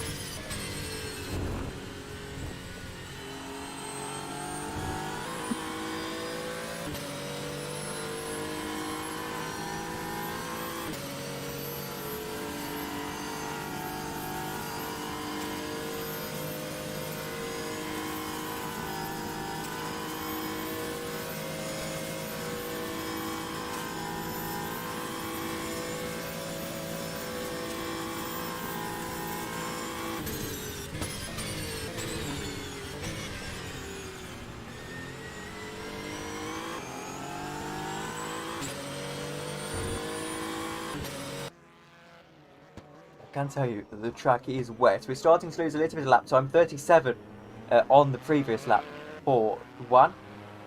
36.3 for Sophie. So track's starting to get that little bit more wet and starting to lose us a little bit of lap time. On board with the Prime GP car, you can see just how tough it's starting to get actually out there. 49 seconds to the lead of the race. Juho is not going to be feeling too happy at all because he's going to have to come into the pits. So he's going to lose that third position, I would assume.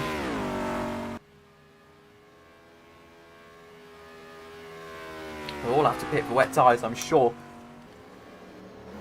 So let's have a look at the weather forecast to try and figure out how long this rain is going to run up until. They have had wet practice. Free practice was wet, a couple of them. So it will brighten up again at about 8 AM in game time. It should get less wet at 5 AM, but they won't properly dry up until 8 AM. Then by 11 AM, which is when this race ends officially, that it will be pretty much dry again. So 1 AM at the moment, so we are not actually at the worst of it just yet. 15 minutes time before we see the worst of it at 2 AM.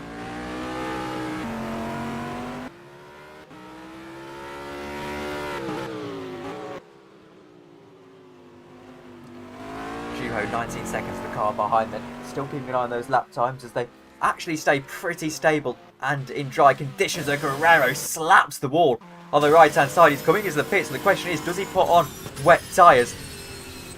Car looks to be driving okay at the moment, just that little bit less traction through there, the kicking up of spray from these cars. It looks like it's really, really difficult at the moment.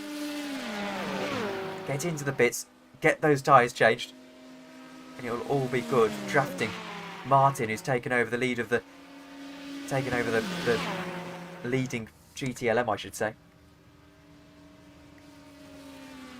Into the pits comes the race leader. Sophie Jones stays out, I believe, for the time being.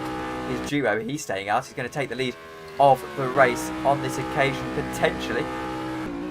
He should do. In fact, no, he's a lap down on Guerrero, so no, that's not going to happen. Sophie Jones will presumably take the lead of the race then. When she has to pit, I'm not too sure. Sneaks through on the GTLM.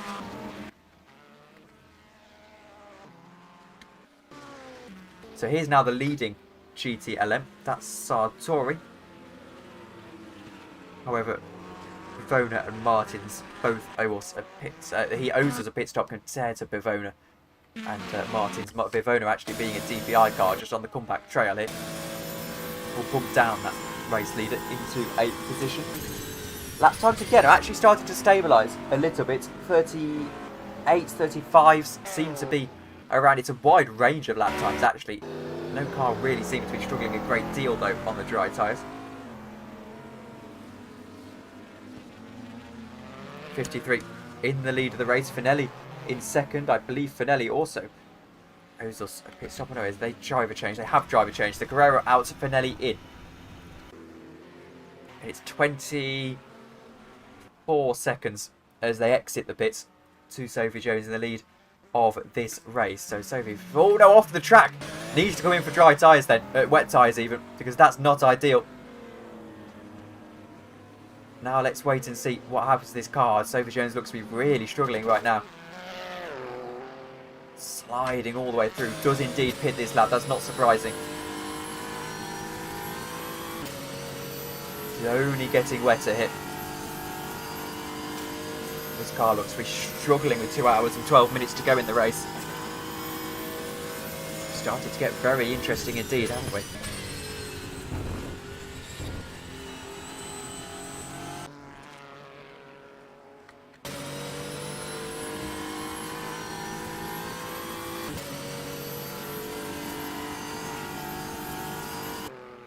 Into the pits then. Sophie Jones will come, I imagine. There we go. Into the pits.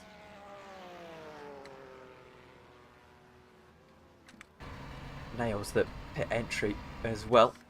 Finelli. Ideally, needs to crash for Sophie Jones to stay in the lead of this race. You lose about 40 seconds in the pits, I believe. Finelli here will take that lead. Jones is still in pit lane.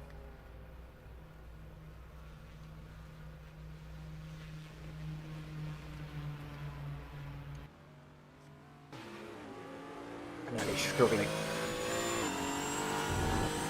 So I can only assume that all of these guys have gone onto wet tyres. Yellow flags do fly. I can hear a car struggling, and that is Royale, who's had a difficult stint actually. He's had a few spins and offs. Sapanen goes into second position, but has lost a lot of time, I think, to Sophie Jones. Wait and see what the gap is as they come out of the pits. It should be about 14 seconds, I'd suspect. Wait and see if that is indeed the case. Out of the pits, Sophie Jones. Will it be 14 seconds? Am I bang on? 12. Oh, I'm close enough.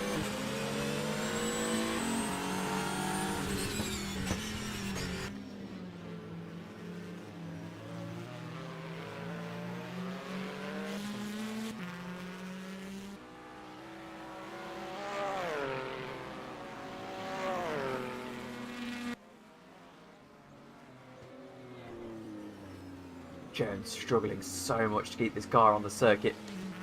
It's getting interesting in DPI, and in fact it's getting interesting in DPI for Tarishuk. So Eddie Batar is telling Checker to watch him. Let's have a watch over Eddie Batar. Oh, there he is, look. His teammate anyway. Struggling along. Having to share his pit box with someone. Lipitar now into that car. Where do they emerge? Into the lead of GTLM, I should say.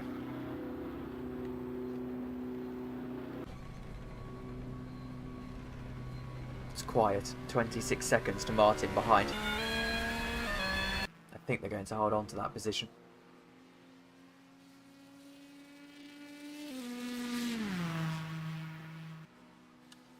They'll hold on to that position quite easily, actually.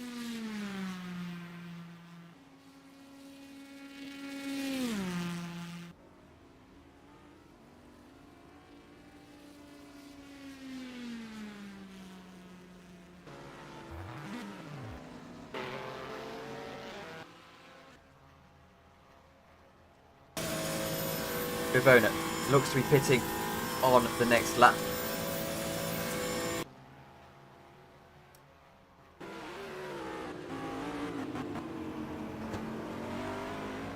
As apparently I'm blocking someone's pits, which, to be fair, shouldn't be the case. In fact, let me move that car quickly.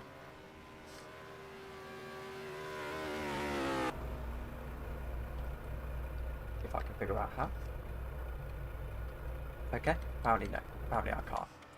Well, I'll wait to get a message about it then, because right now, nothing I can do. Even if I move that car, it won't go back into the garage, will it? So, it's fortunately nothing we can do, I don't think. Although it's odd that it hasn't happened all race long. How have they been pitting for the last 2 hours? It's peculiar to me. Peculiar. 2 hours and 7 minutes to go then in the Daytona 6 hours. Finelli leads the race from Sepanian from Jones. Jones 20 seconds to Sepanian. It's going to be a close finish, this one. Everyone doing now in the 40s, so the rain definitely getting worse. We're at a point where you definitely have to be on wet tyres.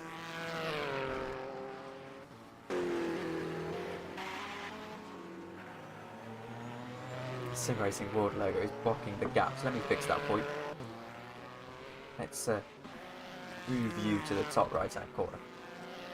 Watch this. This is going to be. There you go. Just for you. Sorted. Lovely.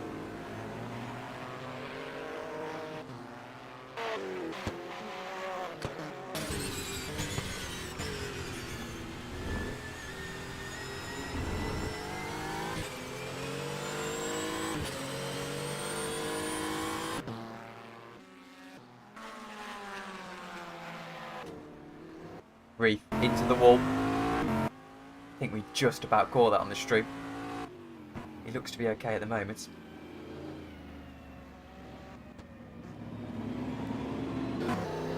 Keeping a decent pace. Maybe crabbing slightly.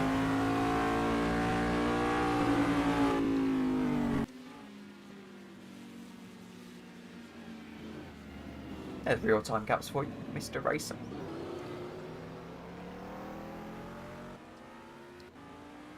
Accidentally switched it over in the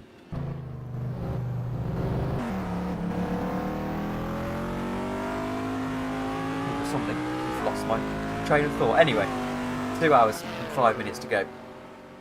So again, 7:30 UK. This should about finish.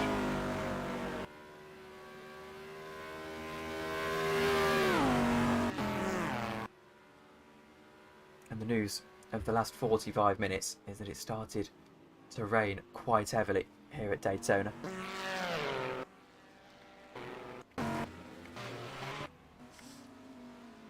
Eddie Petars is 10 seconds away from Martins. Martins in the Porsche with that rain barreling its way down.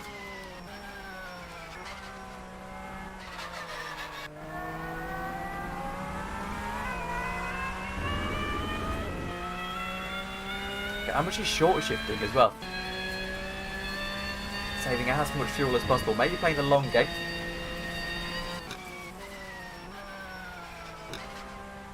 Steering in that Porsche, it's very light.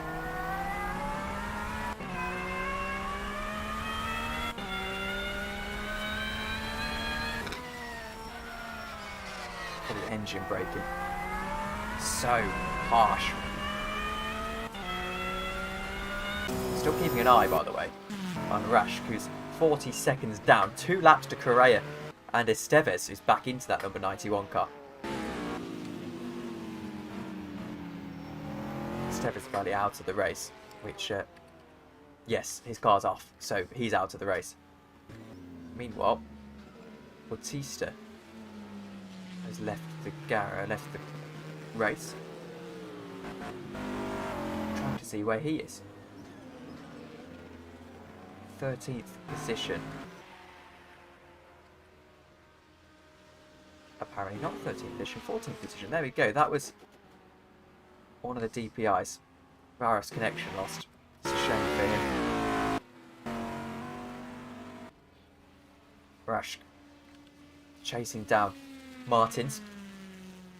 In turn, he's chasing down Vatars with 12 seconds, starting to feel few and far between their chances.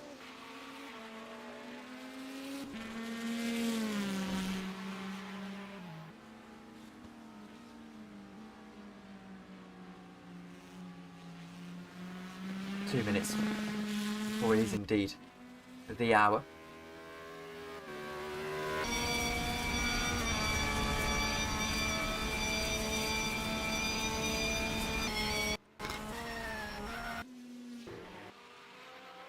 Tars leading this race as comfortably as you can. He's Bavona. He's in 7th position.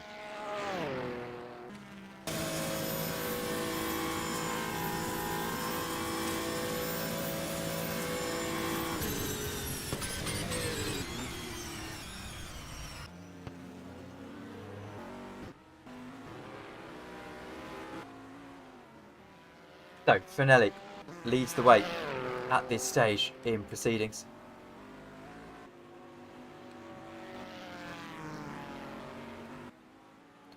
Leads the way quite comfortably indeed. 22 seconds, but that was almost into the wall, was it?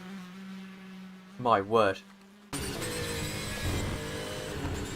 How close was that? In fact, he's round! Race leader goes round!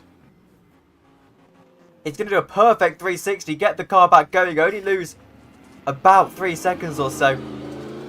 That was a moment. That was a mighty old moment for Finelli, who now has actually lost more than 3 seconds. He's lost about 8 seconds. 14 seconds, the gap to Serpagnan.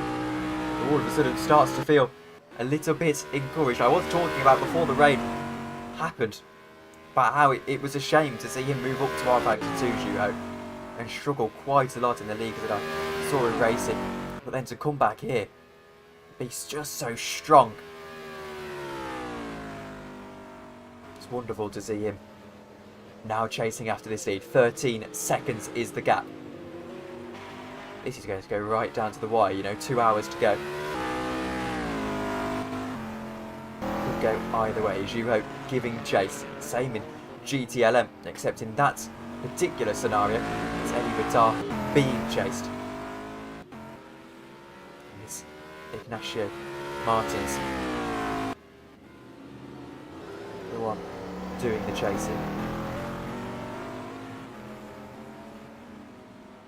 Juho has the fastest lap of the race.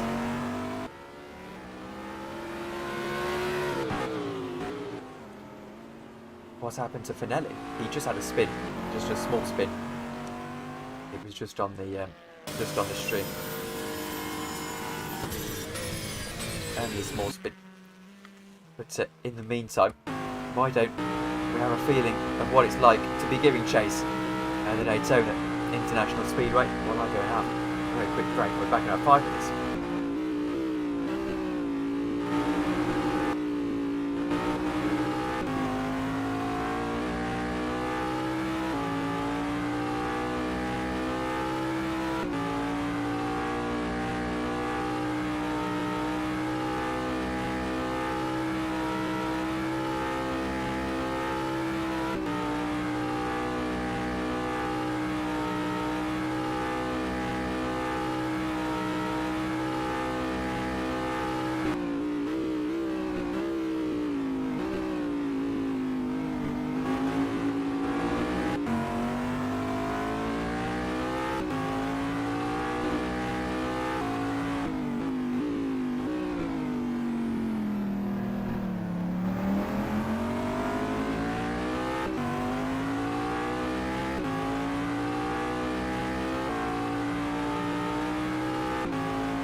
Yellow flags just as we rejoin the race with 1 hour and 53 minutes to go. It's going to be a very difficult last couple of hours for these guys. I'm trying to see who was the yellow flag. It was Real, who's still having a struggle along here, actually. In fact, I think there's quite a dramatic issue for him. Allow me to go back over from the battle screen onto the race screen. Here we go. Here is Real. Having a small problem here. Just a case of struggling with the car rather than anything else, as the rain still continues to pour as 2:30 AM in game time. We're through the worst of the rain. It should start between now and 5 AM in game time, start to get a little bit better, which is what we're expecting.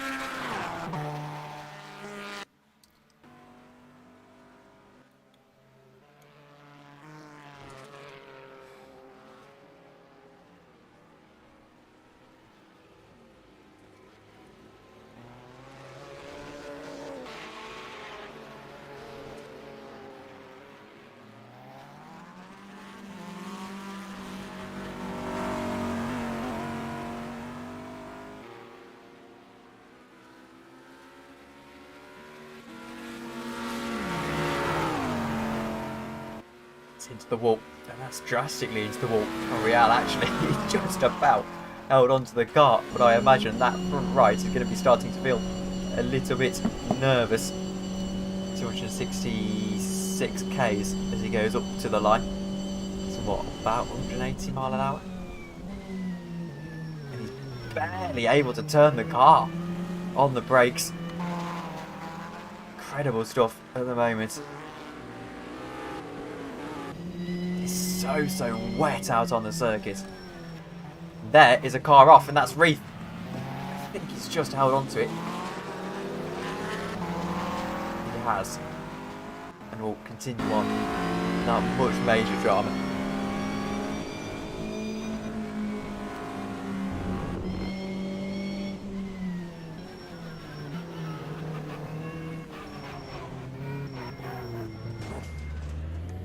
And that's a crash. And it's a crash between Zombor and Real. I have to admit, I was looking down at my phone for just a moment and they both came together. I didn't really see what happened.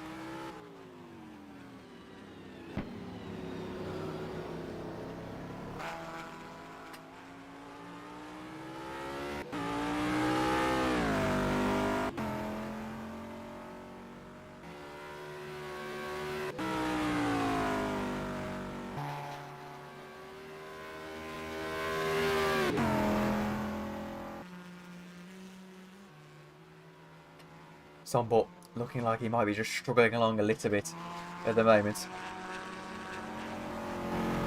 Trying to get the Discord back up, but right now, having too many great successes.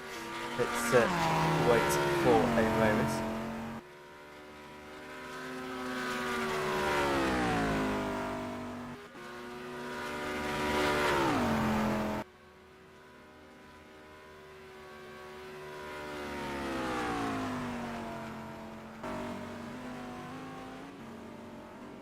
Bob is struggling slightly.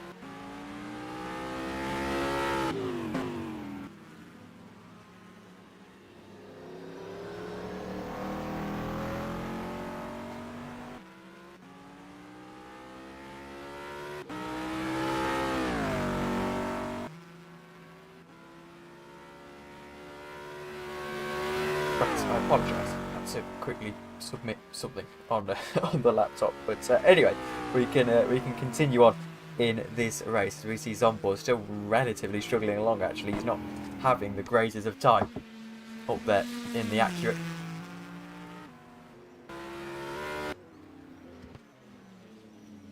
Neither are many of them, actually. Most people struggling along here. Let's have a reminder of the top three. It's Finelli, Sepanian and Jones. And the big news is that Sepanian is giving chase. 1 hour and 48 minutes and 10 seconds is the equation. As they start to dip into the 40s, Duo was 1.4 seconds faster on the previous lap with a 40.5 compared to a 41.8. As Bautista's Vargas said, game crashed when we swapped drivers, so we've DNF'd. I'm sorry to hear that. Down into 15th now. One of the many retirements from this race now. Only about 20 cars left running, I think, which is probably why we've stabilised with a lot of the game crashes, because there's only 20 cars left in it. This duo, though, chasing down the lead of this race. And, well, in terms of sim racing drama, this is about as high as it gets. Absolutely on top of this car right now, and the 53 is all but out of the equation at the moment. 30 seconds behind, not really able to gain too much. 30 seconds down on Finelli, 20 on Sepanian. There goes through Eddie Batar. Eddie Batar's got 37 seconds to the lead of GTLM, or he's in the lead of GTLM by 30 seconds. This is where we are right now, as Correa might just take out Zhuo. He won't. Sepanian able to hold on to the car. Only able to hold on to the car for a brief moment. That was closer than I think he would have expected. I would have wanted as well. Ahead of Correa then.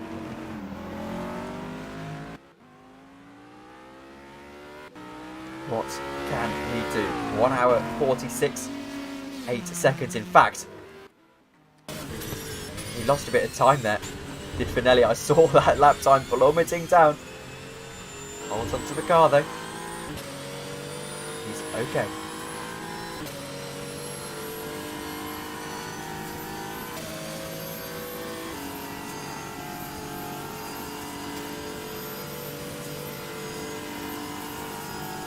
Yellow flags in this sector.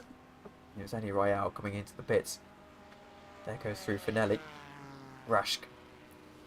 And then the next car, unsurprisingly, is Duo himself. Look at that.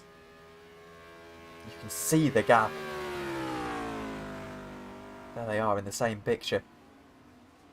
Duo practically takes this victory. Let's look at the previous lap as well. That time, 7,000th of a second between the two of them.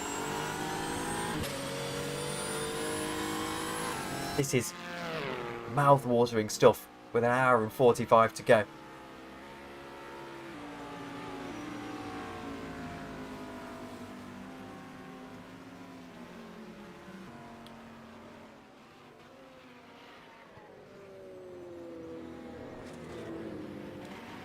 There he is, lurking at the top of your picture, chasing down this race lead. Still probably about 3 stops to go for both of these guys.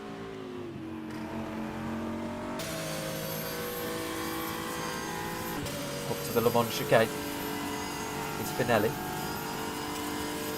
How do you approach this knowing the Duo is behind you and pushing and gaining time? And gaining a lot of time. Not like that! Not like that, you don't. Finelli goes into the grass. That's lost him about a second, I think. Duho into the pits on this lap. Growl of the Cadillac. This is smart. Undercut. Try and come out into a little bit of traffic. Look at the amount of traffic that there isn't. Gets round the GT. He hit this lap. Duho comes into the pits. No, he stays out for another lap. As they cross the line. 9 seconds. Going to switch over to sector splits. Just out of a case of it being slightly easier to visualise the lap time gain.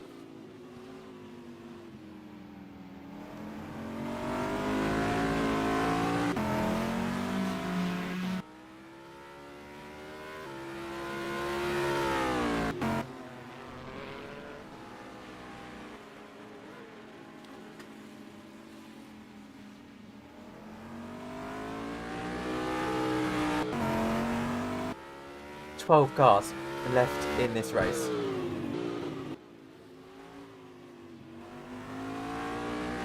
And every single one of them with a chance of winning the entire thing.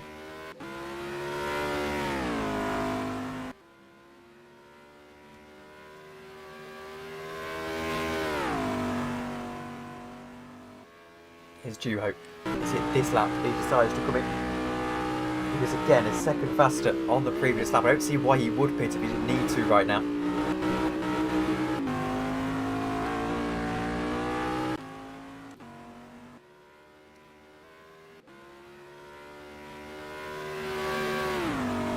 We know it's going to get drier towards the end of this race.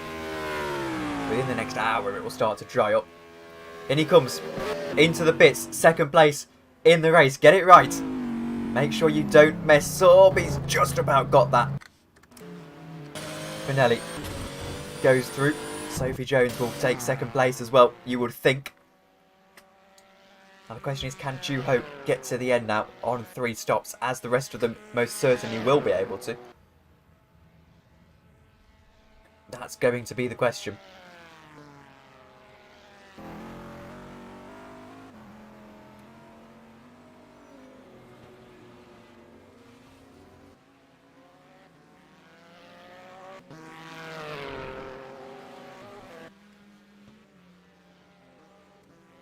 Sophie Jones takes second place. Duo still into the pits. Full fuel service. Full tyres as well, you would expect. Growl of a Cadillac. Gets back going again in due course.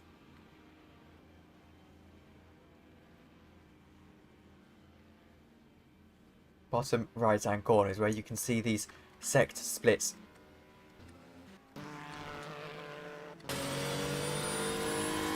Almost a lap now with Finelli. But Finelli's catching up to traffic. Don't lose him any time at all.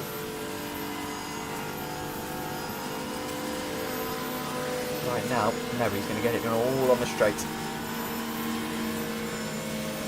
No problem whatsoever for Leandro Finelli.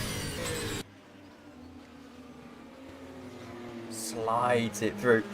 He's losing time. You can see where he's losing the time. 6 seconds between Jones and Sabanian. Sabanian back out onto the circuit. A little bit of traffic in the Formula's on-board reef to contend with. Flashes his light. He knows this situation. Reith gets out of the way, obliges. Now it's all about that sector split. Where's Sabanian going to be?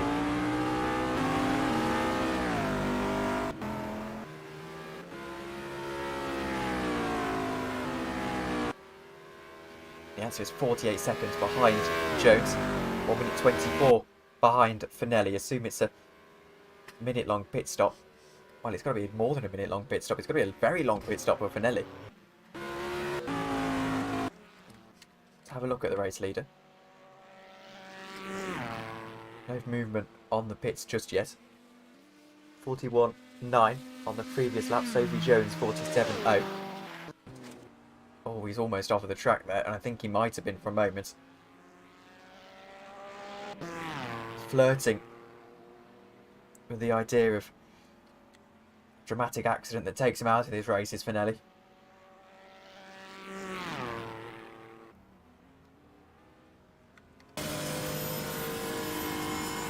Doesn't pit this lap. Presumably we'll wait another 10 minutes or so before he does. A concern for Sabanian, who might just be using too much fuel here to have a chance of winning this race. Sophie Jones isn't out of it, you know. I do wonder when and if Joe Gillett's going to get into that car. She'll give him a message.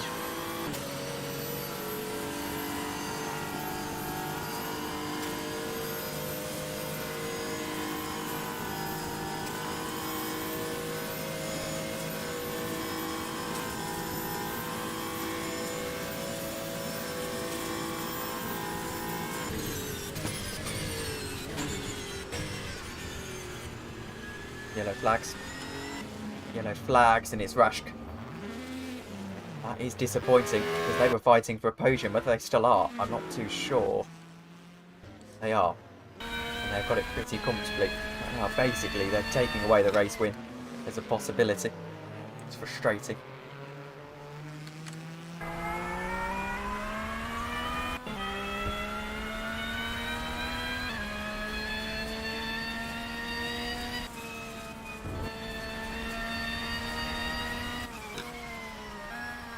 I've messaged Joe Gillette then, asking him if he's actually in the car a little bit later on. Hopefully he is.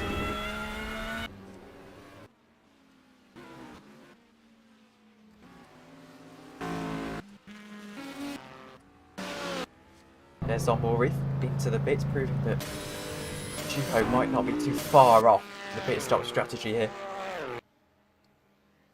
But the crucial thing for me is that he's not really gaining time on Finelli with this extra fuel load.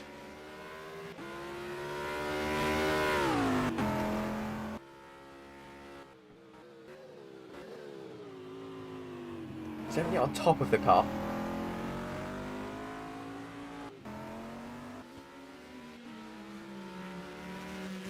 Farago says we are out. Something went wrong with the swap.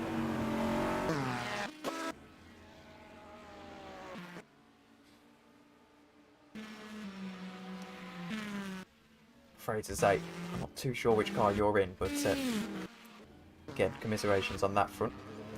Vavona getting through on Terry Q in 4th position.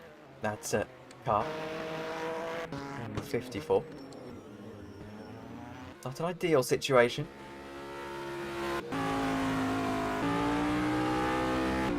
Juho now.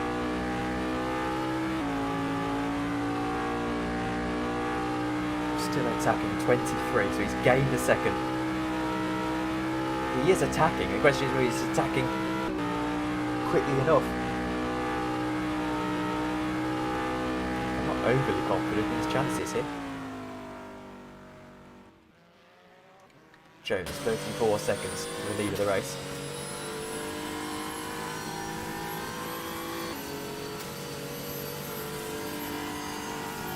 It's 3:38 AM in game time. Gives us just about a chance to think about some dry running soon. 8 AM it should dry up, come to think of it.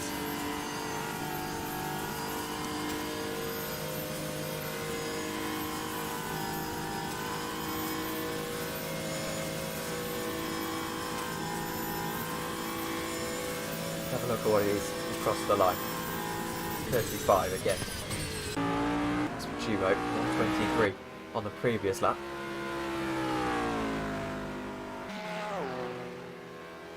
What is it on this lap, or crucially, is he catching?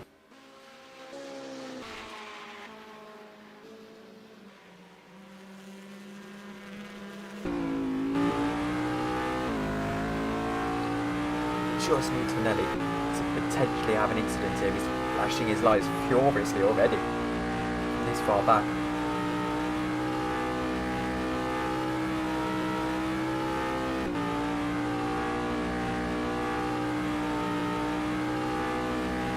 Out of the way and out of the way quickly. Let's see what it is as he crosses the line. It's 24-1, so he's lost on that lap again. Around the outside he goes on the G-tail. He's totally outbroke himself, I think. No, he's got the car stopped. It's unbelievable. Left absolutely nothing out on that circuit then. Picks the Panion. Now around the outside he goes. Di Roberto is perhaps fighting that a little bit harder than the 75 would have liked. 34 to go.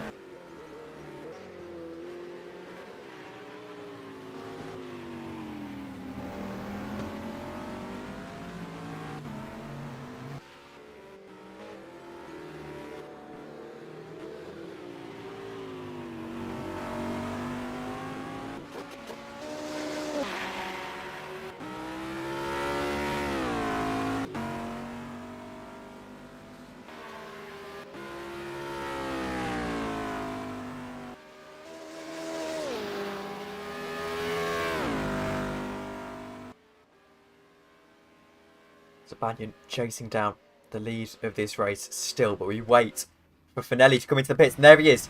There is the movement on the pit stop. He's managed to get it going again, so he's been in the pits for a while. Jones is into the lead of the race. Sabanian then. What's the gap going to be as he comes to the line? There goes Finelli. Out of the pits. There.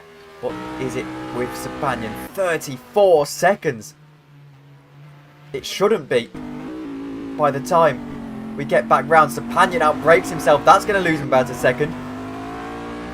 When we get back round to the timing split, it should be a little bit less than that. We'll wait to see. 9 seconds, according to the real time. Jones leads the race then by 12 seconds.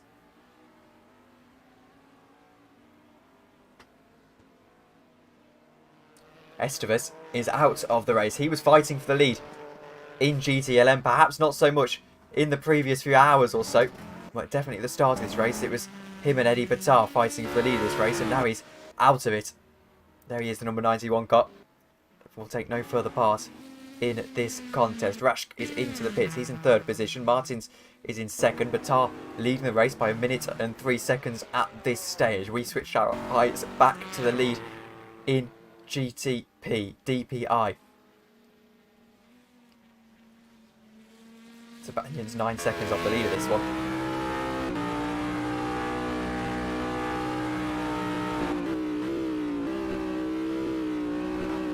He will not give up the chase, but he's not long due another pit stop.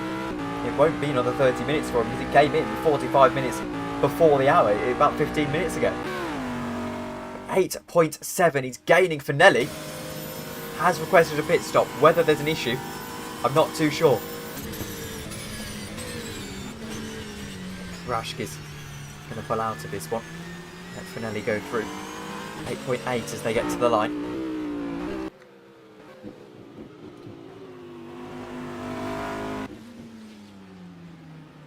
Don't know what's going on with my pipe work. I was hoping noise suppression had got that out, but apparently not. Here's Sophie Jones leading the race. 38 seconds to Finelli in second.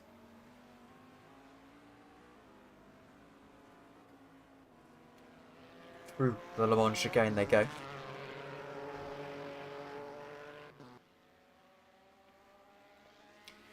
Because Jones got a say in the outcome of this race.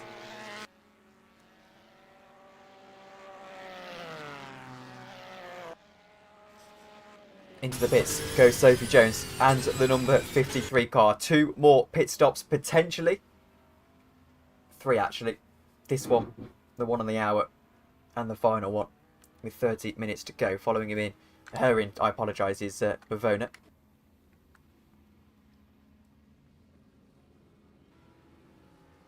Just slotting into the pit slot nicely. 7 seconds between Sabanian and Finelli.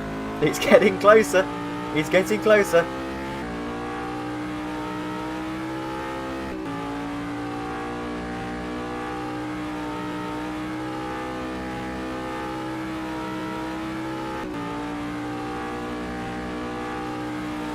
On board with Sabanian, flashing his lights again, making sure Rask gets out of the way at the line. It's going to be 7.9.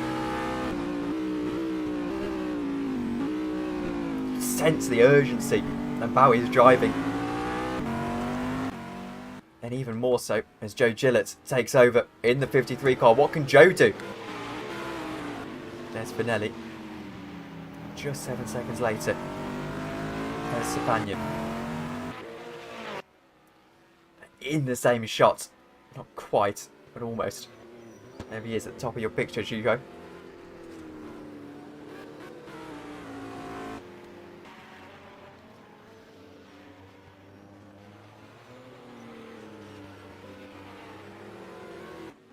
Incredible stuff. We've had three hours almost of green flag running, and this is where we're at. 7 seconds to the lead of the race.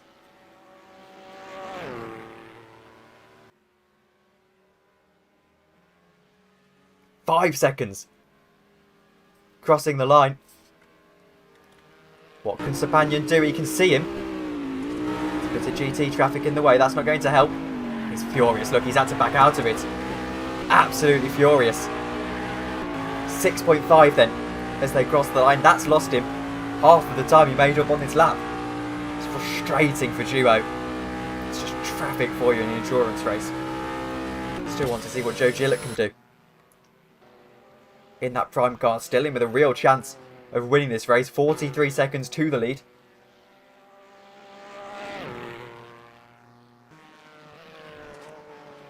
When they cross the timing beam, just outside of the Le Mans chicane, we'll see. There's Finelli. Finelli's out of the race.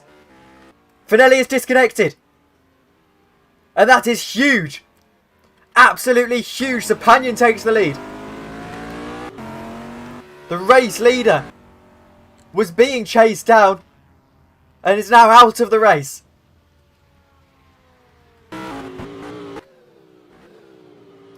Sepanian didn't even need to do it on circuit. He's taken the lead.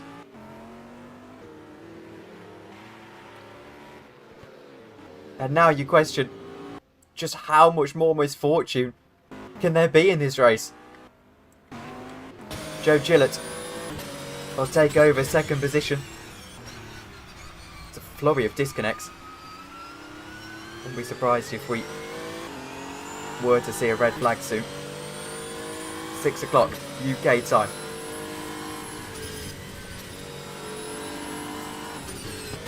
Indeed, Fede Gomez. Finelli's out of the race. And now it's Gillett versus Sepanian. Chaser turns chased.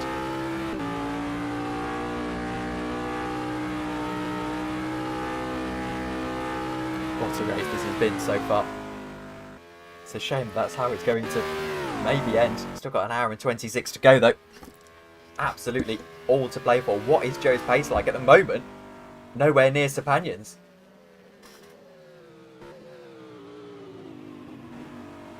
Duo is absolutely rapid. Try and figure out how many cars are actually still running here by the track map. In fact, is that P5 stopped? No. Fourth from moment. 1, 2, 3, 4, 5, 6, 7, 8, 9. We've got 9 cars left running in this race. And Sepanian's gaining about a tenth, about a second per sector on Joe Gillett. It's incredible. He was going to overtake Finelli.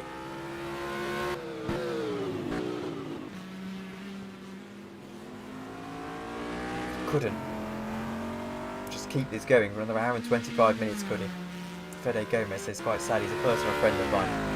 I do feel desperately sad when someone disconnects for a race like that. Of course, if it's another sim, you know, that's lost you a lap or so. You can get back into it. But no, unfortunately not.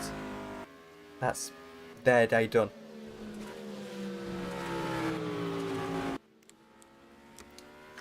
Won't make Duo's win any less sweet if it does indeed happen.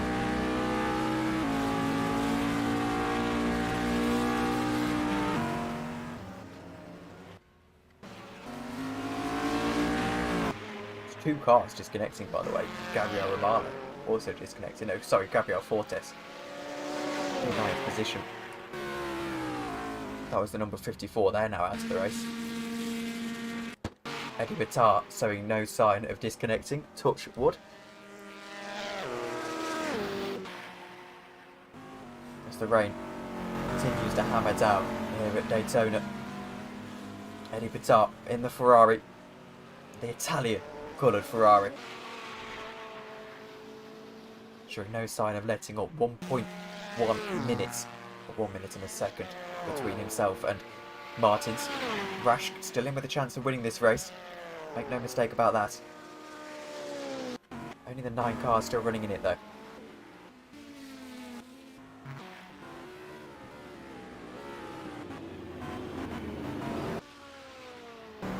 Oh no, there's a crash and it's Joe! Straight into one of the other DPI cars!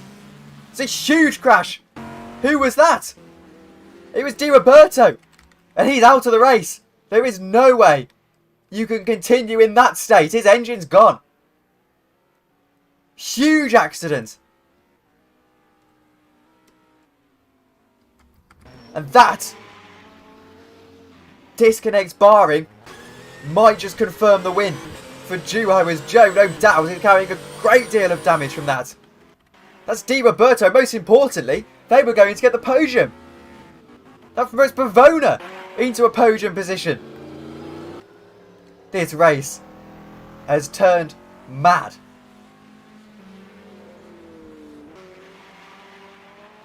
There is the stricken number 32 car. Absolutely nothing that they can do.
Here's Bavona.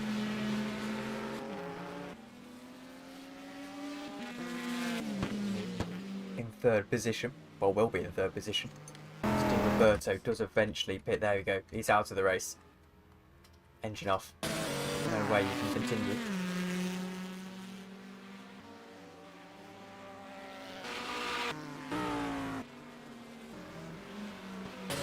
Here's Joe Gillett then. 56 seconds for the lead of the race. Probably going to be their day, but we've still got morning to come. 4:39 AM in-game time.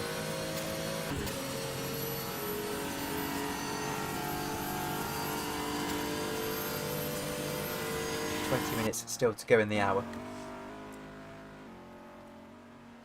94 laps for the leader.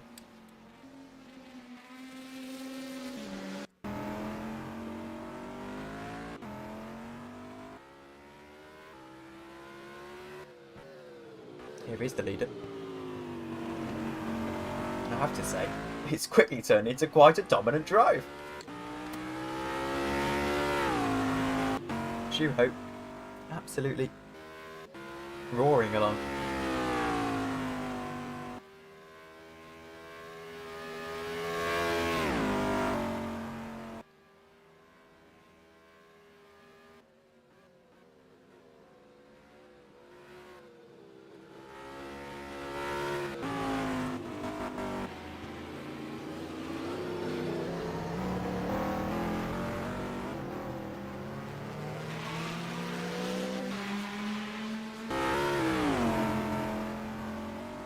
One hour and 19 minutes to go. We've got more yellow flags. And this time it's tone. No huge drama though. The horseshoe. Able to keep the car back going.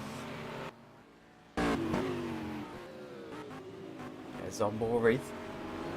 Close to losing the car. Takes fourth position as well.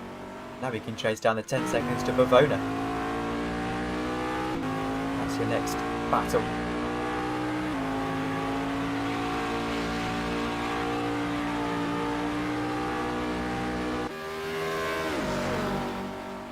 Speed of the DPI cars, even on the sim, is quite incredible. It's 22 seconds, by the way. That gap has quickly gone to. As Witt is out of the race, that's another car gone. That leaves us down to 8 runners. My word. Any Batar might be on for a podium here.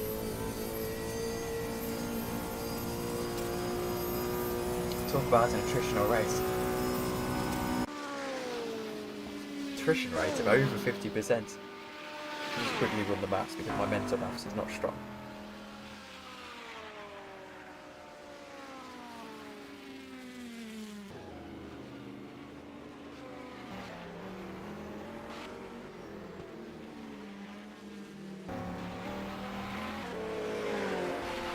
80% attrition rate. Just under. There's a car off. Who's that? That's Joe Gillis. It's okay. He knows this race with. Well, despite them being clear favourites, he's just about over. Zhuo is still roaring.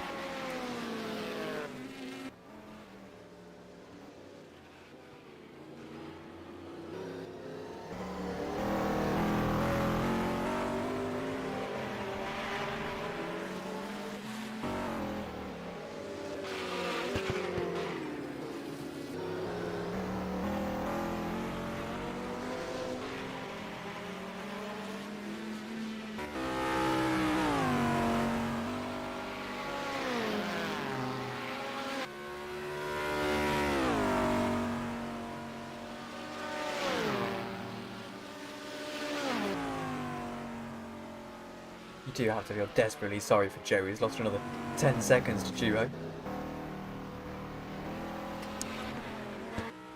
Duo is lapping so quickly though. 140.5 the last time round. 143.0 for Joe. Who would actually be under pressure from Bravona if it wasn't for the fact that he had so many laps on him.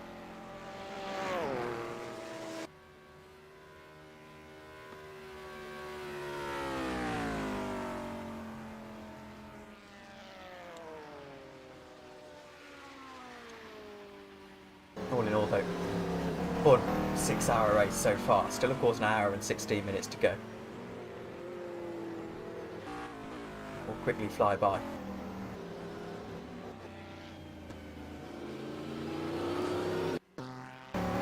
It's all now dreading that notification to tell us that that Duo's crashed out. So anyway, it's a battle going on of sorts in GT. It's Carno. Rashk out of the pits, and in fact he's having a battle with Barrios. Can Barrios get back past him? Or is Rashk going to take second position here? Let's wait and see. I would have missed this battle if it were the case.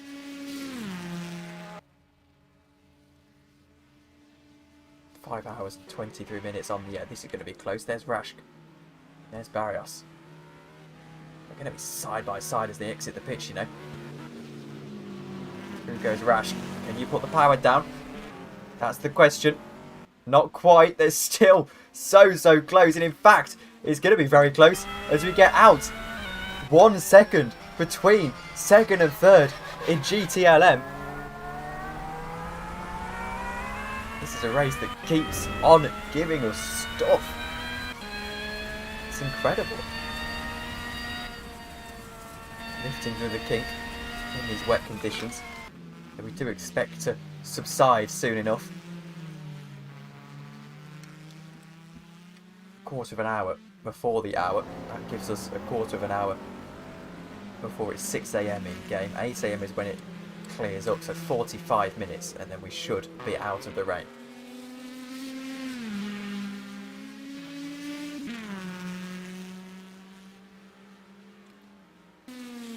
How quickly it dries up is another question.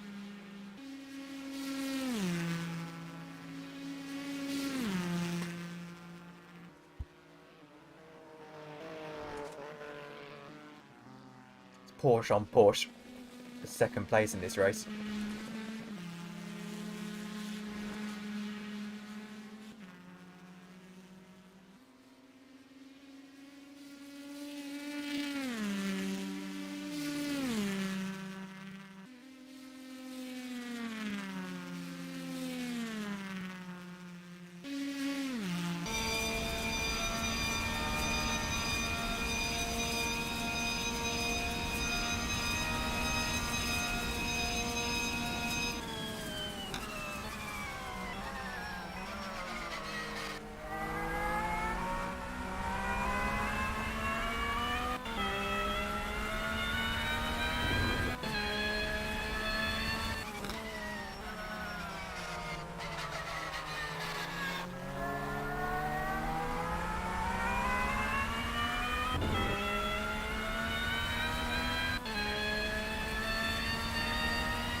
2 seconds between the lead, between the second place car and the third place car in GTLM.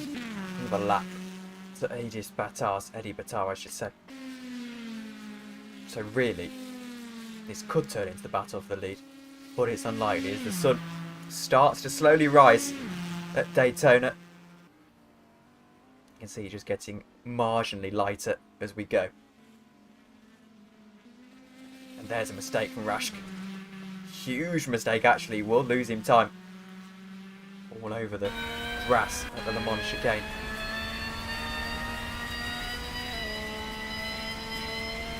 Three seconds. That gap moves to.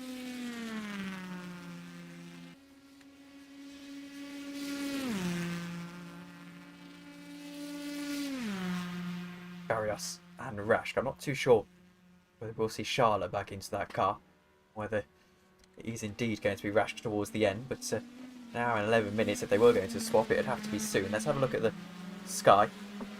Looks grey, it looks bleak, but it does look like it's getting lighter, as we expected.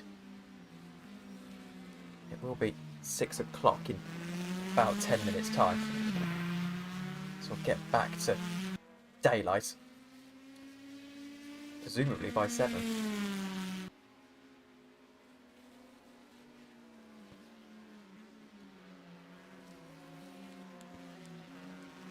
By the way, it's been a crazy 6-hour race.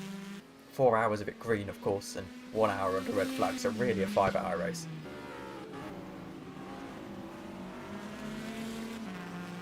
End of the day, an hour and 10 minutes to go.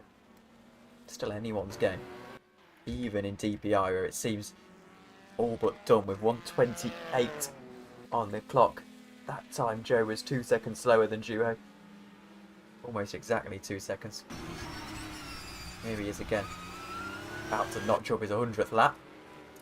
And it's Juho actually. Oh, it says he's on lap 10. I don't believe that somehow.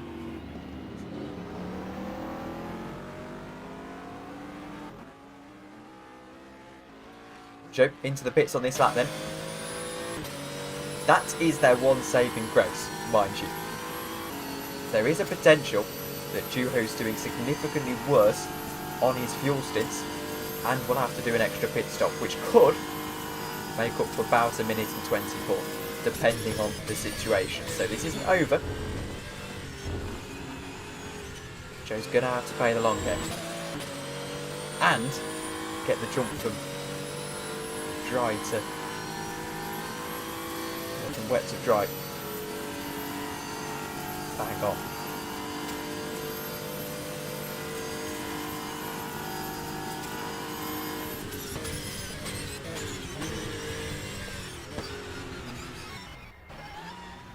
Into the pits.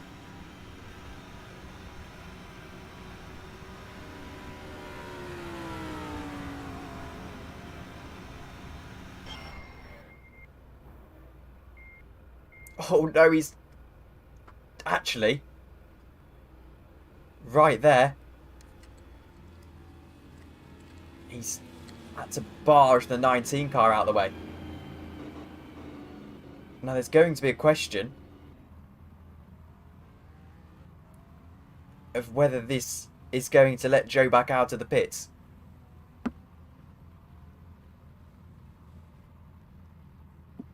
It is going to be a close one. Let's wait and see. He's inside of that GT car. This could turn ugly. And in fact, the 53 might be out of this race. Bitterly disappointing if that were to be the case. Can he get back going? Yes, just. And he hits the pink Porsche as well. He's okay. It's okay. And Sophie Jones back into the car to try and make something work in the last hour. One more stop. Theoretically might have to be 2. It depends. It really depends.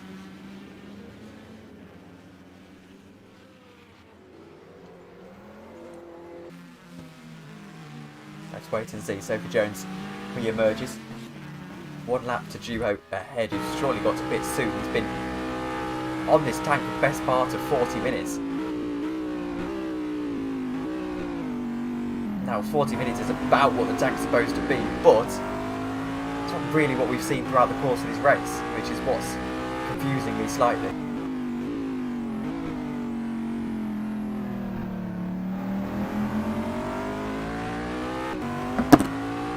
Whoops. Let's see what he can do.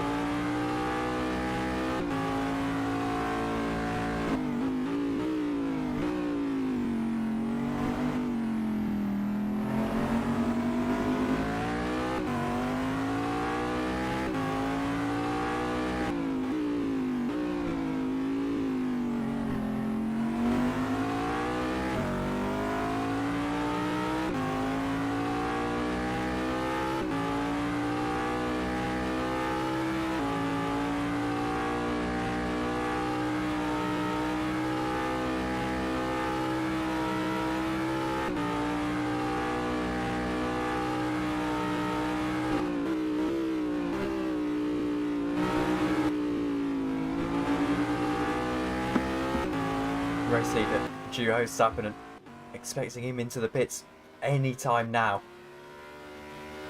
Hello Glide. KS says, how's it going?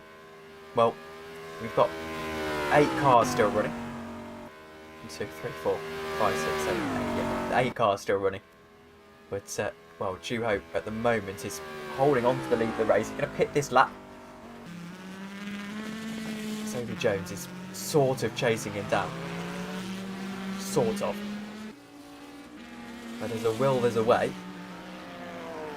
I think with the absence of Maggio and his supreme pace, this might be difficult. It is going to take getting it back to dry that will probably do this one.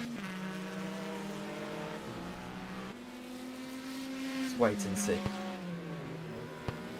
Sun starting to rise that little bit more.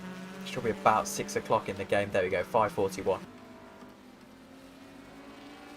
Expecting it to get to 11, I think, by the checkered flag. Checkered flag that's going to fly in an hour and 5 minutes time. Of course, 4 times on the time scale. On board, Sophie Jones. Down into the Le Mans chicane. Is Juho into the pits? Maybe. Himself, he's up into the Le Mans chicane. So much smoother in his Cadillac. Saying that we will be in the pits this lap.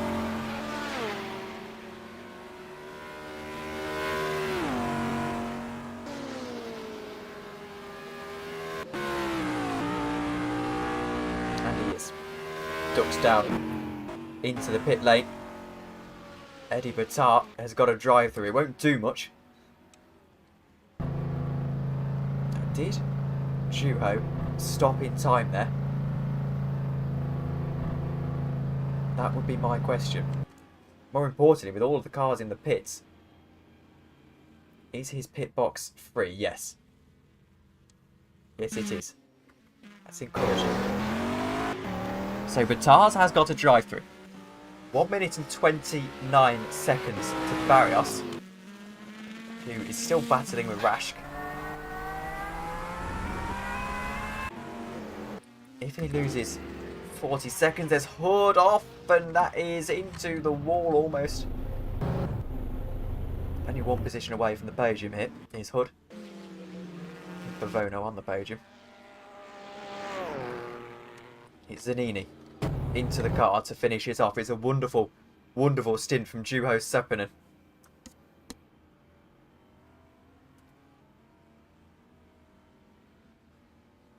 Not quite enough to get them to the end. They will need Davide to take the reins.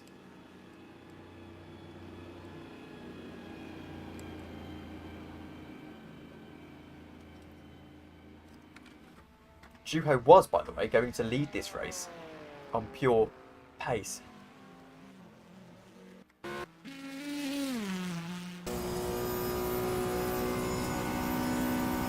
struggling along.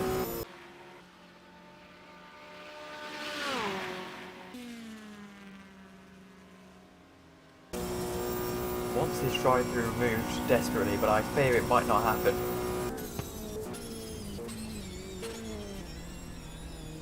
He's having to be aggressive. He's going to have to serve it.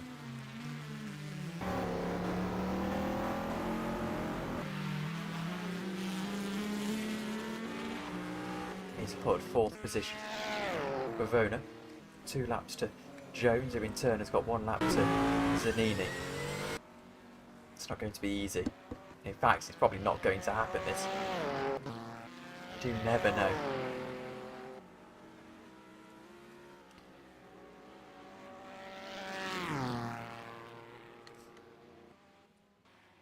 There's an Zanini round. And I think he's going to get away with it. It all starts again. And Jones can get her lap back. Let's wait and see. There's Zanini struggling along next to the apron in the spray. Can Sophie Jones get her lap back and now start to chase in the last hour around the outside? It's Acura on Cadillac down into turn 1. Sophie Jones around the outside. Zanini on the inside. And he's just going to hold on to the position and hold on to his lap. Jones is going to have to be aggressive here and needs this lap back desperately. There's Zanini making a little bit of a mistake. Jones down the inside. Jones has got the move. Blue flag penalty removed for Eddie Batars. Sophie Jones moves up 1 minute and 36 seconds behind Davide Zanini, an hour to make up that time. With a little bit of luck, that might just be possible, you know. We're going to leave you on board with Davide for just a moment's time. I'm going to go and get a drink.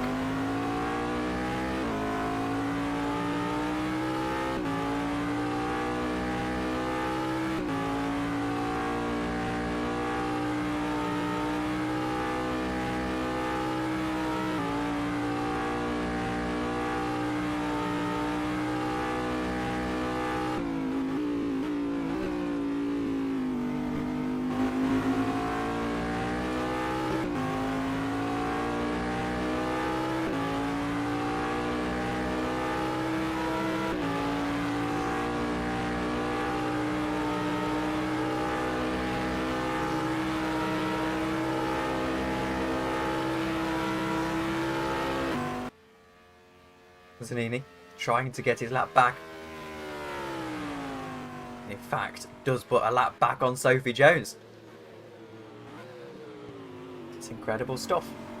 I'm going to be honest, I was trying to get a drink, but we'll have a couple more with Sophie Jones and see if we can get the lap back. And so I will actually go to get a drink.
The sun is up at Daytona, and here is the equation.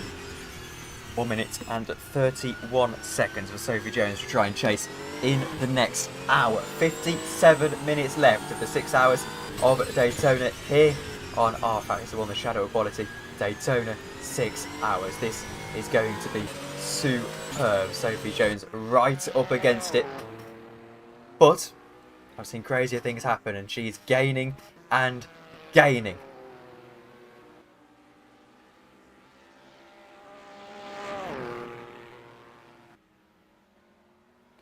And the track's only going to get faster as this rain eventually stops. 8 AM. The rain's going to stop. So about half an hour's time, just under. 25 minutes. Zanini is dropping time like it's a hobby.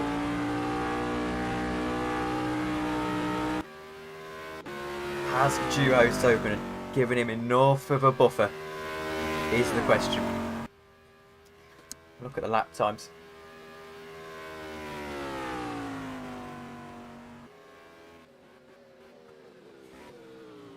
Zanini down into turn 1. He's struggling and struggling and struggling. You can tell he's struggling.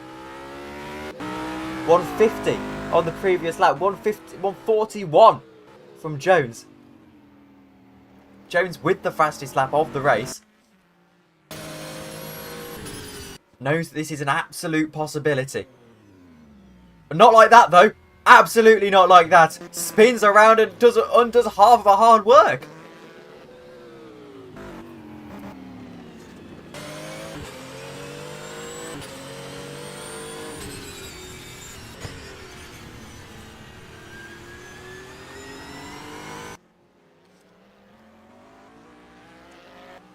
Still has to hope for a minor miracle, but with Zanini driving this nervously, I suppose, you can't write it off.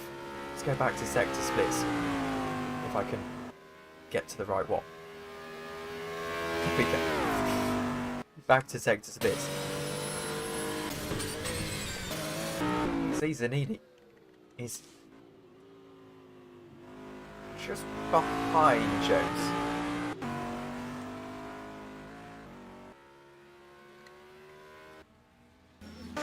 Charlotte is complaining about blue flags. That would be with the pink GTLM. I'm trying to find them. Rashk, there they are. 3 seconds to Barrios. Eddie Patar likes to put his lap back on.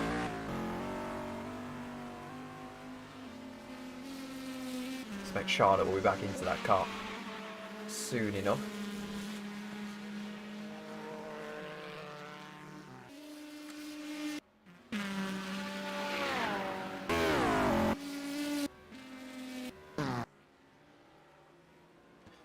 One minute and 37 seconds is the gap. Let's have a look at what that translates to in terms of the track. And is that huge gap between the two of them. But still, Zanini's in the 50s.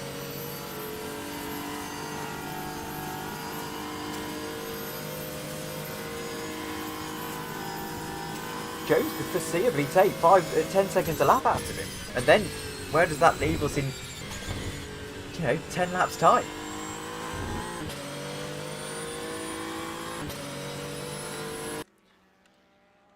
It'd need to be 13 laps, really. Oh no, 10 laps, 100 seconds, that would be... Yes, I mean, we have about 40 laps left, I want to say. Not quite 40. Oh no, maybe. About 40 laps.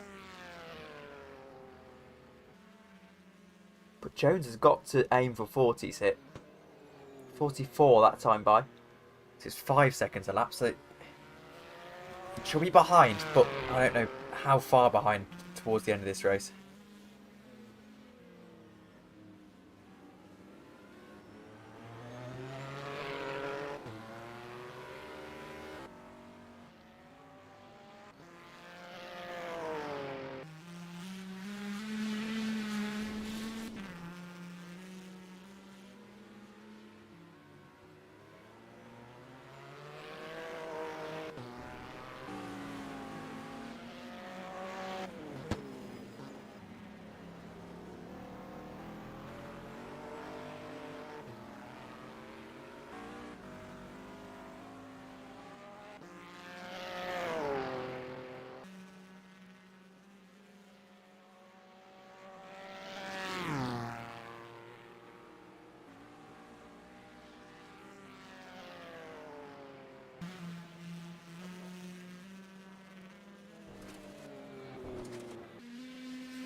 Zanini, 3 seconds on that previous lap, is able to gain that little bit of lap time back on Sophie Jones.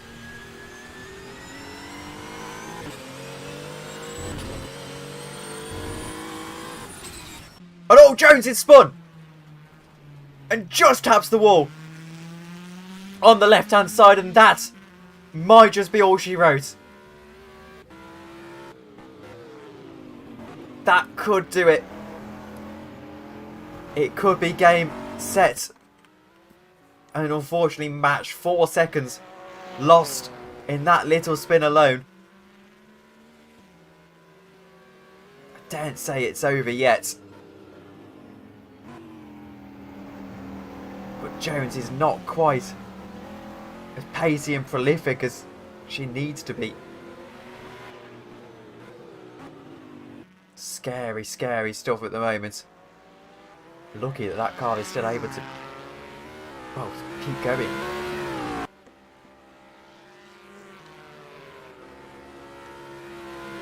There's Zanini, looking to put his lap back on.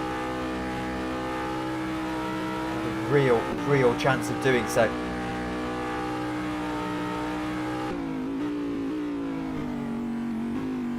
Jones wide at the Le Mans chicane, potentially. 49 minutes to go. Zanini absolutely favourite to win this one.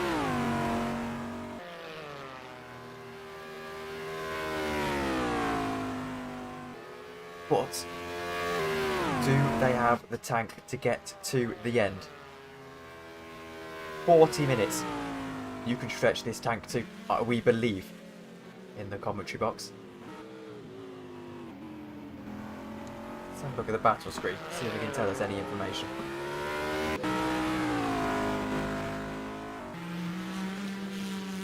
Can tell us last lap, which is significantly worse for Jones than it is for Zanini.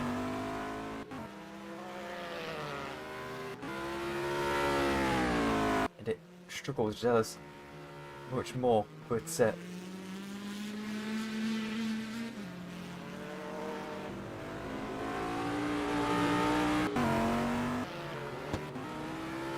is a tricky situation for both first and second. Here is that Cadillac. 15 minutes before this rain starts to subside.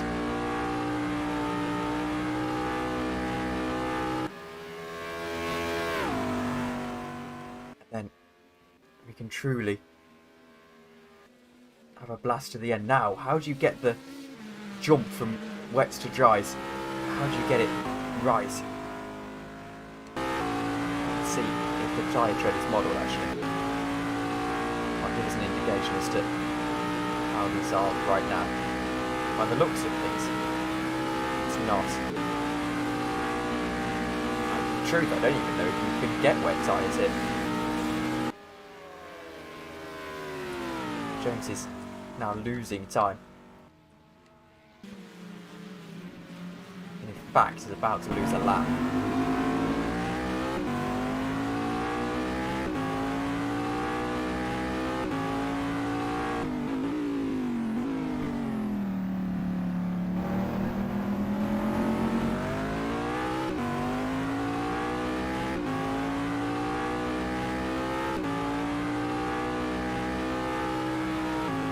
Requires Zanini to have a pretty massive accident, actually.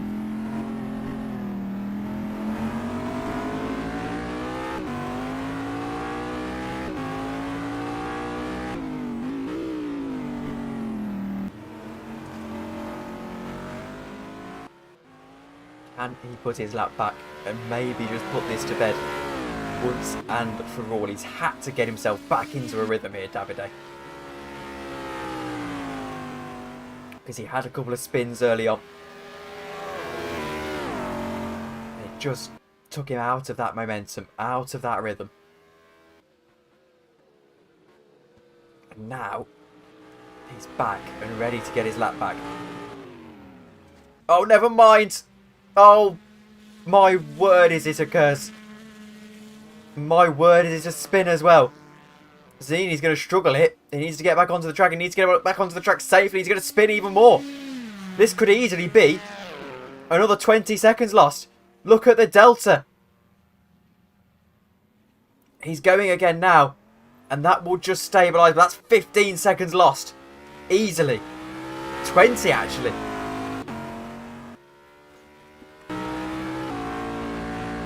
And that is frustrating.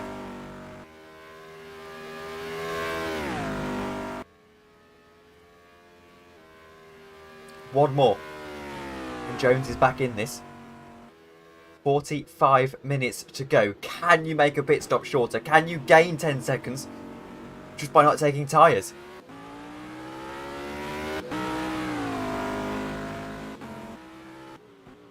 "45 minutes to go.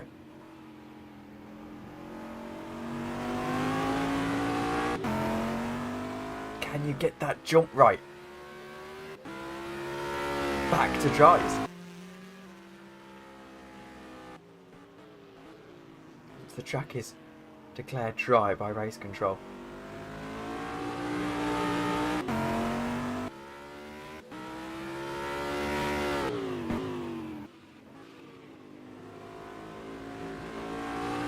Dare I say it, Jones has had an issue. Not quite. Just the real-time delta being a little bit funny with us.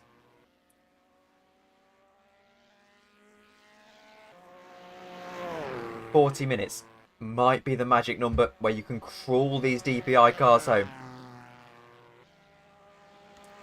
What's happened to Zanini? What has happened to Zanini? Because he's just for a second lost time. He's okay again now.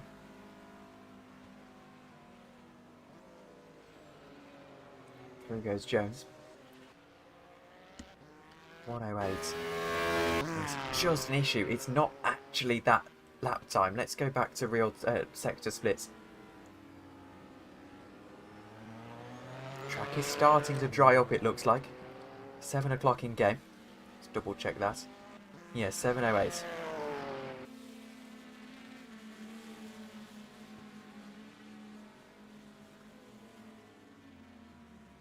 Jones spins it.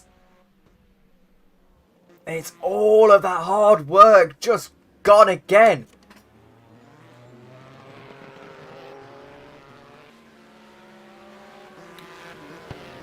It's anything you can do, I can do better at this point. It's frustrating because all of that time gained on Zanini, most of it, has just disappeared.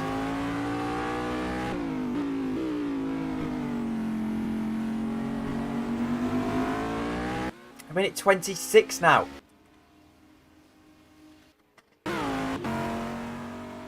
Zanini in the lead of this race. Just about. holding on to it.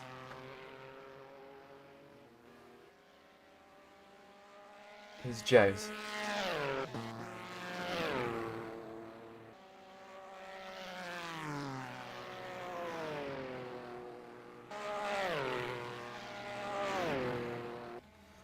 Second it gets to 8 AM, we might start to see the rain subside.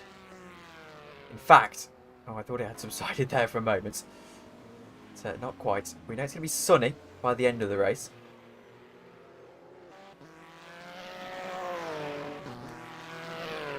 Every hour is 15 minutes. 8 AM is at the 30-minute mark.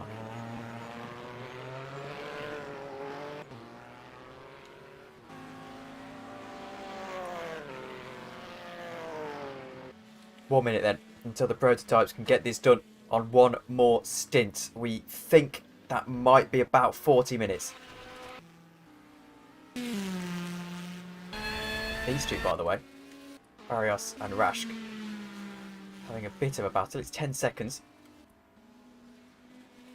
Apparently it was quite close just before we switched over. Now it's gone back out. It's the battle for second. Of course, you pray that there's no further disconnection issues. We've seen them throughout the course of this race.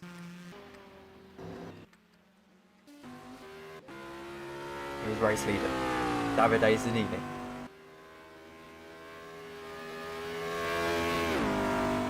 I would say that Davide has driven superbly, but it's the fact that he hasn't. He has spun, as has Jones. Neither of them look totally confident towards the end of this race. And that's the nervy thing. Remember, 53 car was leading the race, got taken out.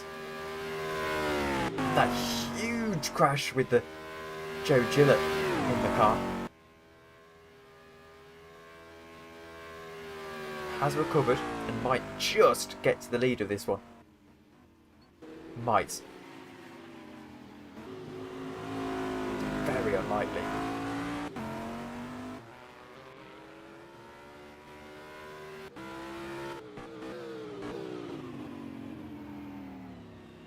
Almost a spin for Davide.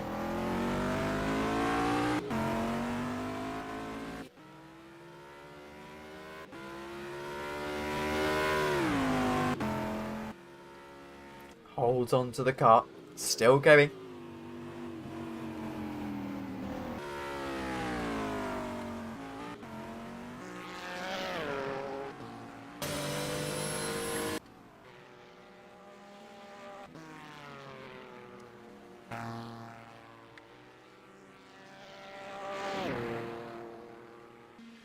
On 29, Davide's gaining.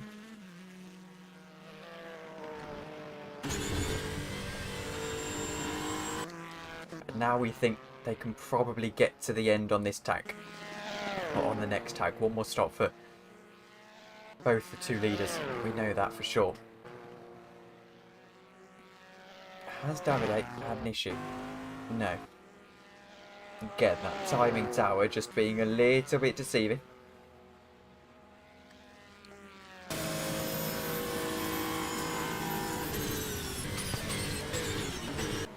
On 24 at the line.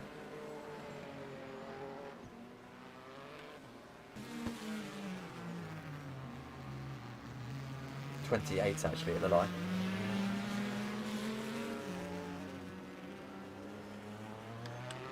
Remember that Bavona is still there, in case something happens to these two. Like a yellow flag. Who's that for? Is that Rashk? Could have been Rashk. That it was Rashk. And in fact, that is dramatic. Because I don't think he can recover from that. It's a huge off. And he's just got back in, I think, to the track. Oh my word, it's a massive off. He can't get back through. I think the 38 car could be out of this race. He's got to try and get himself back into the bounds of the circuit. It's going to be difficult. My word, it's so dramatic. And get at the end, maybe. Just spin it round. Got it in reverse, I think. Oh, dearie me.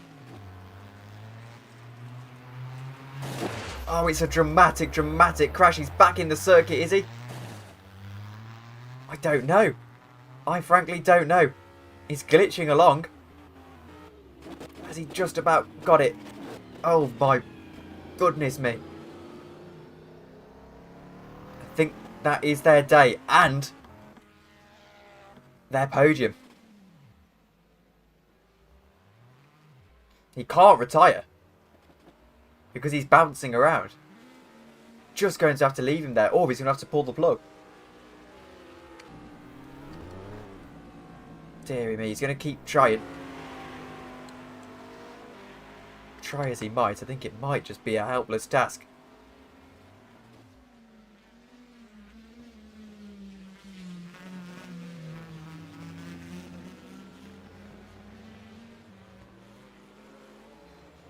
Huge crash. And he can't get it back inside of the bounds of the circuit. And he can't DNF either. Deary me. I'm going to stay with him for a moment. See if he can indeed get this back out. He needs someone to go and give him a boot. 36 minutes to go. And he's out. And that is it. For Rashk and the 38 crew. That's a very aggressive move out of the way from Chris Hood. There you go. Charlotte Menink has left the game, but vehicle has been stored in the garage. I'm sure it was Rashk, unless Menink got back into the car. Either way, they are out of the race. And that promotes Carno and the 70 crew into a podium position. Tome can fight for it, potentially.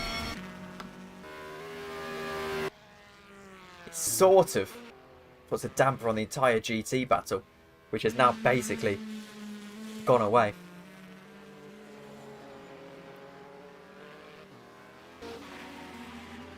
Jones knows, though, that this 53 squad is still in this DPI hunt. 1 minute, 1 hour, 1 minute and 32 seconds, the gap. 4 minutes until that rain potentially starts to go away.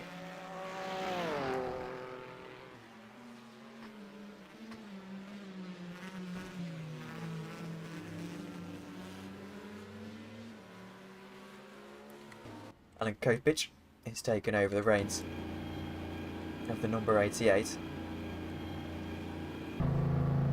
Cadillac.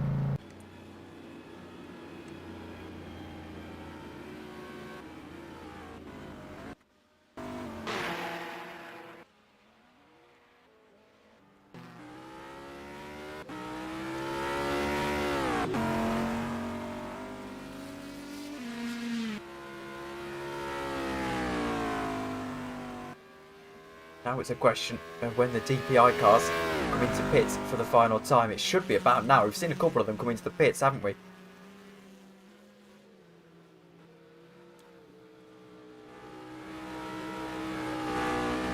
Does Zanini jump first? Is the question.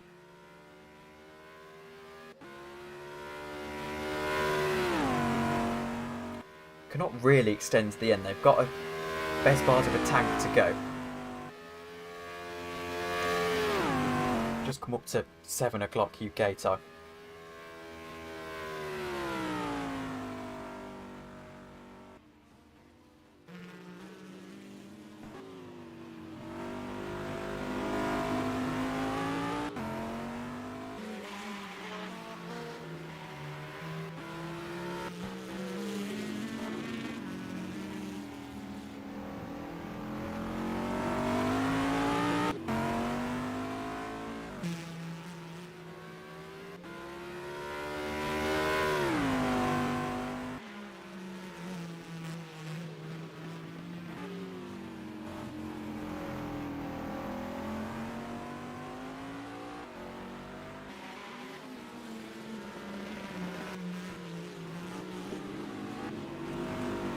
I think there was an incident with Carno. No, he's okay.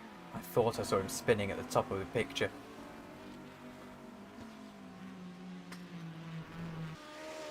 Oh! What? Do you know, I thought this GT was looking quite quick. But good grief. Am I seeing things? Or is that GT 10 times faster than every other GT?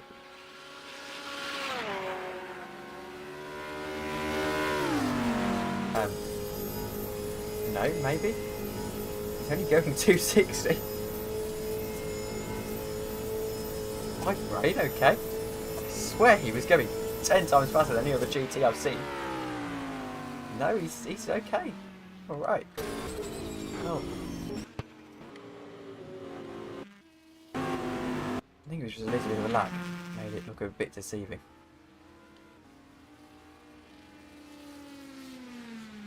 Carno then has got a few laps before we can overtake Minink.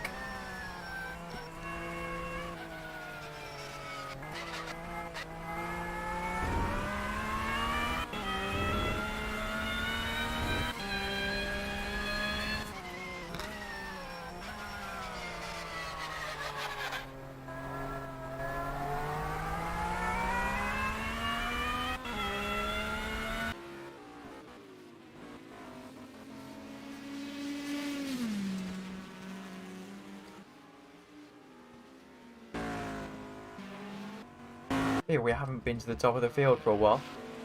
Zanini's got his lap back on Sophie Jones, who I can only assume has come into the pits for her final stop of the day, which means Zanini owes us the pit stop. Wait and see, where's Sophie Jones? Halfway around the circuit, so yes, this is going to be pit stop thing for Zanini. 30 minutes to go.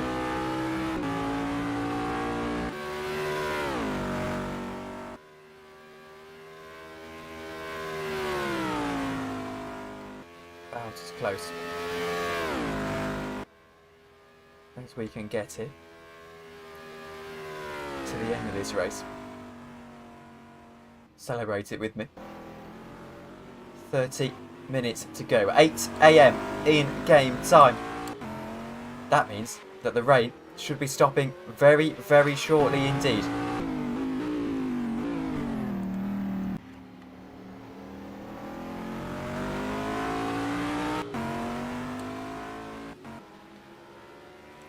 Zanini holding on to the lead of this race and holding on quite emphatically.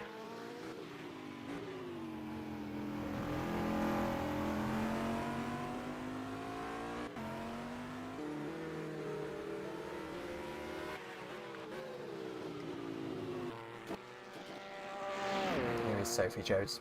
Has come into the pits, I believe. You can only assume.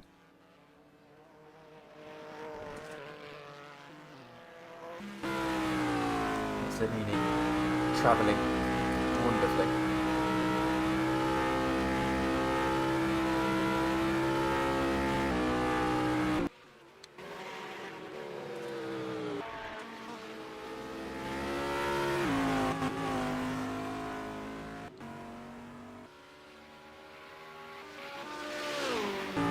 When does he hit?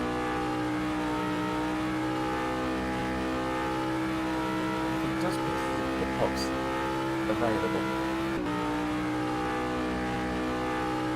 Coming up on the GT leader now.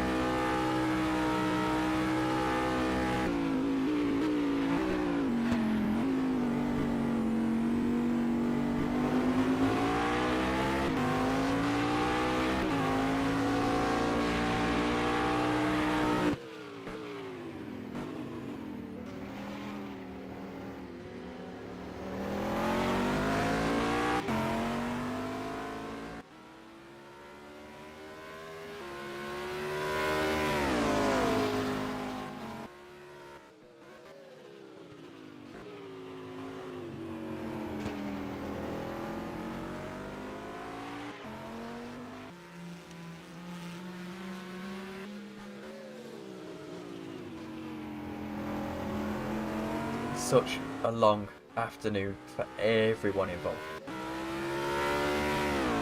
But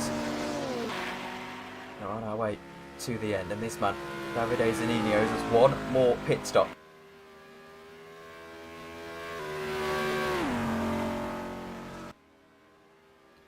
One more pit stop. You'll find yourself cruising home to a well-earned victory, in theory. This game has thrown just about every curveball to just about everyone this afternoon. I expect nothing but the same. No signs of movements on the pit fronts from Zanini just yet. Only his suit he hasn't pit yet. Battle screen won't tell us, unfortunately. Let's see if we can move over to live races and my wonderful face. Hello again. Let's have a look at the live races then, shall we? At this stage in the race, it's been a long day, hasn't it? I just make this a lot bigger. Hits 4 and 4, so no. Zanini does not indeed, apparently, owe us another pit stop. So that would be that. And in fact, he has crashed though. And I think he's okay. I apologise to move over to there and to miss that, but we had to know. If he owed us another pit stop, even if he doesn't owe us another pit stop, he might do now. I don't think it was a big hit. He's not crabbing, and he is okay.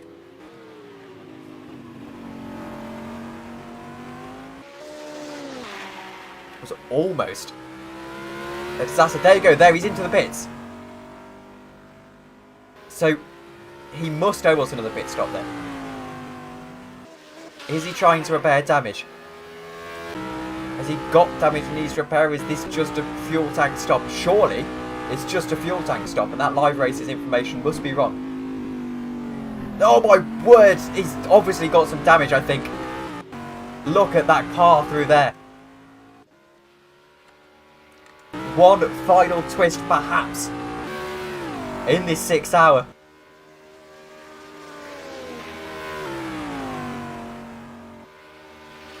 Into the pits he goes. Can he hold on to the car? Biggest stop of the race. Gets it perfectly. Now, is his pit box available? Yes. But he's going to have to reverse out of it. That won't do any help. It's Jones.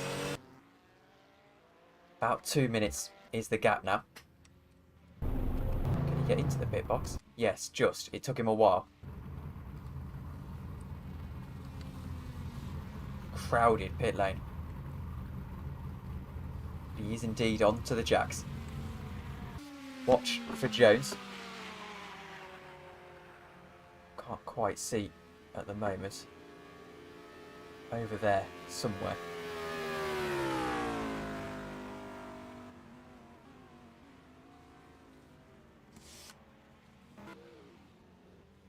There you go, out of the pits, Zanini.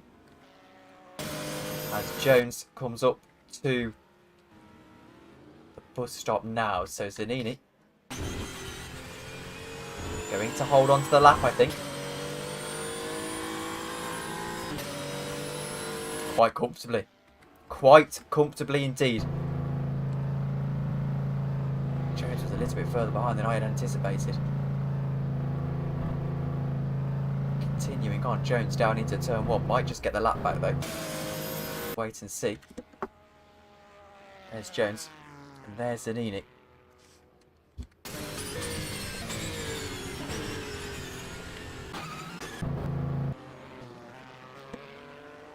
Go Sophie Jones. Almost. Not quite. Through onto the grass. Holds onto the car. But Zanini holds onto the lap.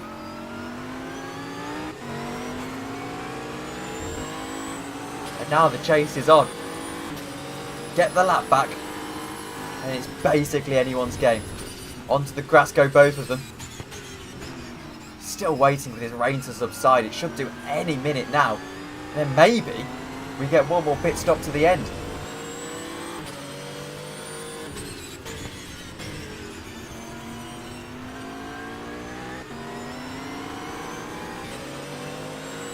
Has Jones got the pace to hold on to Zanini? By the looks of things, no.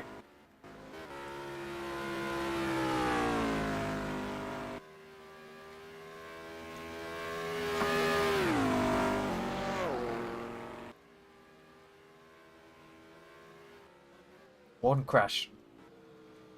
One incident, a little bit like that, might just invite Jones to have a go at this race lead. Needs the lap back immediately. With 20 minutes to go, you've got to get the lap back then home. 8 cars left running in this race. And 2 really in the fight for the lead.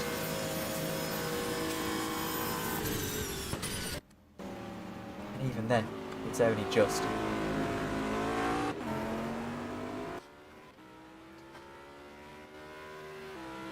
From this angle, it looks like Zanini's going to hold on to this. 21 minutes. Eddie Battars into the pits for his final stop of the evening. Does indeed pit.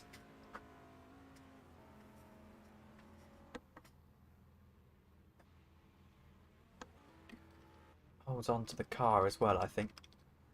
Just about. I have indeed got a Discord message. Not quite from anyone in our Discord though, which is unfortunate.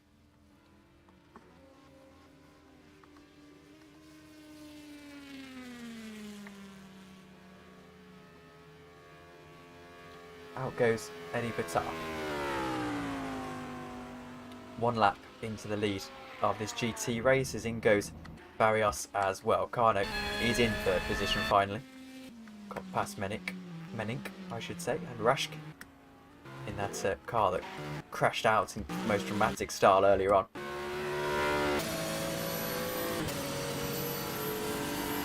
Right now, Zanini is coping beautifully.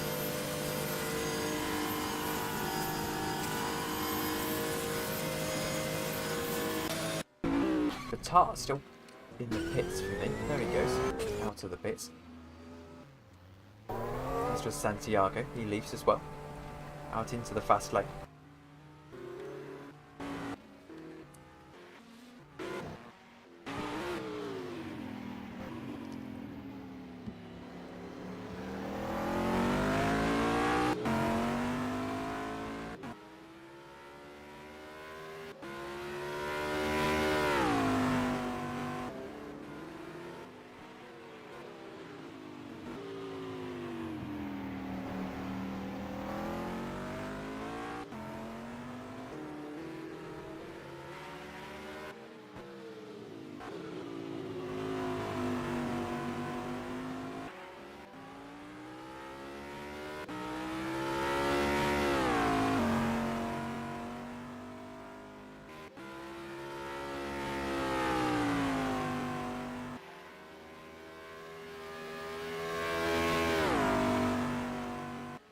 .18 to go then.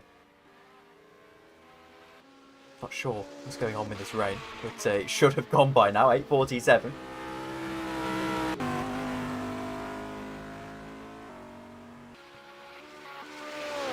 And I'm afraid to say, if we've got any hope of getting post-race interviews, I've got to go get a drink. My throat is feeling rather sore after 6 hours and 20 minutes almost straight on a broadcast. I'll be back in 2 minutes time.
battle screen for perhaps the final time this evening.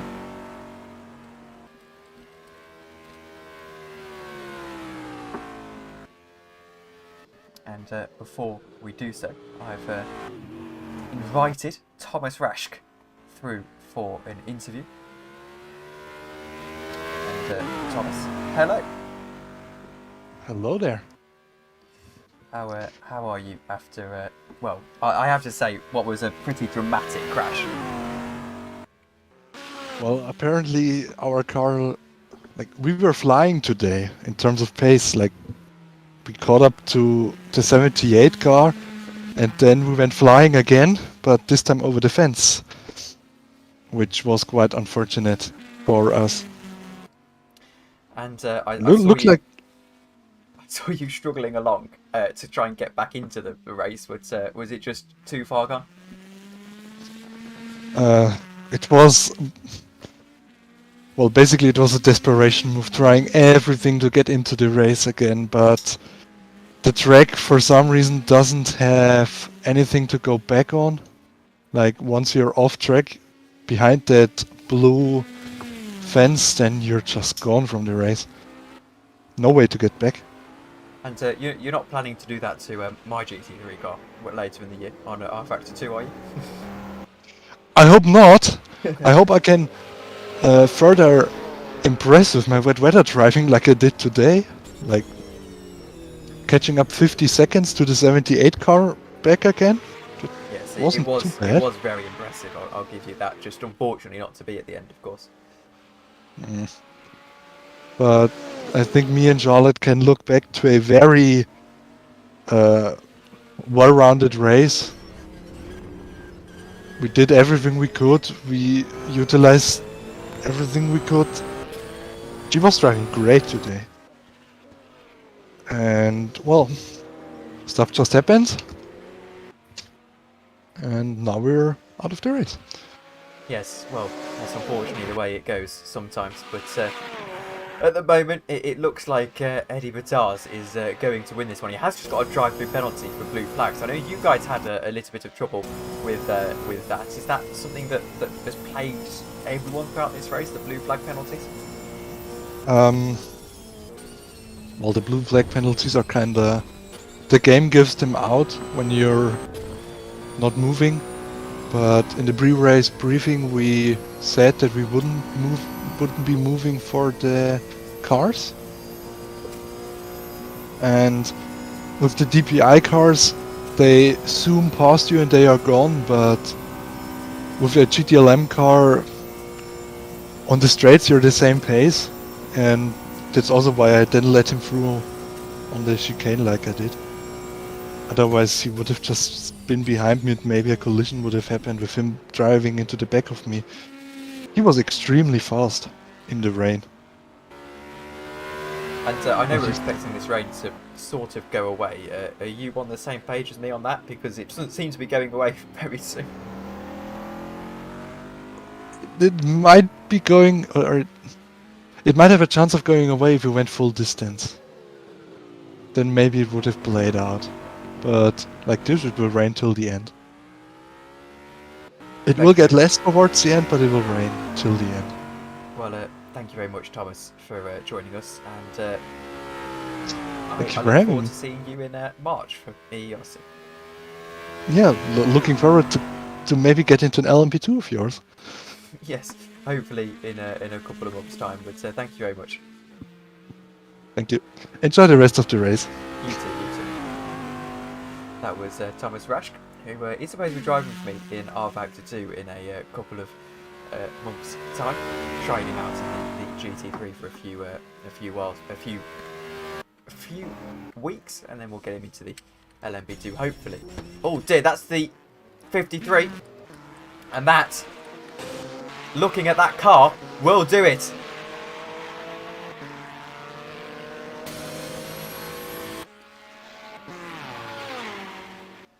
As the dry line you can see at the bottom of the screen starts to form, as this rain starts to slightly subside, Sophie Jones is going to have to crawl that car to the last 10 minutes of this race. and she is struggling.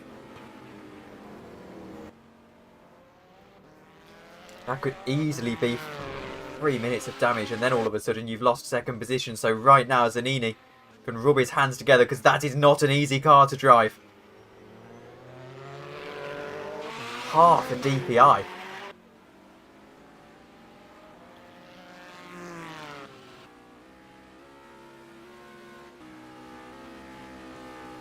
My word. I don't think I've seen anything like it.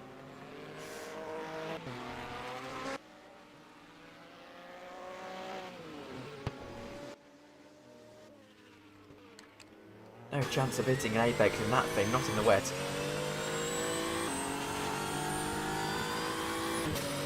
You can see there's a dry line starting to form. That's the important thing. So we might actually get a little bit of dry running towards the end, if this counts. But Davide Zanini knows that now, 9 minutes away from a victory here. This is when in rFactor 1 you get the special nerves of not disconnecting in the last 10 minutes. And also not hitting that wall on the inside. Steady, Davide. You're winning this race.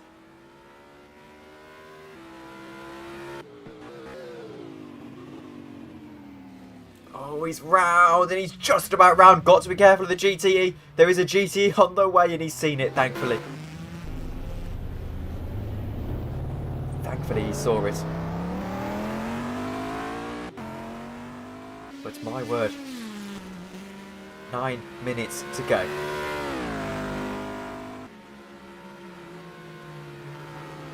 Technically, it hasn't been 6 hours of racing, but we've been on air for 6.5 hours now, so I'm going to call it 6 hours of racing.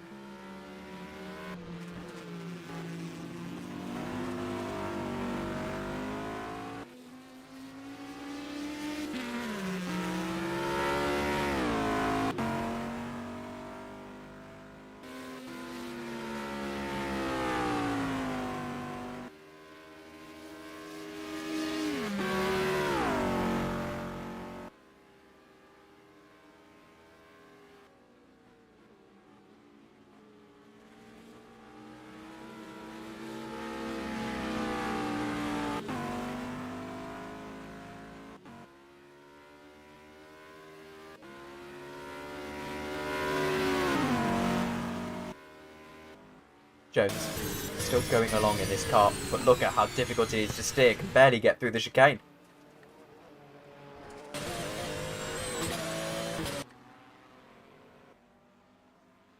Barely gets through the chicane. How frustrating.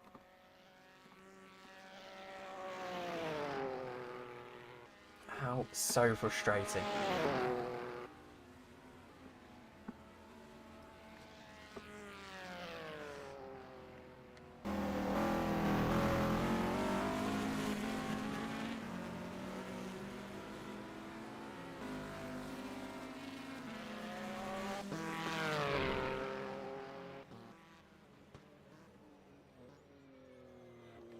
This race definitely hasn't gone to plan for the prime number 53. But we can digress slightly. In 7 minutes' time, this man is going to win at Daytona. Put it on the CV.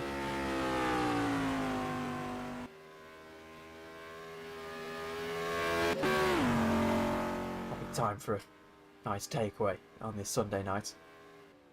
Let's watch a bit of the Super Bowl. I don't know if that takes his fancy.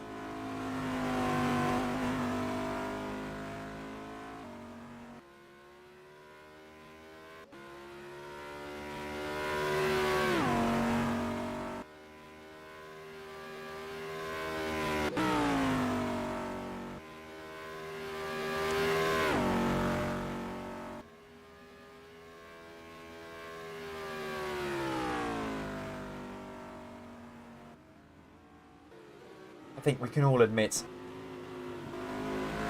probably 5 laps to go if I make it. I think this hasn't been the greatest drive in this stint from Davide Zanini, and pointing gaze there. A few spins, a few incidents, but it's been enough to hold off Sophie Jones in a car that, well, let's be honest, it's not moving very quickly very soon. Look at the line through turn 1. That's not the line, my word.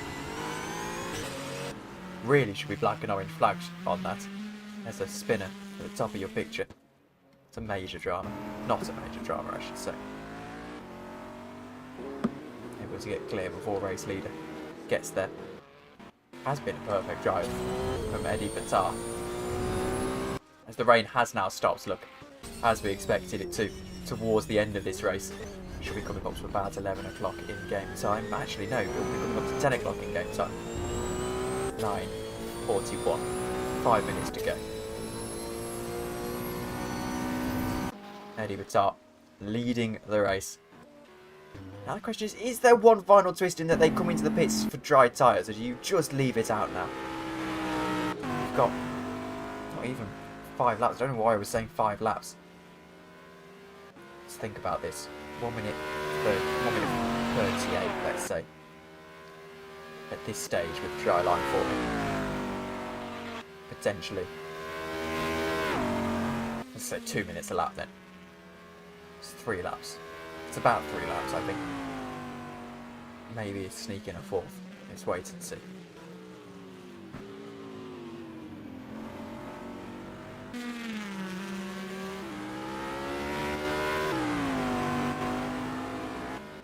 Entertaining race, regardless. Even if it didn't quite go to the end. This is, remember, Juho Sapanyan's car, and I have to say, full credit to Juho.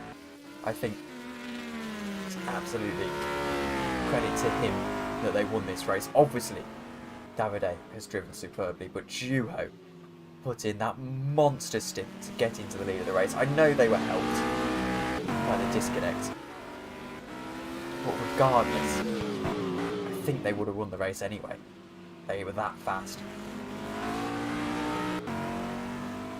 It's a shame Suzuho didn't quite get his chance to flourish properly.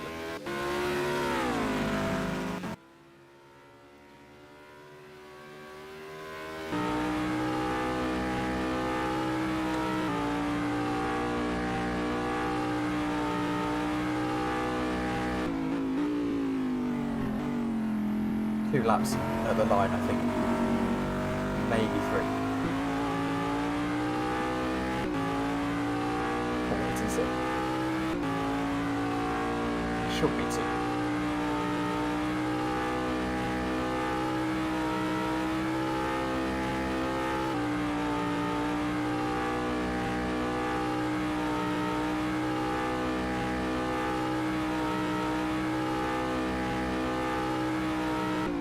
Penultimate lap of the race, most likely, for Davide Zanini. Oh, most certainly the penultimate lap of the race now, because he spun it.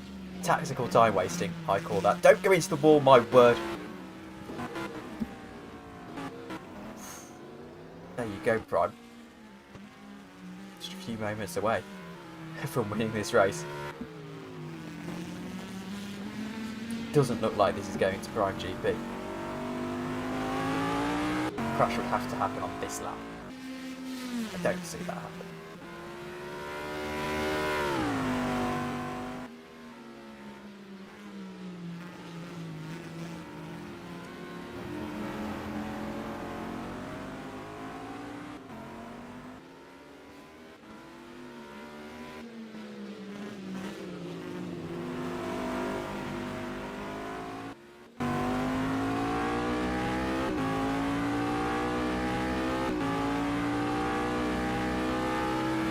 Zanini prepares to take the white flag.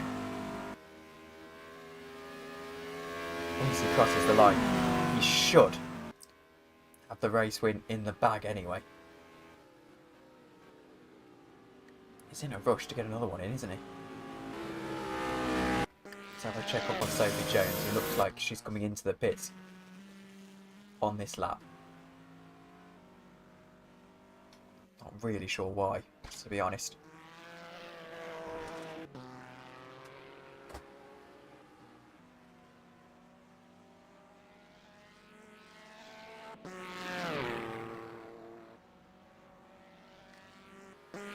Final lap started by the leader.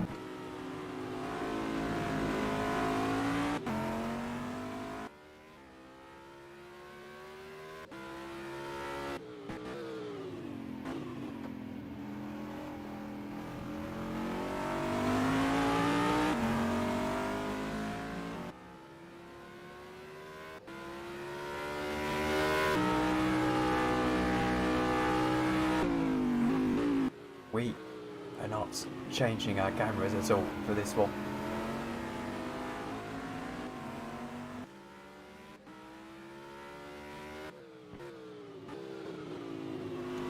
Three more corners to go for Davide Zanini. It was not easy to hold on to the car this stint. It was not easy to race in these circumstances at all. This car almost didn't take the start. They were plagued with issues getting into the server as we hit the 0 second mark.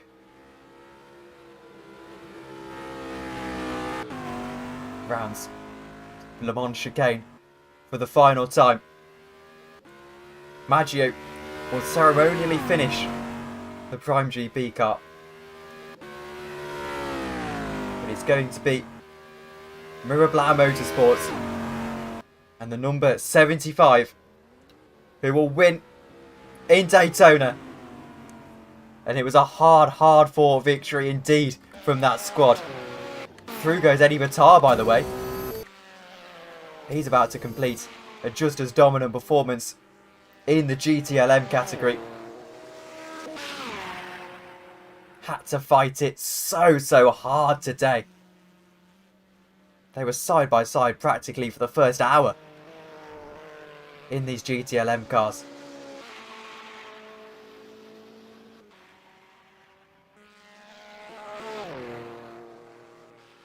It's going to be the Italian team with a Latvian driver.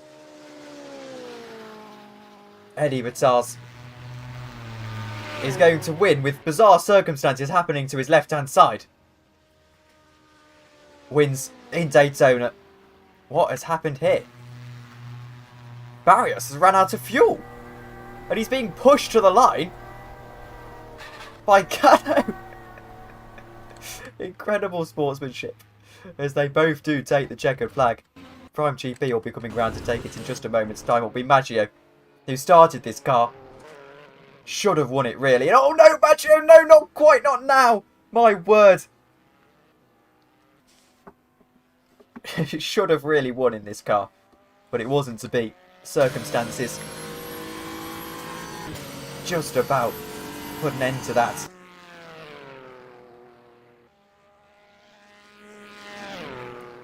Well, here's Alex Maggio to take second place in Daytona. The horns go off. These guys have already finished. And there we go. All drivers have finished the race. 28 took the start. 8 are going to take the finish. We go back to our hourly report so I can finally close down rFactor 1. Probably for the last time. But here are the results on your screen towards the left hand side. Good job to everyone. What a race it was. We're going to try and get some post-race interviews before we finish off here this evening. And let me just tell them actually. Just ask them, and then we'll get this sorted. But yes, great race. Duo is going to win in the end alongside Davide Zanini. That is an incredible drive, by the way, from Duo particularly. I have to say, I'm impressed. Really did not expect that from him, but an incredible race and an incredible finish as well. Enjoy the race results on your on my right hand side, your left, of course. And well, we've got a few interviews coming up, so let's invite up into the commentary box Maggio and Jones. If I can type their names in correctly, of course. And then hopefully we get a word with race winner shortly thereafter. But anyway, what a race. What a race. 7 hours in the end on the broadcast. Well, it will be by the time we've wrapped everything up. And I need to exit out of rFactor 1, actually. Thank you very much. Goodbye, game.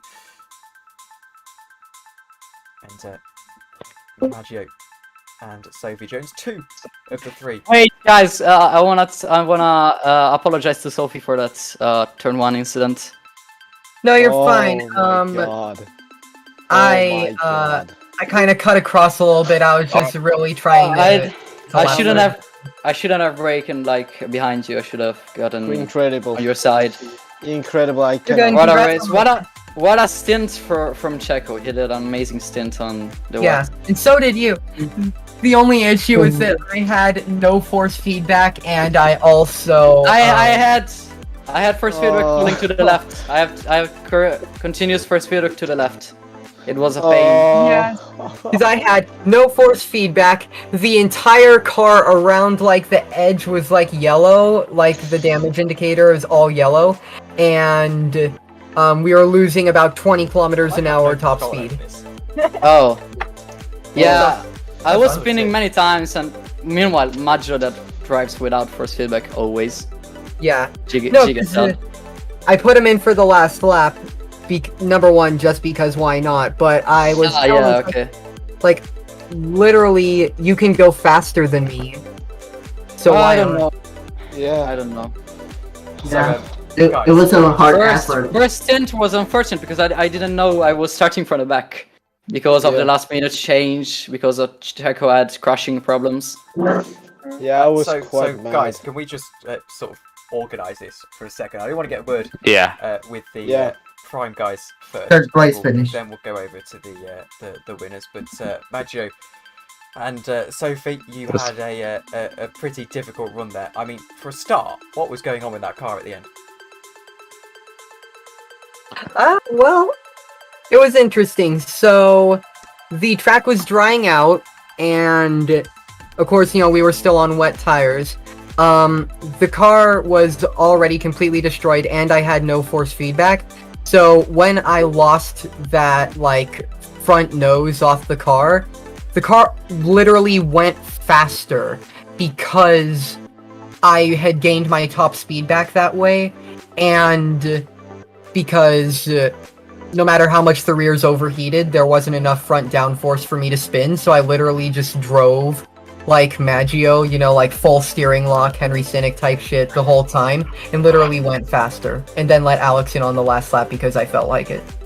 Well, you guys probably feel like you should have won today, but the rain and other circumstances put a damper to that. Do you think you can come back next time and maybe give it a bit of a better go? I don't know. I definitely know that Alex and Joe will both be back at some point, either together or on their own, doing something. This might mark the end for me. You know, I did just, you know, come back for a nostalgia trip, and just like you probably have over the 6 hours, I realized why I left rFactor 1 in the first place. And so, I don't know. We'll see. And Maggio, just to go back to you, it was so frustrating that you pulled out 18 seconds in the first stint, then we had a red flag, then you couldn't get back into the game. I mean, do you feel like that was where you lost it? Probably, yeah. I feel like if I had the possibility to get another stint in, I think that the gap would have been like worthy of a pit stop in between second place. I feel like since Sophie had to get in earlier than expected, and so all the strategies with the rain got messed up, then Joe got massive frame lag, which impeded him to, you know, go quicker than we hoped. And yeah, that's probably what put an end, or just a very hard break to our race. Well, thank you very much, you two, for joining us, and hopefully we speak to you very soon. Thank you. so much, Tom, for, you know, giving us the stream and whatnot. And well, I want to go over to the winners, Zanini and Sapanen and Juho. Well, I want to go to you first because, to be honest with you, it was a really impressive stint. That final stint when the other car disconnected and you were able to pull out that gap. Probably the best stint I've seen you drive. Yeah, that was really good for me because I was very confident in the rain. I mean, yes, we did an early pit stop. We went to the pits. It started raining, and then I went for the wets, but I felt like I regretted it first. But then it paid out really good, and it was really perfect. The stint there. It's a very, very good one. Like, yeah, today it was pretty much our day. And Davide, it wasn't the easiest of stints at the end there for you with the force feedback pulling left. To be honest with you, you spun quite a lot there at the end, but you were able to get the car home. That must be a great feeling. Yeah, I did spin out quite a lot. I was actually much slower than Checo on the rain, and you saw that because Checo did an amazing stint.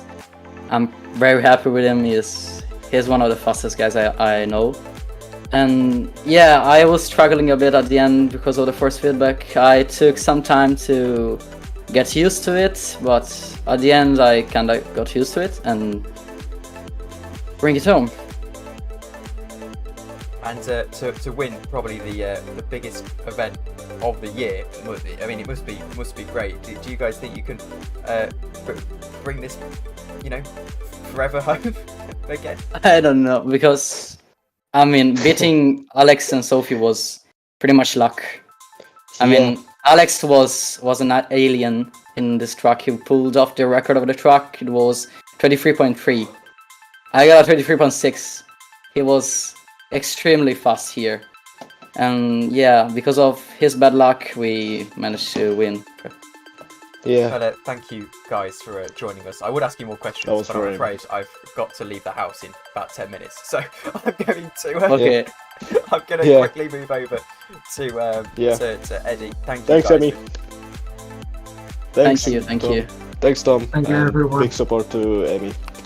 Thank you. And Eddie. Good support to our fans and Roblo. Eddie, thank you very much for coming back on. I mean, never in doubt in the end. What a win. Easy. Yes, exactly. Well, you were battling for a long time there, and it was quite clear where you were faster, where the other guys were faster. You ended up coming out on top in that battle. How did you manage going into that rain stint and then just unlocking all of that pace? We basically had wet weather set up from day one. That's all. We just wanted to push in the wet, we didn't want to push in the dry sessions, so yeah. I even could have caught one of the slowest DPIs if I hadn't raced the whole second to last stint on the boost 3, because then we had enough fuel for until the end. But yeah, that a little bit fucked us over. Well, I never expect a long answer from you, so I'll just round it off with saying, it was you had criticisms about this event, but in the end, good result. You must be pretty happy with overall how the day went. As I said, I'm not happy. I could have caught one of the DPIs, because in the rain in the first sector they were too slow. I was faster than some, even same speed. Yes, well, never change, Eddie. Never change. I will never. Thank you for joining us, and we'll speak to you soon. That was Eddie Batar, and the last of the interviews as well. I apologise, Frazri, but I'm very good for time, so I have to round this out. But anyway, thank you guys. Thank you guys for joining us on this stream. It's been 6 hours and 52 minutes, basically straight. The results are on your screen once more. It's been a pleasure to cast for you, and I'm excited for the next one now, if there is indeed a next one. But thank you all very much for watching. See you all later. Good night.